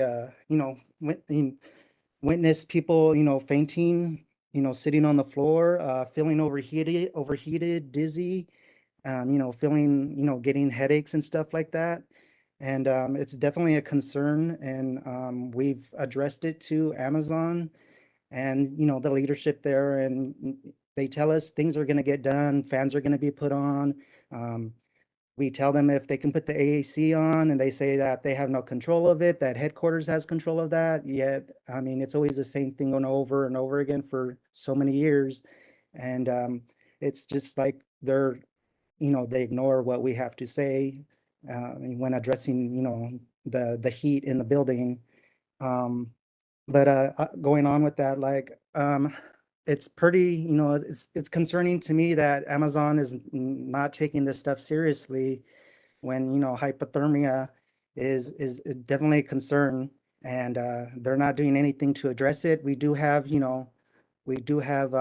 water fountains water fountains in place, but a lot of the times people don't want to use them because we've had mold in some of those fountains before, so people are getting sick from that. I myself have been sick with a throat infection because of the mold that is building up in those fountains that they're not maintaining in the building. So that is another concern that we've pointed out to them, but yet little has been done. Also to Amazon gets on us about rate, time off task, to continue working through through the heat. And we have the water, we have water and some fans in place, but it's not enough. I mean, it's still an issue, and Amazon continues to push us to work. And yet when people are fainting or not feeling well, the only thing Amazon does is really, they sit them down for 15 minutes and get back to work. I know as an EMT that person needs to, they need cooling packs in place to put on their armpits or on their neck, or, some type of cooling towels so that they can, feel better, so that, it doesn't get worse on what they're experiencing in the building. And I just want to urge OSHA, if they can move forward and, really, put these regulations in place so that, it can be enforced in the building, because it's definitely a concern for all of us in the building. And Amazon is not doing enough to address these concerns that we can keep bringing up to them, but yet they're not doing nothing about it. And I think that is it, and thank you for your time. Thank you, Mr. Valdez. If you can promote our next panelist, Ms. Velasco, please state your name and any affiliated association. Hello? Hello, can you hear me? Yes, ma'am, we can. Great. Okay, thank you. Good afternoon, and thank you for the opportunity to speak today. My name is Denise Velasco, and I am the Strategic Initiatives Director at the Maintenance Cooperation Trust Fund, the MCTF. The MCTF is a statewide watchdog organization in California that has investigated the non-unionized janitorial industry for the past 25 years. We are here to support the establishment of a strong, enforceable federal heat standard. The MCTF was established in 1999 in response to a growing crisis of unfair competition in the janitorial industry. Recognizing the rise of unethical operators who ignored labor laws, law-abiding contractors partnered with the United Service Workers West, California's Janitors Union, to form the MCTF. Since then, our mission has remained clear: to expose abuses in the underground economy, level the playing field for responsible employers, and protect the rights and safety of workers. Through our investigations, we have seen firsthand how responsible employers are undercut by bad actors who willfully violate labor laws. Without fair and enforceable standards, these violators gain a competitive advantage by rewarding those who exploit workers and punishing those who play by the rules. This is not about penalizing good employers. It's about holding bad employers accountable and ensuring that all workers have a basic right to safety and dignity on the job. Fortunately, in California, state law provides heat-related protections, including access to rest, water, shade, and protection from retaliation when workers speak up. These are not privileges. They're essential safeguards. During this hearing, there has been testimony supporting employers having flexible rules. But in California, it wasn't until we had requirements with triggers that were enforceable by Cal OSHA that we saw substantial reductions in deaths and in injuries. Today, the MCTF is here to urge the establishment of a strong, enforceable federal heat standard, one that guarantees every worker, regardless of where they live, access to basic protections like rest breaks, drinking water, shade, and freedom from retaliation. No worker should have to risk their health or their life simply for doing their job. These protections must extend beyond California to workers across the country who face the growing threat of extreme heat. Thank you for your time. Thank you, Ms. Velasco. If we can promote our next panelist, Mr. Schultz. Mr. Schultz, please state your name and any affiliated organization. Good afternoon. My name is James Schultz. I am currently the recording secretary for the Wisconsin Committee on Occupational Safety and Health, WSCOSH. I've been on WSCOSH's board of directors since 1999, where I came on as an at-large director. A couple years later, the membership promoted me to first vice president, and a couple years later, I was hired as the executive director. I originally came to WSCOSH as a delegate from my United Steelworkers local, which represented workers at the foundry where I worked for more than 15 years. During that time, I served my local as a bargaining and grievance committee member and also as a safety deputy. I am also an injured worker that was retaliated against for workplace activities around occupational health and safety.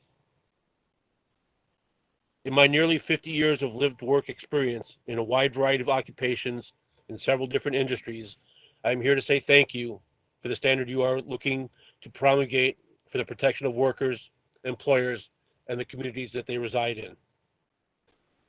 I am a third-generation foundry rat, having worked for more than 15 years in the same foundry that my father and my grandfather worked in, as well as having worked many other occupations in multiple industries. And I know that all jobs have hazards and that a great many of them are affected by temperature extremes, both hot and cold.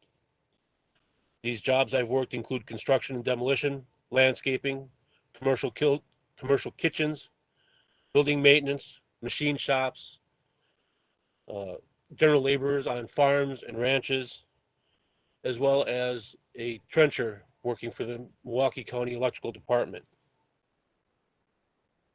I have worked jobs where I had union representation and jobs where I did not. Over the last couple of weeks, I've heard a lot of talking heads that clearly had no work experience in the conditions that they gleefully describe as adequate and dismiss the temperature extremes as no big deal or already under control. I've heard them advocate for less restrictive standard and even advocate for the leaving in place of the general duty clause as the ruling standard when it comes to protecting workers from extreme temperature exposures in their workplace. I've heard them talk of the difficulty of providing workers a 15-minute rest break every 2 hours. As a worker advocate, I have also heard from and spoken with a wide range of workers as well as employers concerning temperature extremes, and I've answered many questions as to what can be done, as well as what OSHA says about such working conditions, and is there any kind of standard to protect them. I'm also here to testify to the devastating long-term effects of extreme temperature exposures on workers, such as my father, now in his mid-80s, and suffering from advanced kidney disease, as well as COPD. He was never a drinker, nor a smoker, but he had repeated and extended exposure to two workplace hazards where kidney disease and loss of kidney function are potential outcomes: silica and extreme temperatures. As a worker advocate, I've worked with such workers as Communication Workers of America that you heard from yesterday, workers that were mandated by their employer that they were expressly forbidden from using the air conditioning in their vehicle unless it was necessary to keep the equipment within its operating temperature ranges. As an injured worker, I'm here to tell you that I have lived through the need for very detailed and explicit requirements for employers to follow. As an advocate, I've heard from many workers in many occupations with similar experiences. Many employers overwhelmingly believe that if it's really important, it will be in writing. And if it's not in writing, it is not going to happen. If it is vague or without detailed requirements, it is not going to happen. And if there is no certainty that they will be cited or worse for not following the regulation, they're not going to do it. As an officer in my union, I can tell you that even in writing, it can be a struggle at times to get employers to comply, regardless of whether it is honoring contract language or regulations such as those promulgated by OSHA, EPA, Mine Safety Health Administration, and others. As a worker, I know the loss of fellow workers to the effects of extreme temperatures in the workplace. I can think of at least 2 coworkers off the top of my head that died prematurely from exposures to temperature extremes, 2 of which were taken from the workplace to the hospital, one that had to stay in the hospital before they died, and 2 other workers who went home and never returned again. I ask that you continue with this standard. It has been a long time getting to this point, and workers cannot afford to lose ground now as climate change increases in how fastly it is changing and the severity of the change that we're experiencing. We need a strong, enforceable standard that protects workers' health and their lives. This means concrete definitions and requirements for employers to do something, and that empowers workers to have a voice and a hand in making their work and working conditions safe and healthy. I'd like to thank OSHA, the Department of Labor, this panel, Your Honor, the solicitor, and all the others for the opportunity to provide some lived experience testimony to these proceedings. And I am here for any questions you may have for me. Thank you. Thank you, Mr. Schultz. We can promote our next group of panelists. I believe from the Chicago Workers Collaborative will be testifying in Spanish. Yes, we have Rosalia and Dairon who should be going up together. Rosalia, ¿está ahí? Sí, aquí estoy, Jessie. Okay. ¿Sí me escuchan? Sí. Buenas tardes. Mi nombre es Rosalía Tenorio y soy parte de Chicago Workers Collaborative, una organización que se dedica a ayudar y a orientar a los trabajadores, especialmente trabajadores temporales de fábricas, bodegas, restaurantes y toda la industria que es la mayor parte inside el trabajo, adentro del trabajo. Pero el día de hoy quiero darles mi testimonio porque antes de ser organizadora fui trabajadora también y pasé por todas las situaciones que los compañeros están pasando. Yo sufrí en carne propia todo lo que es el extremo calor dentro de una bodega cuando estábamos empacando mercancía. He sufrido los abusos dentro y fuera de las fábricas, especialmente en la temporada de calor, que es súper, súper caliente. Trabajábamos 8 horas sin condiciones adecuadas, no teníamos agua, ventiladores. Teníamos que esperar turnos para poder solicitar permiso para ir al baño y poder refrescarnos un poquito, porque no nos daban un descanso para poder recuperar un poco la energía. Teníamos que, en esas bodegas la temperatura se sentía a más de 100 grados y con más de 150 trabajadores en ellas sufríamos un calor intenso y excesivo. En una ocasión yo hice un reporte personalmente con los trabajadores y ellos solicitamos que nos proporcionaran más agua, nos dieran unos breaks de 15 minutos para poder restablecer las energías y necesitábamos un descanso más amplio para que todos pudiéramos descansar.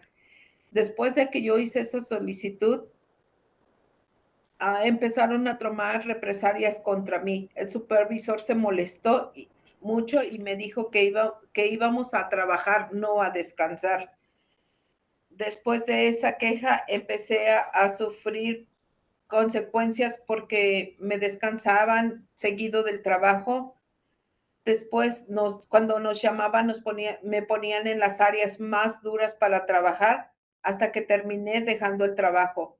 Después me involucré a trabajar conociendo los derechos de los trabajadores en organizaciones y llegué a CWC, donde pude darme cuenta que no solo yo estaba pasando por esas situaciones, sino muchos de mis compañeros trabajadores están en la misma situación y no importa si trabajan dentro de una bodega, una fábrica o un restaurante. También fuera, los compañeros que trabajan en la construcción, en el roofing, están expuestos a este tipo de circunstancias. Hemos tenido conocimiento de personas que han fallecido por horas de calor tan fuerte y por eso es que estoy aquí, para solicitar su apoyo, para reforzar las leyes que existen, para cuidado de los trabajadores y sobre todo las temperaturas a las cuales estamos impuestos. Necesitamos el trabajo, pero también necesitamos cuidar nuestra integridad y nuestra salud. Pedimos reformas más estrictas para proteger a todos los trabajadores que están expuestos a esta situación. Con el calentamiento global sabemos que las temperaturas son extremas, tanto calor como frío. Hace mucho daño para los trabajadores. Por eso necesitamos que se tomen en cuenta y se pasen regulaciones más estrictas para poder proteger a toda la gente trabajadora. Estamos solicitando que la comisión de OSHA regule la temperatura. Cuando el lugar de trabajo la temperatura suba a más de 80 grados, se pueda proveer de un tiempo de descanso para todos los trabajadores, nos proporcionen agua y nos proporcionen tiempo para poder restablecer nuestra energía. Porque sin estas condiciones no podemos seguir trabajando. Sorry to interrupt, Judge Henley. I just want to point out, I've been told that the interpretation is very poor quality and it sounds muffled, but if there's a possibility for our Spanish speakers to submit their comments in addition in writing, just to make sure it's captured accurately. Yeah, they can do that. I understand the interpreter. Okay, thank you. Disculpa, Rosalía, no sé si Dairon está listo. Está listo. Yeah, we can hear you, ma'am. Okay. You guys can hear me? Yes, Dairon, we can hear you. Go for it. Okay. Buenas tardes, mi nombre es Dairon Alvarado y vengo a hablarles no como un experto, sino como un trabajador. Yo durante un tiempo estuve trabajando en una fábrica de tortillas en condiciones que marcaron profundamente mi vida y yo les quiero compartir esa experiencia de lo que viví yo. Y no solo yo, sino miles de trabajadores en el país que corren riesgo de nuestra salud y nuestras vidas. En la tortillería donde trabajé, el calor era constantemente y brutal. En el verano, las temperaturas llegaban a más de 40 grados Celsius o 100 grados Fahrenheit. Como era una tortillería, eran hornos industriales y estábamos en un calor constante donde trabajamos durante 8 o 6 horas al día constantemente sin ningún tipo de descanso para tomar. Sorry, can you hear me?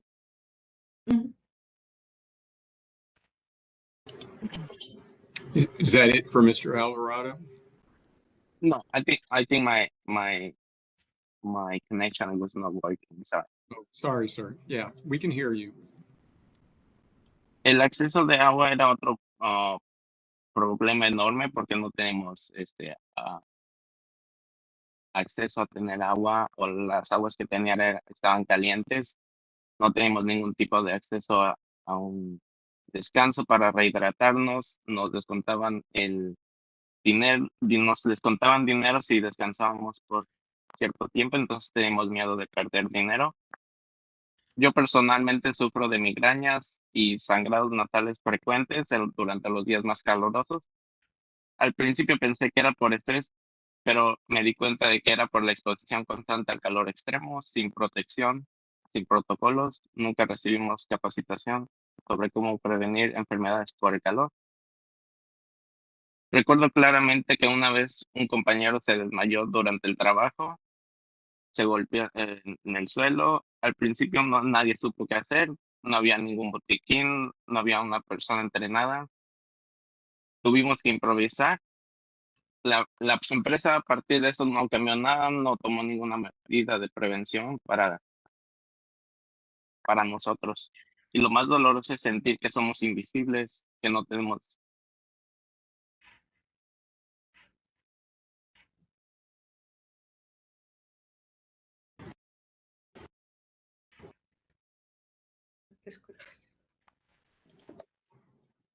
Thank Lo you, más Mr. doloroso es sentir que nosotros somos invisibles, que aunque somos trabajadores esenciales, no nos hagan caso a nuestros derechos. Muchas gracias.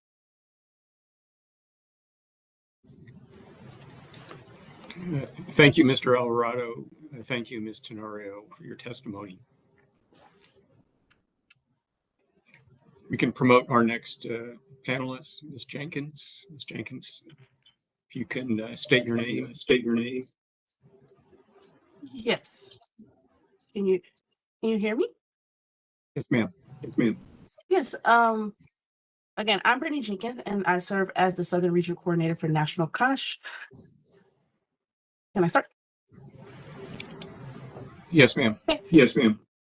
So I live and work in Houston, Texas, and support frontline workers and worker groups across the South, from Mississippi to Georgia, from Alabama to Texas, who are organizing for basic health and safety protections on the job. Extreme heat is a reality we face year after year in the South. It is dangerous, deadly, and getting worse. Workers in multiple industries, including restaurant, construction, agriculture, warehouse, are exposed to high temperatures without consistent access to water, rest, or shade.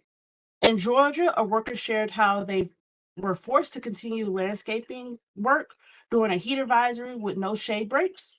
In Mississippi, I've heard from restaurant workers who experience heat exhaustion in kitchens that feel like ovens. In Texas, construction workers regularly report being denied water breaks or facing retaliation when they ask for relief. These are not isolated experiences. These reflect systemic failures. Across the region, workers are suffering while OSHA coverage remains in or non-existent in some southern states.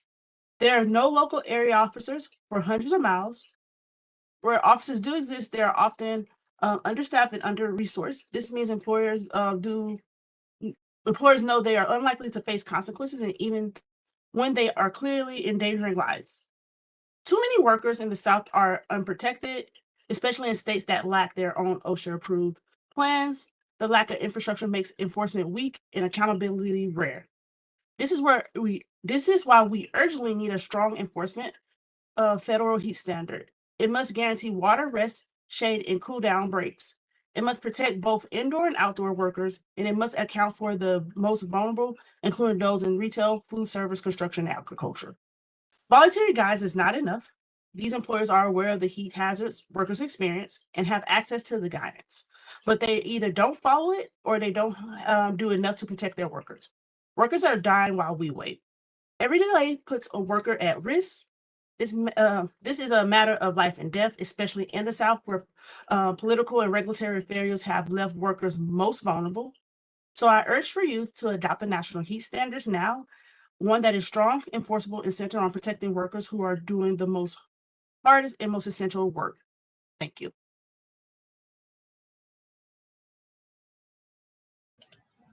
Thank you, Ms. Jenkins. If we can promote Ms. Stevens. Ms. Stevens, please state your name and any affiliated association, and you can begin your testimony. Hello, can you hear me? We can. Wonderful, thank you. Good afternoon. My name is Alessandra Stevens, and I'm a staff attorney with Sir Legal Collaborative, an organization based in Atlanta, Georgia, that works at the intersection of labor and immigration law to educate and empower workers across the Deep South.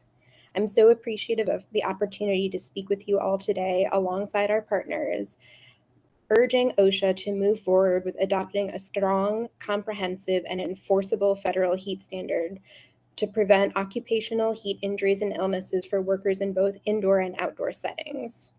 Workers should never have to face the choice between earning a paycheck and risking their lives in the face of extreme heat. Yet we know that despite the fact that hazards posed by occupational heat exposure have been recognized for over 50 years, workers still continue to lose their lives. Just yesterday here in Georgia, where the heat index was in a dangerous 106 well into the evening, local emergency rooms were flooded with workers who had been working all day in the heat, and at least one worker from Cummings, Georgia, tragically lost his life after suffering heat stroke and a heart attack while on the job. A strong OSHA heat standard is needed to prevent the continuation of tragic losses of life amongst workers, especially in the South.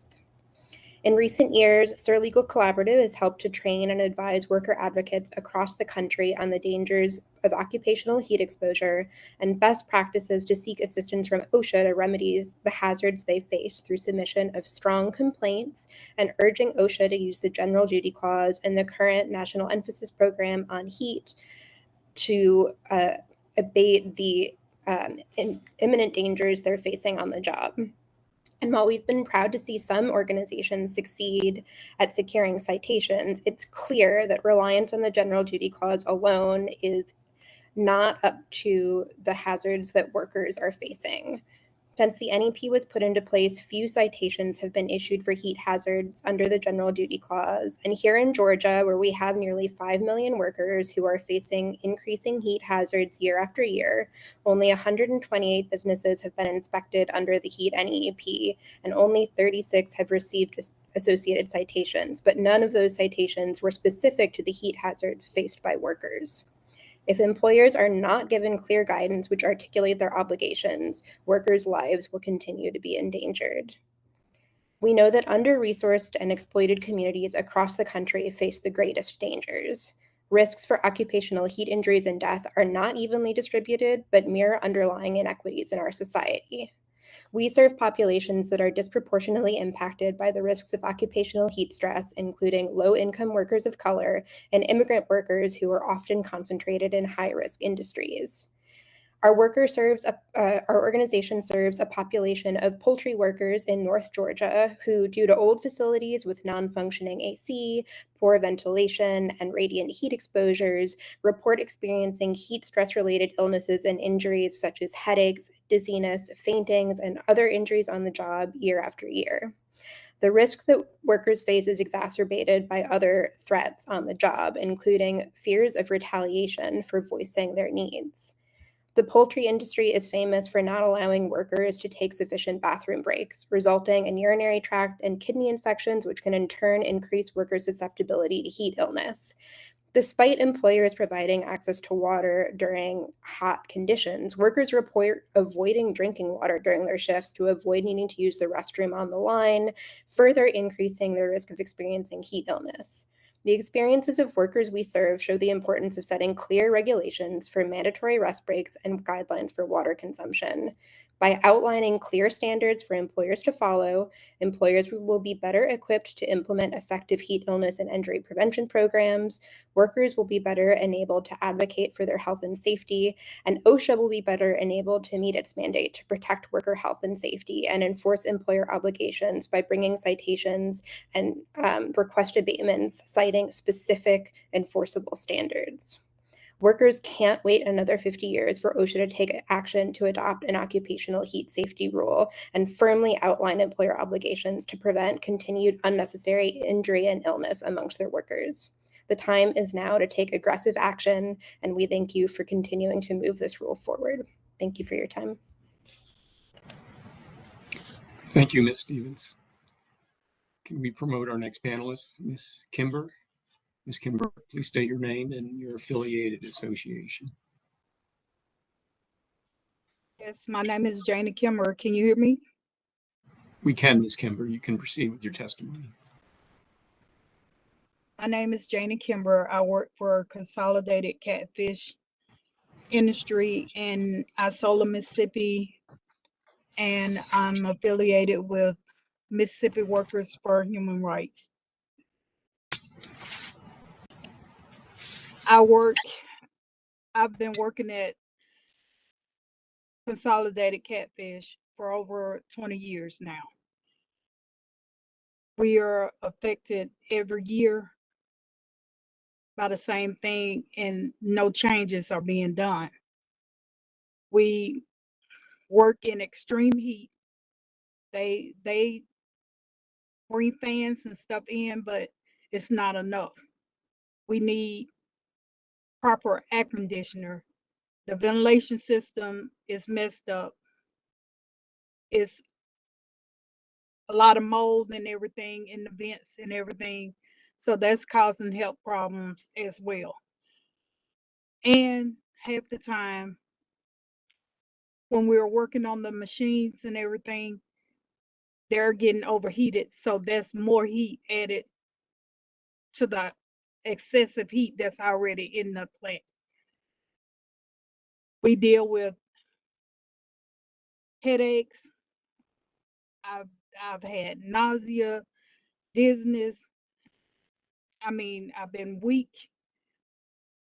but a lot of this is caused by heat. And we're just now getting into the hotter months, and it's gonna be extremely hot inside the plant. And it's gonna be extreme temperatures inside the plant because of all the people and the machines that are constantly running, and we're not taking breaks the way we're supposed to. Water fountains are throughout the plant, but you got people working with guts and scales and everything off of fish, and they go straight to the water fountain with their gloves and stuff on. You don't want to drink behind. I'm sorry, I just don't be wanting to drink behind.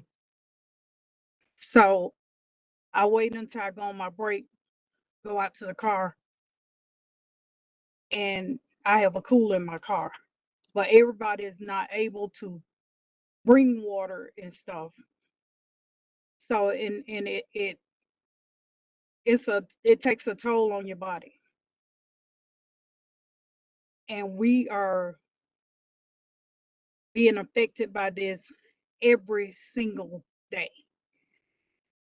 I appreciate you letting me speak. Hopefully some plans can be laid out and everything. OSHA can go forth. Please don't overlook us. Thank you. Thank you, Ms. Kimber. Our next panelist is Mr. Pierre. Mr. Pierre, if you can hear me, please state your name and your affiliated organization, please.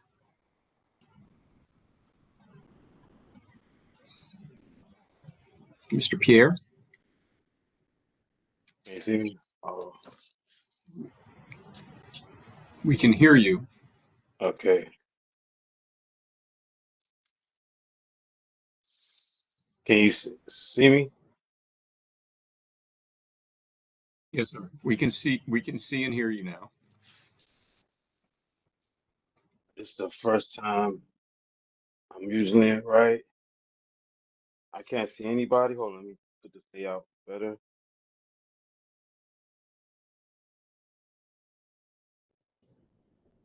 Hey, how you doing, Judge? My name is Freddie Pierre. I'm with Beyond the Bars out of Miami, Florida.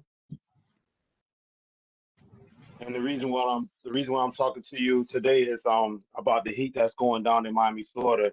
It's real hot down here in Florida. I'm talking on the behalf of temp workers with record. And the biggest thing that we go through is basically not they're not coming out and letting us. They're not coming out and helping us with the heat as far as like coming out with water. When I'm up on that construction site and I'm working on top of the roof, it'd be real hot. It'd be like I'd be on the 34th floor, and the heat is very excruciating. It's like if you don't bring your own water or if you don't ask for shade, they're not going to give it to you. I see a lot of my friends, a lot of my coworkers, they work out there with me, and they be passing out, but what's so crazy for me is the fact that when people be passing out, instead of like stopping everything and they change and like try to figure out what's the root problem, they pretty much get somebody else to get back on the job to finish the job.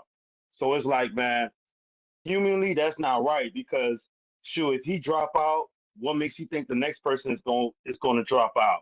So it's like, man, for people with records like me, it's very hard to open our mouth and say certain things, because if we say certain things, it's either they're going to replace us or they're not going to give us a ticket to work again. So it's like, man, the heat down here is unbearable. It's real hot. I don't know if you ever looked at a skyscraper or if you ever look all the way on the top. Imagine a person working in Miami, Florida, and you already know Miami, Florida is always hot. Imagine you taking that elevator all the way to the top floor and they got you doing garbage removal, so something that nobody don't really want to do, but there's no shade at all. You all the way on a skyscraper right now, and there's no way to hide from that sun, and that sun is basically baking you up like a cake, and the floors are reflecting, so you're getting cooked from the bottom and on the top. And as a temp worker, I worked all the way at the bottom, digging pits and stuff like that with the heat and dirt coming in my face. But the whole thing about everything is the fact that I'm a human being too. I want to be in the shade too. I want to drink too. I want some rest too. So it's like, man, we need to stop that culture where it's like, man, we want to make sure the building is on point. We want to make sure we on time and stuff like that. The people that's making the building, man, they're getting hurt, man. It's certain times, man, when I go home, I be so out of breath, I be so burnt out, so cooked out. Is the fact that I really don't want to go work the next day, but I have to because I got to take care of my family. So pretty much what I'm here today, I just want to advocate for temp workers with records. And also I want to make sure you understand that, man, yo, we're getting cooked up here and we need help. And I'm hoping that you help us help out and make a change, and don't let a lot of people get hurt anymore, man. I appreciate y'all for having me, and thank you for your time. Thank you. Thank you for your testimony, Mr. Pierre. I believe our last panelist for this afternoon is Ms. Castillo from the Justicia Worker Center, who I also believe will testify in Spanish. Ms. Castillo.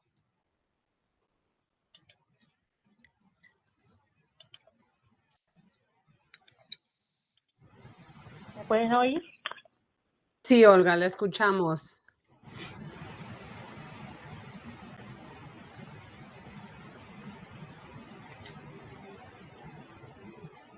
¿Puede hablar, Olga?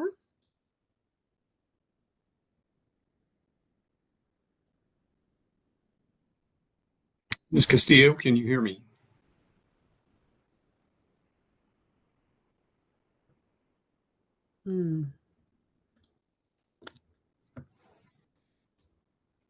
She is here, but it doesn't look like she has her microphone connected anymore. Olga, si nos escucha, ¿puede conectarse al micrófono de nuevo, por favor? No la escuchamos.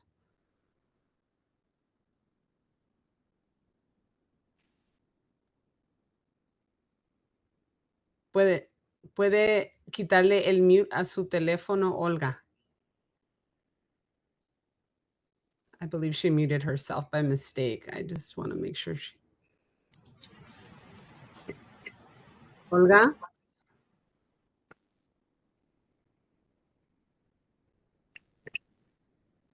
It's not a mute. She doesn't have a microphone connected. I'm going to do this a second and move her back. Okay. Then we'll try this again. I'm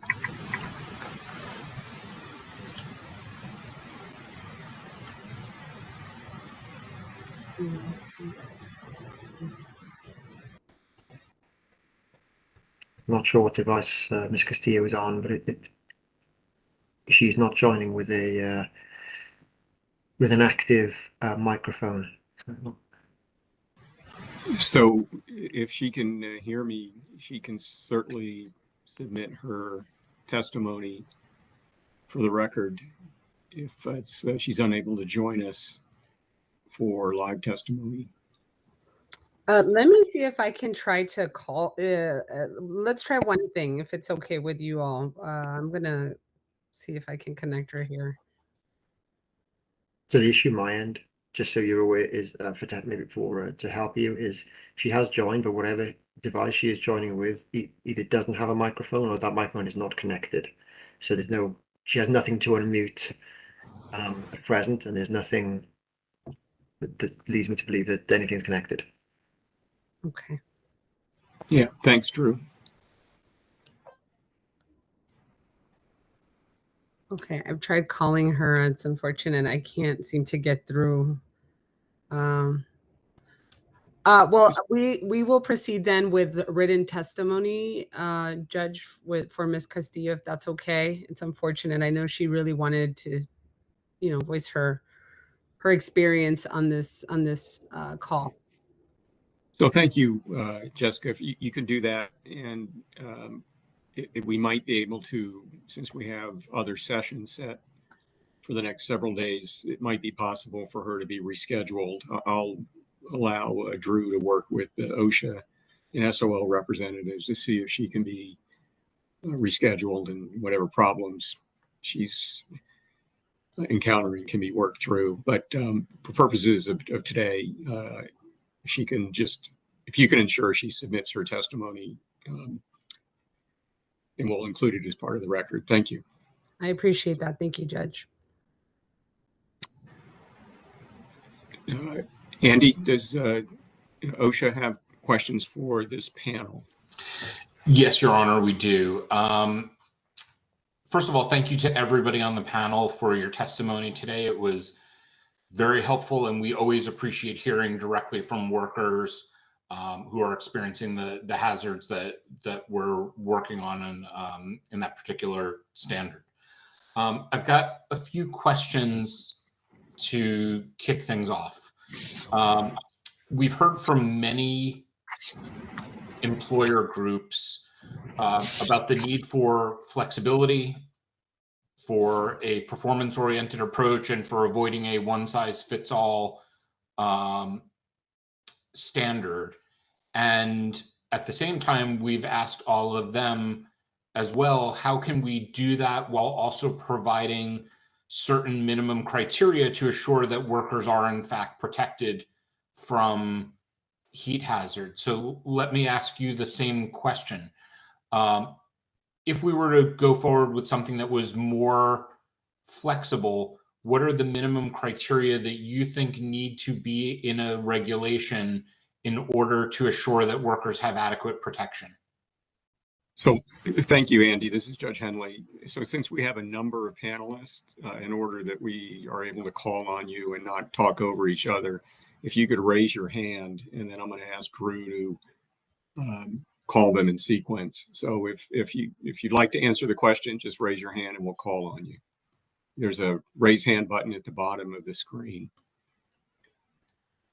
I believe I'm the only one at this point, so happy to answer that. And I do feel that several of us, provided, very clear indications that we need, clear guidelines that do not rest in voluntary or just these general non-flexible standards. We need very minimum. So at least access to water, shade, and rest, where you're able to define clearly the distance between water access, shade for workers, as well as flexibility around rest breaks with a minimum standard.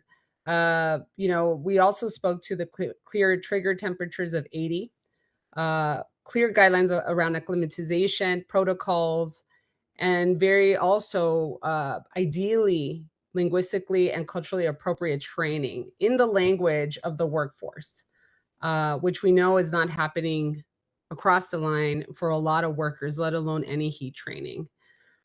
So that is some of the guidelines that we provided today.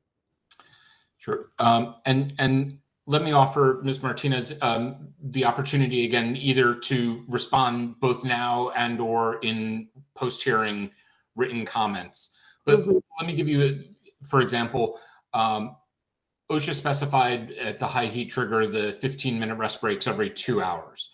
Some of the employers have come forward and said that sometimes they're driving a route and or doing a job on a construction site, and one day you might take a break at 1 hour and 45 minutes, but another day it might not be logical to take a break until 2 hours and 15 minutes, or maybe even 2:30 or some longer time. Is there a way that we can both provide more flexibility, or do you think that some absolute minimum criteria like 15 minutes, not more than every 2 or not less than every 2 hours, is necessary? Yeah, thank you so much. And thank you for reminding me of a possibility of post-comment. I feel strongly that I would want to go back to folks in that specific industry from our affiliates to give you a more robust answer. So I'm going to opt for that, for post-comment on that specific. Okay, thank you. In your written comments, you also talked about OSHA incorporating the hierarchy of controls in this standard. And do you have thoughts on how the agency might do that, given the many varied types of workplaces that are out there that would be covered by this? Absolutely. So I think the ideal in the hierarchy of controls is to eliminate the hazard. And our preference always is usually we understanding that there's different industries, that the goal is ultimately to be able to eliminate that. Now we understand that that's not always possible.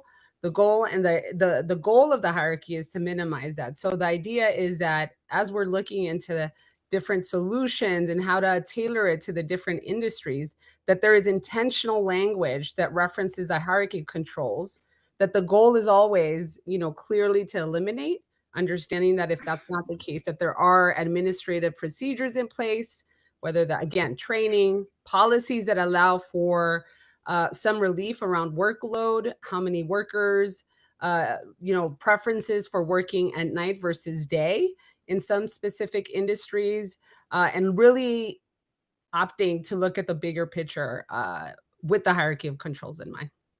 Okay, thank you. And the last question I have relates to cooling personal protective equipment.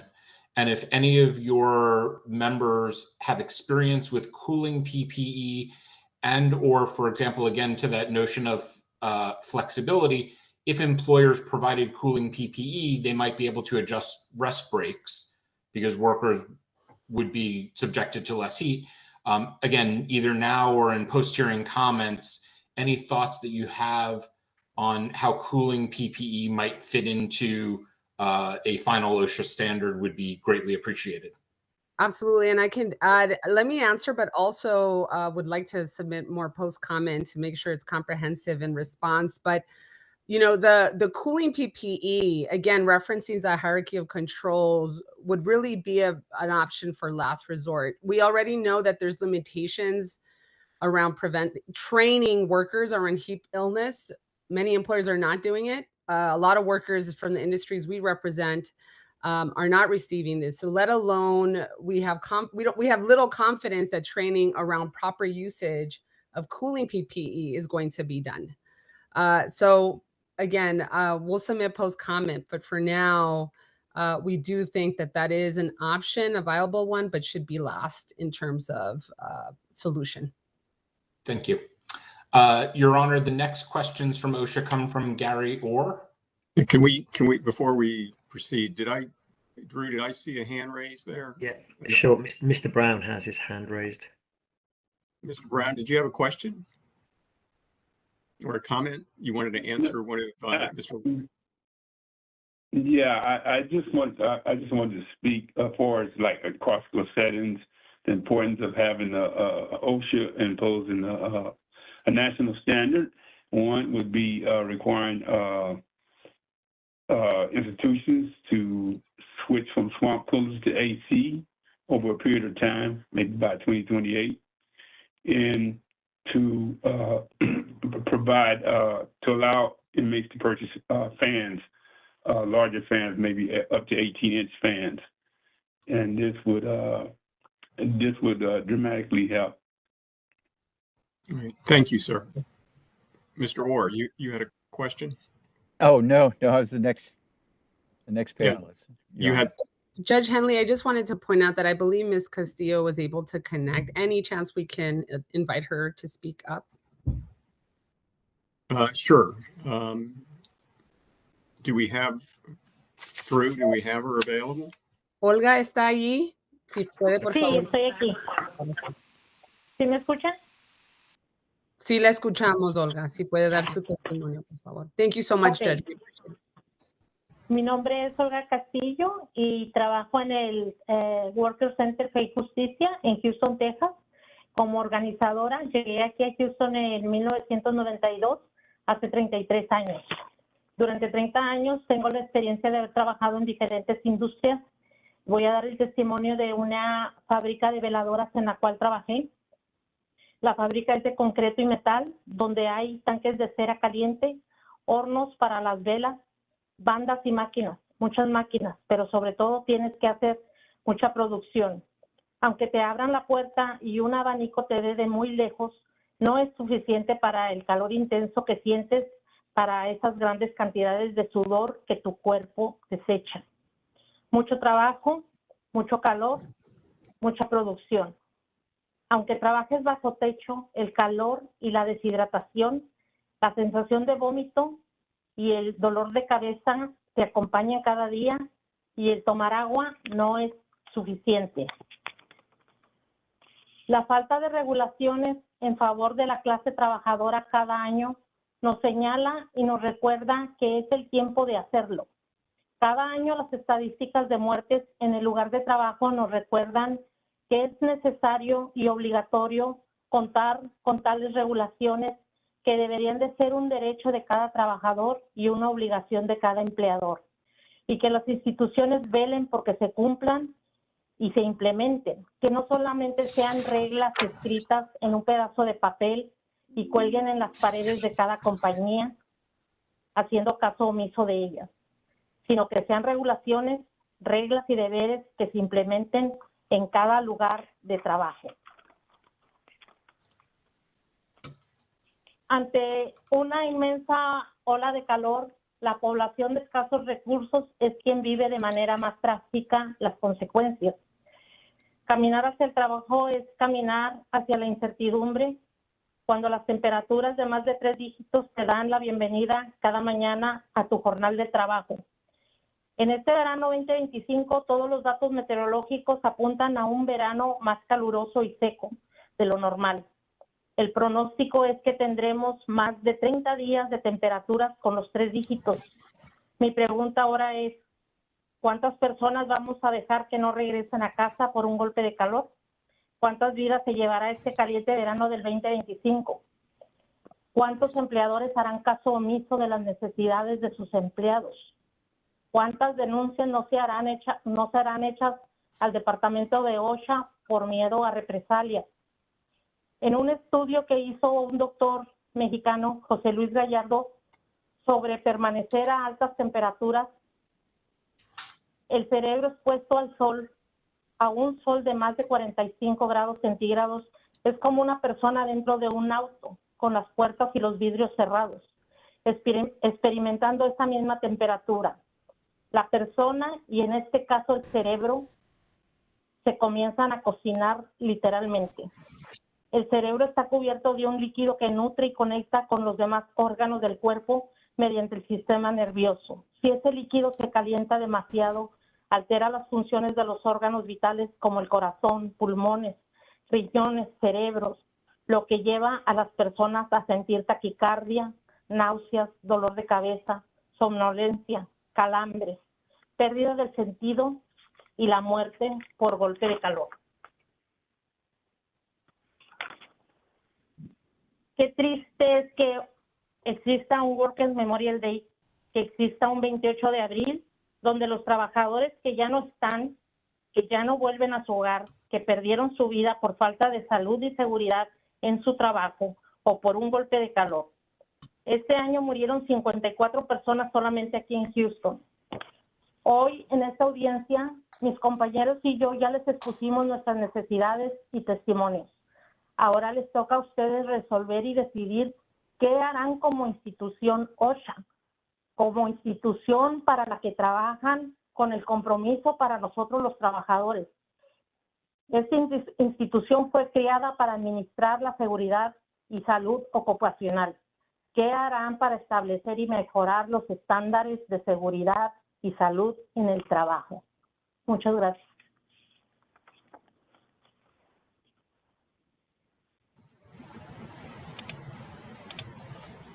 Thank you very much for your testimony, Ms. Castillo. Yes. Your Honor, if we could go back to Gary Orr, who had the next question from OSHA. Yes, Mr. Orr. Oh, yes, sir. Thank you.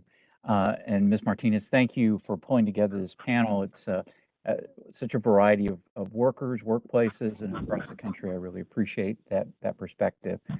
My question is on the safety heat coordinator, so a very kind of specific portion of the standard, the proposed standard. In the comments you provided, written comments, you talked about really trying to sort of fine-tune that with a competent person and some things that you suggested might be useful in terms of what would define a competent person. So I was kind of interested in that. If you have any thing to add now or in your post-hearing written comments, it'd be appreciated. Absolutely. We can respond to that post session. Thank you. Thank you so much. Your Honor, the next question from OSHA comes from Tiffany Defoe.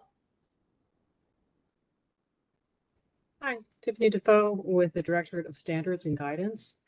I just wanted to follow up a little bit on what I heard in the testimony of some of your panel members who mentioned that they are not necessarily provided with cool water.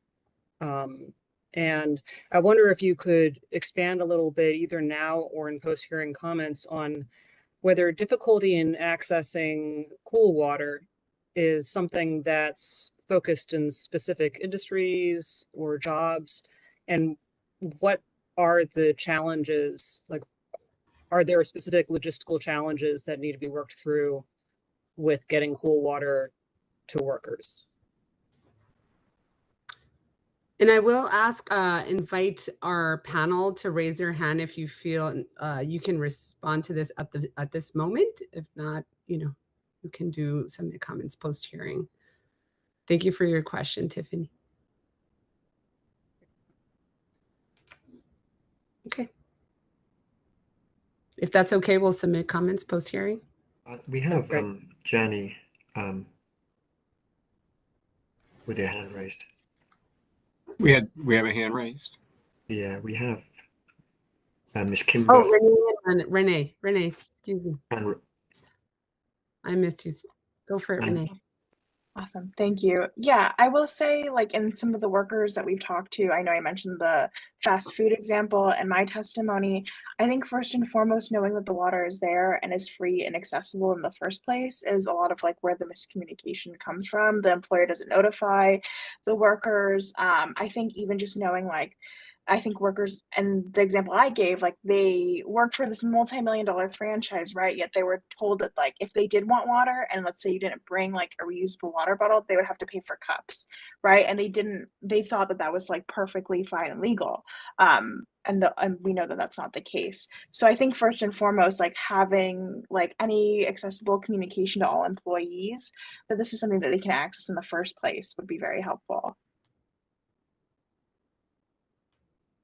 Thank you. Thanks. It's great to understand.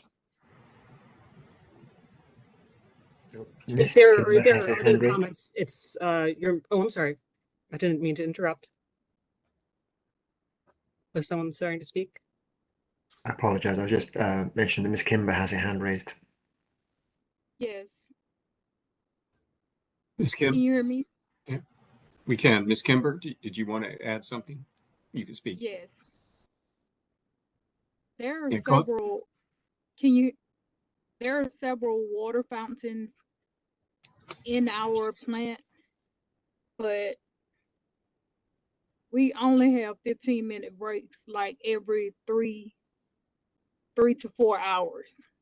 So, and then by the time you get to the plant, to the water fountain, they're coming straight off the kill floor, going straight to the water fountain.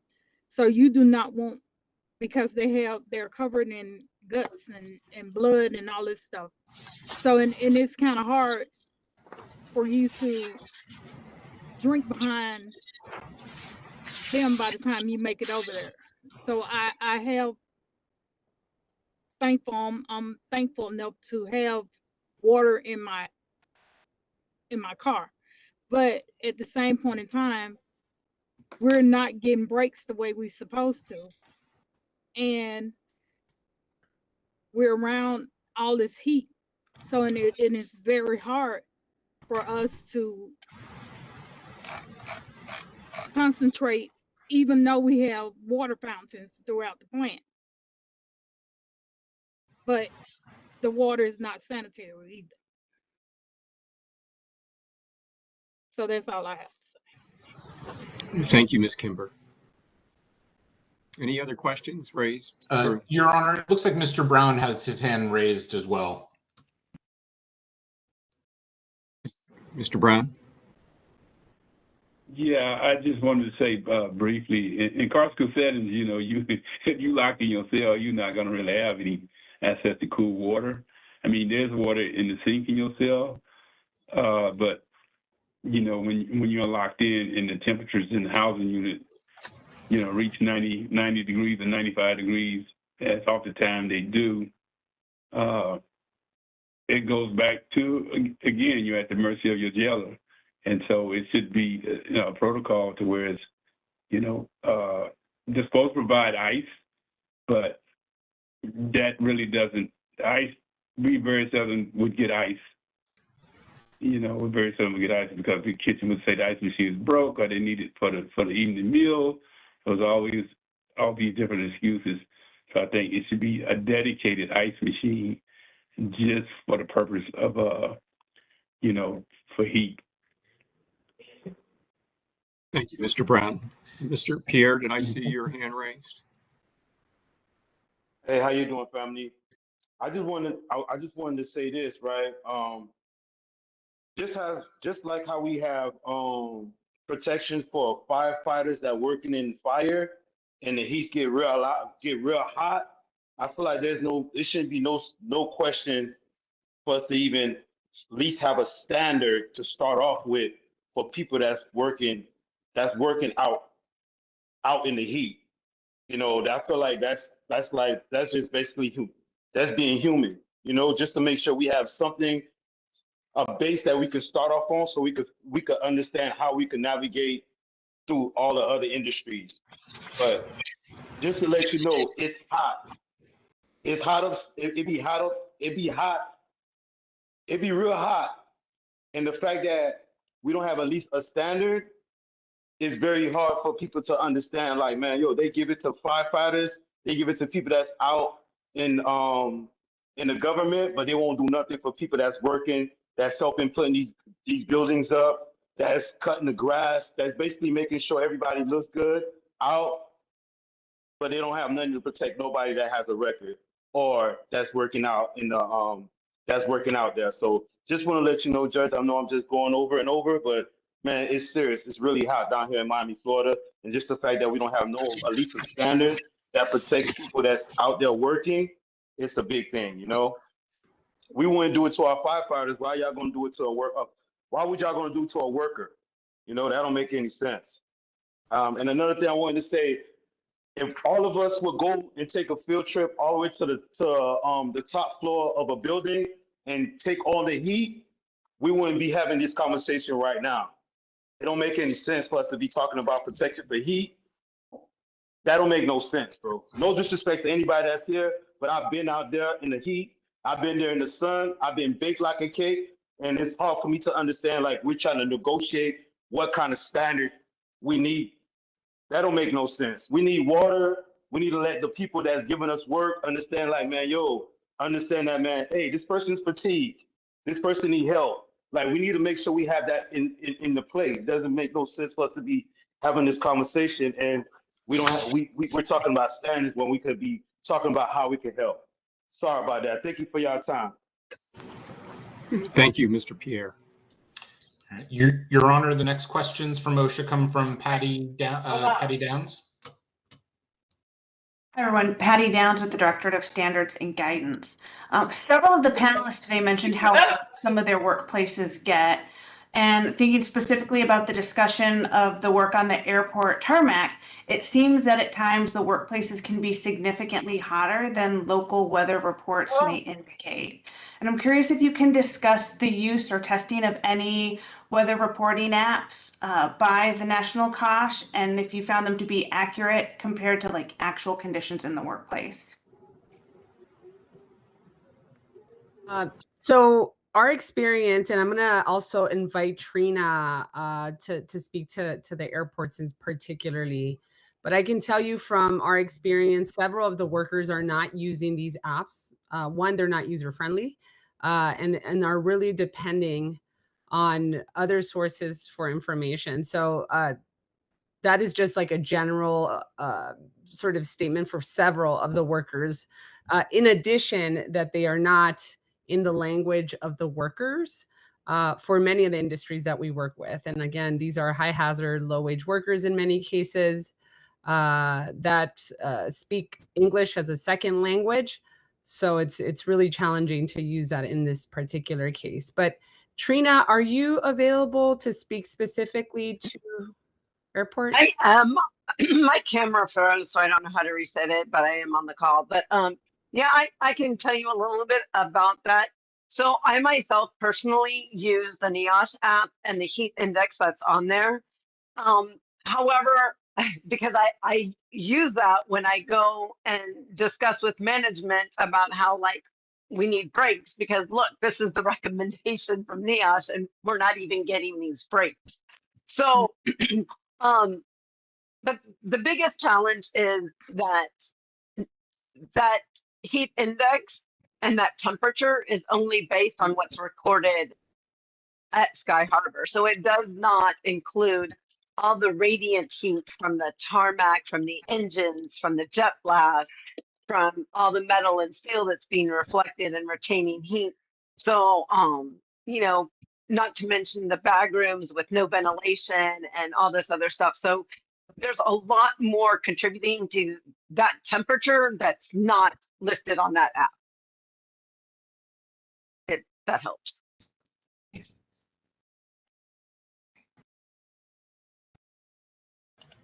Okay.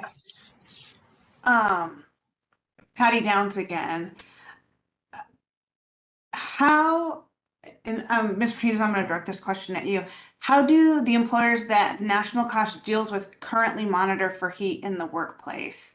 Are they using methods like wet bulb globe thermometers or heat index, and would those be feasible for use in the workplaces you deal with? So again, we represent, was that question directed to me? Just to clarify. Yeah. Okay, thank you. Just to clarify, we're going to submit post comments, but just for general knowledge, our national represents multiple industries, both from the formal and informal sector. So it's difficult to respond from one perspective. As you saw today, this panel is quite diverse in nature, from language to industry to location. But we're happy to submit a post comment once we can further assess from our network what has been the most common from employers. So thank you for the question. Okay, thank you. And then I think, Ms. Martinez, I'm going to read a couple questions in to the record for you to maybe respond with in your post-hearing brief. Just I know there's other questions to be asked and we're getting close to the end of the day and you may not have the answers right now, right? Are you able to also send these in written format? Yes, we are. So these will both be in the in the official transcript, but OSHA is going to produce a summary of the questions that we've asked each of the stakeholders, and we will put that on the website, and we will also email it to all of the people who filed a notice of intent to appear. Excellent. Thank you. That's helpful. Okay.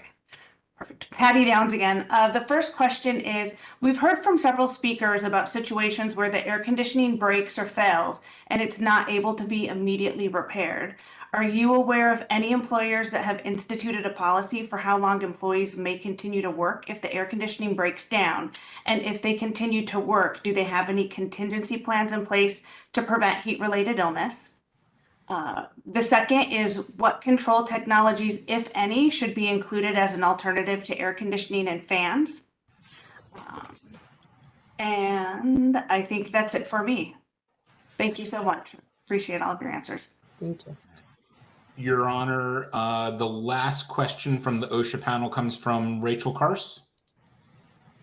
Hi, I would like to thank you all for your testimony today. I did have one question about how the workers that we've heard from today think that the heat impacts the amount of work that they can complete or finish. And if it decreases the amount of work, we're also interested in how do they think that might be different if they had access to heat protections? Can I get any of our here today? So certainly if anybody wants to try to answer now, they can, or you can, as part of the post-hearing comments, after you thought about the question and answer, submit them as part of the record. Thank you. Does anybody want to go on the record now? Ms. Kimber has raised her hand. Okay. Sí, yo puedo contestar la pregunta. Ms. Kimber? Yes. Can you hear me? We can. Okay. As far as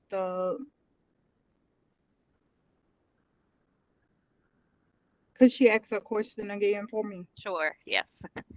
I'm just interested in how the hot environment impacts like the amount of work you can get done. Is it more or less? And if you think it decreases the amount of work, do you think added heat protections would affect that? Okay. As far as does it slacks the work, it does, because if you are dehydrated or you're extremely hot, you're sweating excusely, and you're constantly working on this hot machine, it's gonna slow you down. It's gonna slow work down, and that means longer hours. So that means we're gonna have to stay later to finish the load versus if they had air conditioners and stuff in place or more fans and stuff in place, we could get the job done in a timely manner and we wouldn't be delayed. Okay, thank you. You're welcome. I think there's one more person, Leonard Brown. Yes. So I'm gonna answer real quick on two. One, well, in the Carson setting, as far as the heat, the work's going to get done. Whether it has to get done, and you're pushed to get it done, or you're subject to write up. But also, I've worked construction, since my release in 2022. That was actually my first job getting out. And one of the things we did was we would get up early in the morning, so we would start the day early. So around 1 o'clock, we wanted to be trying wrapping up because it would get too hot working up on the roof or wherever you may be. The particular site that I was on was building the building. And so this building was primary, there's just a lot of steel. So that radiant heat from the steel coming up off the, so our employer though realized that, as the day progressed, it would get hotter. So our employee, just being, out of abundance of caution, we would wrap up the day early because it would be too hot and just to keep everyone safe. But that cuts your hours down, in which affects your pay. So your paycheck might not be as long at the end of, so it does affect, and then it drags the project out longer too, because, and then you're rushing to try to get much done in that little window because of the heat. So these are, that's a responsible employer though, but we know that's not the case in most employers though. Okay. And do you think if you would have worked like the normal hours, the 6 to 2:30, or where you're working at during the hottest part of the day, you would have got as much done on that shift in the hotter weather than when you started earlier and had access to cooler temperatures? Does that make sense? Yeah, well, no, you won't, because I mean, like I said, especially if you're doing construction work, I mean, it's just the heat. Like I said, the radiant heat. You're not, because you're trying to take a break, and then you're trying to pace yourself so you don't overheat, right? And then so you're not going to get as much done if you get disoriented, or and if you constantly taking breaks, then the boss is going to be like, why are you always sitting down, or why are you taking breaks? And so you're not going to get as much done though. Okay, thank you. And Ms. Martinez, if you want to collect any additional information and submit it. Absolutely. Thank you for the questions. The key questions. Your Honor, that concludes the questions from OSHA. All right, thank you, Andy. Do we have questions for this panel from the Solicitor's Office? Daniel Machula from the Solicitor's Office. Yes, I do have some questions. There was testimony from other participants advocating for a higher heat triggers for employers and employees in the South, because the participants testified that these workers are more accustomed to higher heat. So we would want to know, we would love to hear about your members and the workers' experiences with heats ranging from 80 to 90 degrees in heat index. This is between our initial heat trigger and our high heat trigger, as well as what your response is to the participants who are advocating for this. You can do this in post-hearing comments. I know that we're butting above the time. And the other thing I would want to know is that if any of your members work in workplaces that have as needed rest break policies, and whether that is effective in preventing heat-related injury. Again, we welcome this in post-hearing comments because we are abutting to the end. We're coming to the end of today. But thank you very much for everyone who has assembled to testify and for coming in. Thank you. Yes, absolutely. We can submit post-hearing, but I want to make sure if any folks, we only have a couple from the South. Reassurance that we'll submit post-hearing comments. Okay. So we do have a couple minutes left. If there are questions from the public, Drew, anybody in the queue? We have Mr. Schneider. Mr. Schneider, you have a question? Yes, thank you very much. This is Scott Schneider. I'm wondering, we've heard a lot of testimony from other people earlier in the hearings from employers saying that they give people breaks whenever they're needed. And I'm wondering if, number one, that has been the experience of people on the panel, that their employers give them a break whenever they need one, or if any of them have experience where people are afraid to take a break, either because it's not paid or because they're afraid that they might get disciplined for that. Thank you, Scott, for your question. I can speak in terms of several, again, just generally about the network we represent.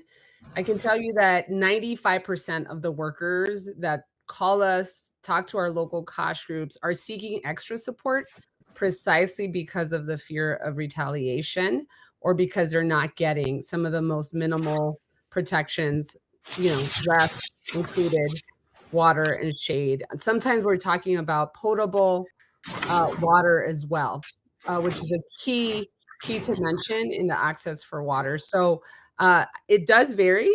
I think that there's opportunity post hearing to submit for those that do get, rest flexibility. But I can tell you, for the most part, a lot of workers opt not to do it for fear of being targeted or retaliated in the industries that we represent. But I want to see if there's any other comments from our panel. I believe I see Alessandra's hand up.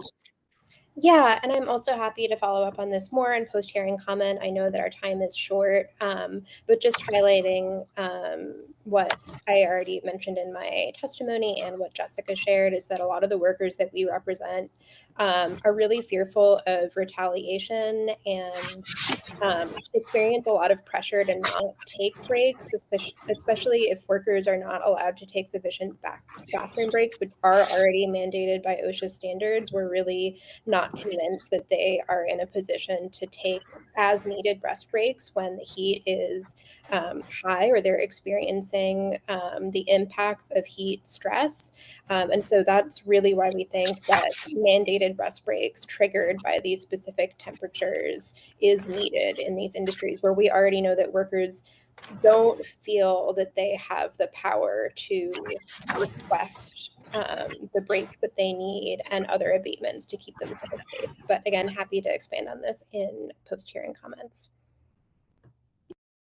Okay, thank you. I just had one other quick question is, it's very important. Some people have testified earlier about the importance of training workers to recognize the symptoms of heat stress in themselves and in their coworkers so they can recognize a problem before it gets serious.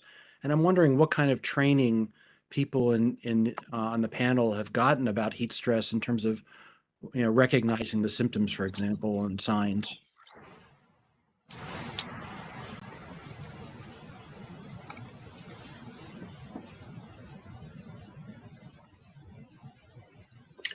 So is anybody want to answer it now, or you can certainly respond in post-hearing comments?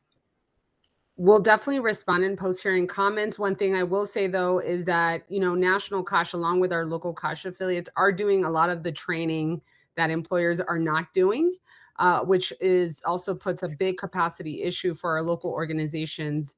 They are not training its workforce on heat illness. Now, I'm not saying that's a general, given the folks that we represent that are part of our network. I think we'll have an opportunity for post-hearing comments to see what that looks like.